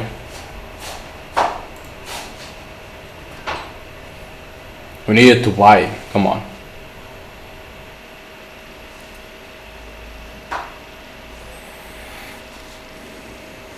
Good, you are now inside the luxury. But there are a lot of people here who could have summoned you. We're gonna need to discover who summoned us. Mike is in charge of keeping order in the room. Today everything seems quiet. Well, Will Joe is not interested in the porn slightest. He lives with 5 roommates, small apartment, not in any rush to get home. He just wants to enjoy the air condition, drink beer, and may take a nap. Frank Rams is obsessed with Randy Sands, star of Loving Harry, to the point of wearing the same look as him. A couple of days ago he found out that luxurious days are numbered and he wants to see his idol on the big screen before this type of deed becomes an anachronism. Parker Dix wasn't sure of his sexuality before entering the luxury this afternoon. Not anymore. Vince Cassell just let him to come into luxury believing that Loving Harry was a romantic movie, and now he can't believe what he's seeing. It's not a person. Brian Kinnaman, one of the founding fathers of the Church of Mother Earth, is definitely the person who asked to come here.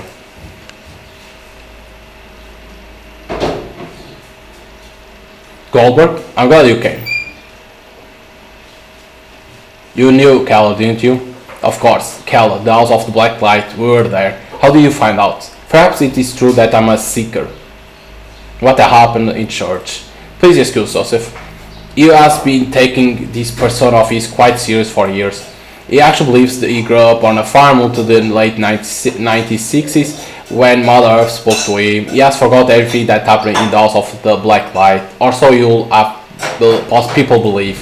He went ballistic.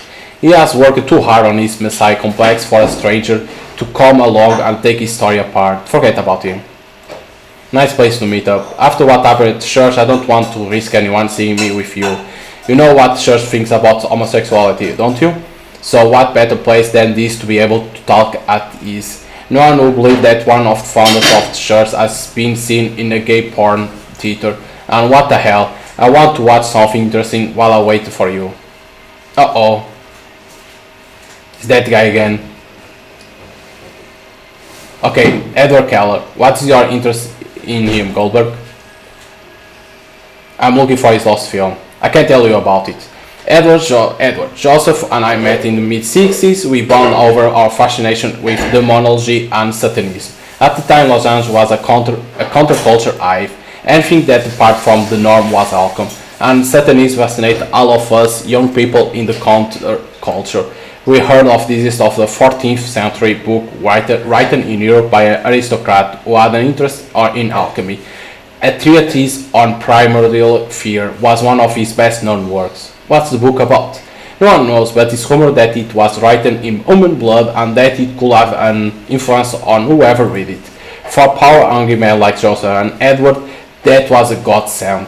Since we didn't even have a place to drop dead, we found the House of the Black Light with the intention of having a place to live in, and from where we could conduct our search for the book. But it got out of hand. As more new members arrived, we abandoned our research and turned to drugs and free sex. Those were good times, I must admit. Or they would have been if it wasn't for Edward. What happened to Edward? He was a psychopath. He enjoyed using fear to control people. His own wife and daughter feared him. He revealed it in it. He began to impose punishment on members who didn't follow certain rules. I object too, but Joseph seemed delighted with the idea. What kind of punishments? Branding people with hot iron, pulling out their fingernails, leaving them locked up for 3 days in the water tank. Barbaric shit, Goldberg. I still feel guilty that I didn't put an end to it. People accept it without complaint. Joseph took good care of brainwashing them. Once I asked Ed why he was doing all those things, I could read between the lines that he had a horrific childhood. He knew what it was like to live in a constant fear, and he wanted everyone to experience the same thing. It didn't make sense to me, but as I said, Edward was a psychopath. Anyways, we had already forgotten the purpose of the House of Black Light. Edward had some success with his movie Blood Mind Games. Joseph enjoyed being the leader and, well, I just hung around. Edward got us all together one night. I don't know how, but he had managed to get that damn book. He was sat in a circle and began to read some passage. The words were jumbled and the whole text was gibberish. But as he read on, we felt fear. No, way more than that. Have you ever had a bad LC trip, Goldberg? No. Multiply that by 10. We felt like we were somewhere else and that we were going to die. It's hard to explain, but we were taken to, I don't know, it looked like hell in there. People began to cry out in despair while Edward, in a trance, kept reciting the text. I had to put an end to it and snatch the book out of his hands. Everything vanished at once, and what I saw took my breath away. Paul died of heart attack. His hair had turned white. Mia Washington had been abused as a child by her father. She has ripped her eyes out as she screamed that her father had appeared there with the intention of abusing her again. It was real, Goldberg. It's hard to believe. I'm not asking you to, but why did we all see the same thing? Collective hysteria? Far too easy. That's what you say when you can't explain a shared phenomenon. What happened next? After that, we decided to put an end to the House of the Black Light. We would have done it anyway. Some day earlier, the Manson thing had happened, so the days of Saturdays were numbered. We had been thinking about founding something similar to the Church of Mother Earth for some time, so Joseph and I decided to devote ourselves to it. Edward told us that he knew about replicate the treatise on primordial fear. He had found a way to do it. He found the key in the memoirs of a cursed painter who tried to emulate these effects of the book with a picture painted in blood. He asked us to work with him in a small town in Sacramento. What was it called? It was in Sacramento. I think it was called Serena. Yes, that is Serena. But we didn't want to know anything about it and cut ties with him. So, Serena, is that where Cal might be? I don't know if he's still there. Hell, I don't even know if the bastard is still alive. But that's the last location I can place him in. By the way, the last thing you said before you left was that the world will experience the greatest fear ever conceived. I think that will completely change you. I think I have no choice but to visit that town. Will you update me on your findings when you return? I have never believed in supernatural, and for many years I've been peddling a lie with the Church of Mother Earth. I know that what I saw that night was real. I need to know if that son of a bitch managed to create something similar to a theatrice on primordial fear. I just want to find that movie. I'm not interested in tales of black magic. Be careful, Goldberg. Maybe your visit to Syrian will make you rethink some things. I doubt that. I have to go, Kinaman. Thanks for the information. A word of advice, Goldberg. Watch out for Keller if he's still alive.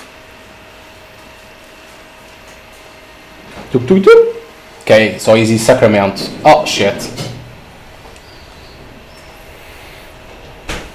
Enjoy the 7th art, Mr. Goldberg? You again? This time I came with my boss. He did not take your refusal very well. It breaks my heart. Get in the car please, my boss is waiting for you inside. Look pal, I don't want anything to do with you or your boss. I think I have made it clear. You just have to listen to what he has to tell you. I promise you won't regret wasting a mere 10 minutes of your time. I insist. And then I'll get rid of you? Probably. It's a tempting offer, I can't refuse.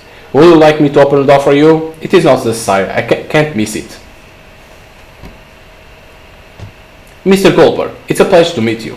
Tom, let's go for a ride with Mr. Goldberg. Okay.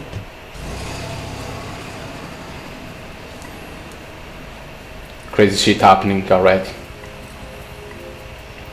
Do you know Mr. Goldberg? David Ross. You usually make it to the top of the Forbes list every year. I'd rather be on People magazine hottest list, but I don't think they cover my age range. First of all, forgive me for jumping on you like this. I'm not used to someone turning down a business proposal, but I don't blame you. Tom may not have explained himself too well. What do you want? You have probably worn clothes I have manufactured, eaten food that comes out of my factories, or stayed in a hotel I own. They are very lucrative, yet boring business. What I really live for is my love of cinema, specifically horror movies. And there is no great place than to hold in your hands a lost field that no one has seen. My biggest problem is that, unlike Ellen, I have no luck with my seekers. I have to admit that she has a better eye for that. What have you found out about Heather Keller's lost film? How do you know news travels fast among collectors? How about $1 million for sharing your information with me? True, if I consider it excellent. True? $2 million, yes. Right here, right now, I can't rewrite you a check. I don't know what Ellen has promised you, but keep in mind that she won't give it to you if you don't get the film. I, on the other hand, offer you a considerable sum for what you know so far. Tell me, what do you think of my offer? It sounds tempting, but Alan Westor has offered me so much more. Forget about Alan. That film has been missing for more than 2 decades. Do you think you are going to find it on your own? Put yourself in my shoes. I have to give it a try. What the hell is wrong with you? Those husking pay that well? When you realize you have hit a dead end looking for the Keller's field, you will come back to me begging for my money. And I may have the same information as you do by then, you miserable bastard. Look, Mr. Hoss, I didn't get up this morning to be insulted by someone like you. Can I get out of the car? Tom, take Mr. Goble home. How do you know where I live? Right away, sir. I know everything. Everyone wants that film.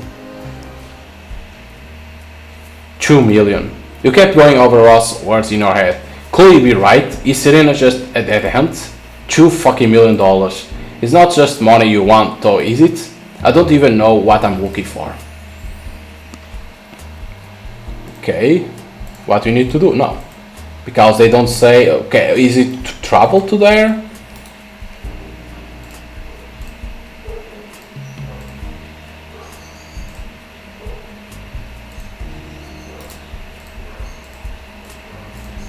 There's nothing.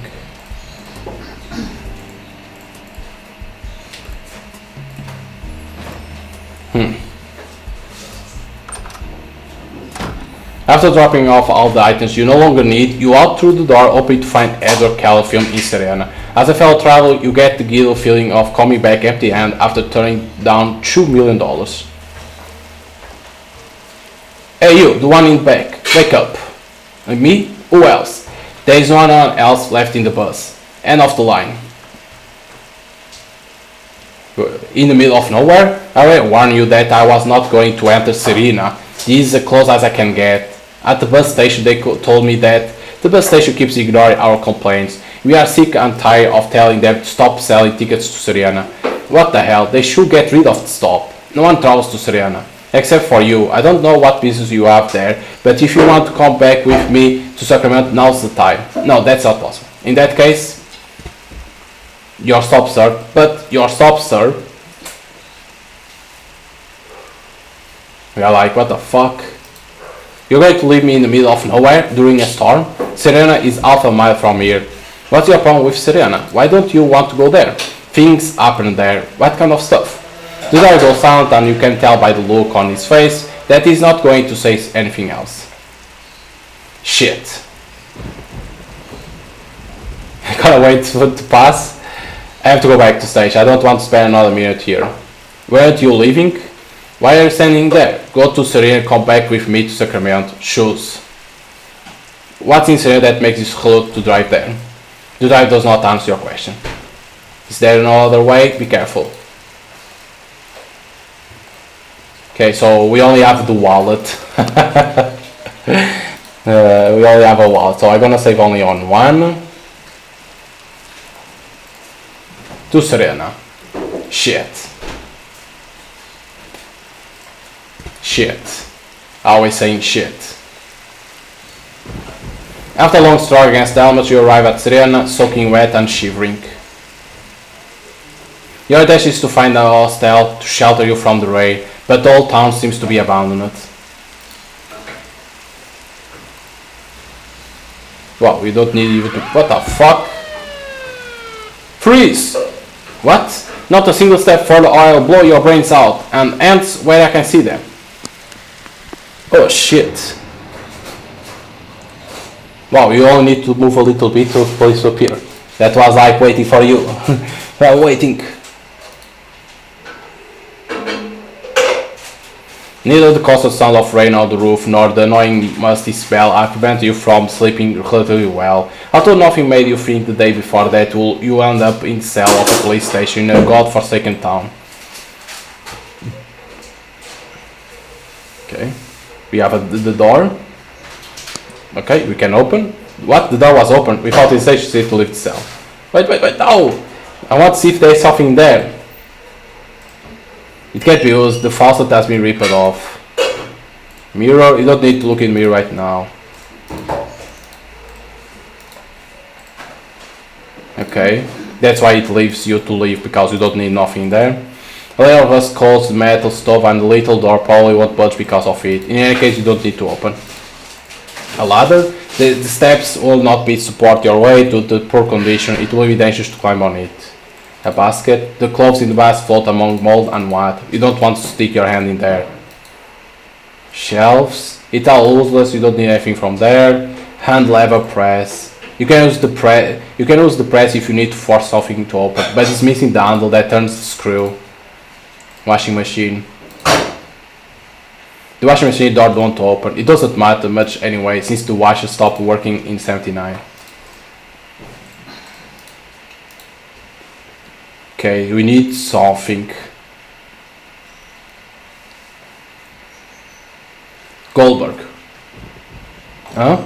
The cell door was unlocked and I unlocked it. I called out the place you told me, hustling production, road dinner, astounding FX. Your alibi is pretty solid. As far as I'm concerned, you weren't in Serena during the last few days. I already say so in my statement. I've never been here before. Yes, of course, I have no doubt about that. As far as the law is concerned, you are free, man. I'm sorry for giving you a hard time. What's done is done. Oh, and by the way, I've been speaking with Eliza. Wait till the folks at Wade Creek hear about this. Great girl, isn't she? Very nice. By the way, I'm Police Chief Bowman, but you can call me Rick. Can I call you Alan and we'll drop the formalities? Yes, sure. Okay, Alan, how can I help you? Do you have any coffee? I need some. Of course, it's right next to the door. Help yourself. It's from yesterday, but I warmed it up with the radiator. Works for me. There's not a lot of luxury in this police station. I try to spruce it up a bit every time I come here. As I was saying, sorry for the misunderstanding last night, but you gotta understand, 3 days ago a little girl went missing, Sarah Jordan, 14 years old. It doesn't seem like that she ran away. The girl is a little slow, with special needs, if you know what I mean.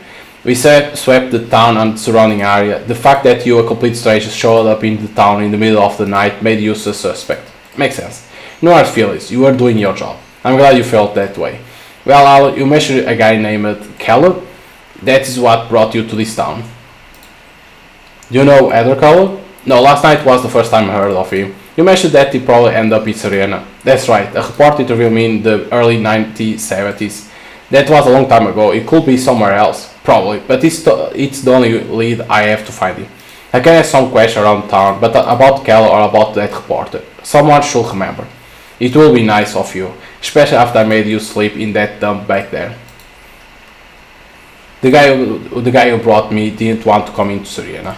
Serena does not have much of reputation around these parts, and it's not like the people are very welcome either. It's not that, you look scared. Yeah, well, Nothing but misfortune happened here since the town was founded. One of the worst tragedies to ever strike the town was the fire at the Clark Morgan High School. All the students perished in it. That's horrible. On top of that, the locals believe they see things. Although I'm not surprised that after all these folks have been through, they are a bit off their rocker. I think it's also because of the water. The river has been polluted for decades, but they don't seem to care. What are things people think they see? I don't know, visions or something like that. It's like they are on a permanent bad trip, you know. If you talk to them, they will try to convince you that they see ghosts. Don't play along. The cells are a mess. I had to say it. Only the cells? The old police station. What the hell, the whole town. Serena lost its municipality status in 1980. Now everything is managed from Wade Creek. I'm the chief of police there. I come once a month to check everything is okay, except in case of emergency, of course, like what happened to poor Sarah Jordan. And when I have a day off, I sometimes drop by to clean up a bit. Where I can find the former chief of police. You might know something about Keller. Marvin Floyd? He died 4 years ago. He left his position in the mid-70s. Poor Floyd spent his last year in a wheelchair. Last year, the Wade Creek City Council realized that Serena hadn't had a police chief for over a decade. And, well, here I am. Are you done with the coffee? Yes, come close, I need to ask you a favor. The search for Sarah Jordan concluded yesterday. There is no trace of her. I managed to convince two guys from the town, Mike Reeves and Fred Munson, to do a new sweep. They don't want poor Sarah to meet the same fate as Mary Elizabeth Hellman, a girl who disappeared 10 years ago. Well, to the point. Half an hour ago, Gordon Daggett, a guy who lives on the outskirts of town, called and said his dog had been killed. I have to take care of that, but Sarah Jordan is my priority. Could you go over to Daggett's house and see what that's all about? I'm not a cop, but I can make you a deputy. What do you say? You just have to go there, listen to what he has to say, and take note of everything. And take a look at the corpse too. That's all? Simple, huh? When the trip is over, I'll take to some of the locals and see if they know anything about Keller. Alright, I'll do it. Great. By the power vested in me by the law, just kidding. There's a map in the info panel. I've marked Gordon Daggett's house for you. Well, I've got to go. The boys are waiting for me. Put that. By the way, grab that jacket there on the hanger. It was Chief Floyd's. It will come in handy. The weather nasty out there. Damn rain. Okay, seems that you don't need to do nothing there. Okay. Sales box. Several police reports on the verge of falling apart due to the humidity rest inside a mold covered box. Could it be that Cal's name was mentioned in one of them? You look through the papers. Cal's name does not appear in any of them. Coffee made, there is some coffee left. It's the worst coffee you ever had in your life, but you need your daily dose of caffeine after waking up. Photos, the picture shows the police station here in the 3 different periods: 1890, 1925 and 1968. Don't need a picture. Of course I need a picture. Missing poster. Marvin Floyd, Sergeant former police chief, spent the last year of his life trying to solve the disappearance of Mary Elizabeth Hellman. He did not succeed. Nowadays everyone believes her to be dead. Interesting. Missy Mary Elizabeth Hellman, 40 years old, 5'8" tall, brown eyes, black hair, red sweater, grey skirt, last seen November 17, 1975 in Serena. Called the nun to contact Chief Floyd or her parents. Water cooler, green. You don't need to read that, okay. File cabinet stores 2 decks of police reports. You set to search the drawers by one, and I request Keller's name among the reports. This will take a while. Nothing, I waste my time. What? There is nothing, come on. Bulletin board, most wanted posters, emergency phone numbers, and occasion memo, all dating back to the last decade. Those folks are probably behind bars and the phones are no longer operational. You see a map of Serena area. You have a map of Serena and surrounding area. Okay, but you don't have in there, okay. Same thing, right? Okay. A phone. This marks spirit to you from Serena. Who would like to call to Chief? I'm not Chief. You are speaking from Chief's office. Yeah, but I'm not Chief. Alright. Who would like to talk? Husky Production. Chief Morgan called this mark. I think I have the number here. It is. Just a moment, please. Husky Production, Pam speaking. Hi Pam. Alan, Christopher has been trying to contact you, but he couldn't reach you. He wants to suggest a scene for the second act. I'm not in LA right now. Where? Serena, near Sacramento. In search of inspiration? More like looking to change my luck. When are you coming back? Soon, I hope. That's fine with me, Alan. Use the time to clear your mind, okay? I also have to try. Do you need anything? No, I'm fine. Then let you go for now. I got a call on the other line. Take care. Okay, so we're gonna need to use these phones to call for other people. Joe's Diner. Yeah, I got the number here. The chief has been talking to them tonight. Just a moment, please. Joe's Diner, best burgers in all of you. I'm Kara, how can I help you? Do I always say that, Joe? Kara, it's Alan. Vicky isn't here, Alan. You want to talk to her, didn't you? Yes, actually. You miss her, huh? You should fix things up. Anyway, she dropped by this morning to see if you were around. She's very happy with the shot and want to thank you. Who is it? Alan. Give me the phone.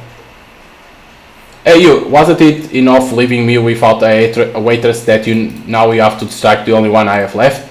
Aren't you up that Vicky as a kid her dream? In a movie where she has to show her boobs? Well, yes, I'm happy for her. But we are up to our ears in work, so don't sidetrack stuff, okay? I just want to... And they turn off. Okay, hang up. So we're going to use these phones. Array search. So the hunger that is said to pick up. Take chips large as commanded by Rick. It has a double lining and is made of lead, which will keep out the rain. The coffee maker. Down.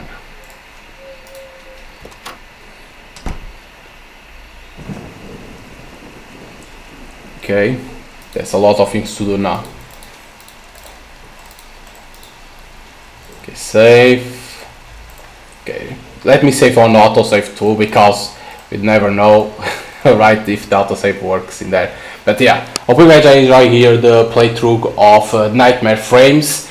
Like you start like trying to make a movie, but then it's all about Keller, that he was a genius of horror movies that disappeared when he made his first movie, and he disappeared. And everyone, you could see that everyone wants his second movie, that they think he made a second movie, but nobody knows where he is. And because we are searching for him, everyone now is trying to get to us to see, if you do this for me, I pay you certain money. Helen was like, if you find the movie, bring to me and I give you what you want, rich and famous, right? And that guy was only $2 million. Who knows if he's alive and he filmed something, but you can start to see that the guy became a crazy, right? Because he was in a cult, he found a book that makes everyone to fear. Of course, we don't know that's reality or not, but it's going to be around of that. Now we have to discover him here in Serena, it seems. So again, it's like, if you like this type of games, like this game is like point and click, of course, easy to understand, about horror movies of the year 80 years or year 80s, like that. In the 80s, like that. That the movies, it has some reference to them, you could see, but it's a point and click and it's good. Like the story is interesting, that you don't get bored. It's always fast. The story doesn't have a slow burn. It's like boom, always peaking, so it's always good. The dev fixed that bug that I talked that in the mod, so always good to see the developer pay attention to the feedback.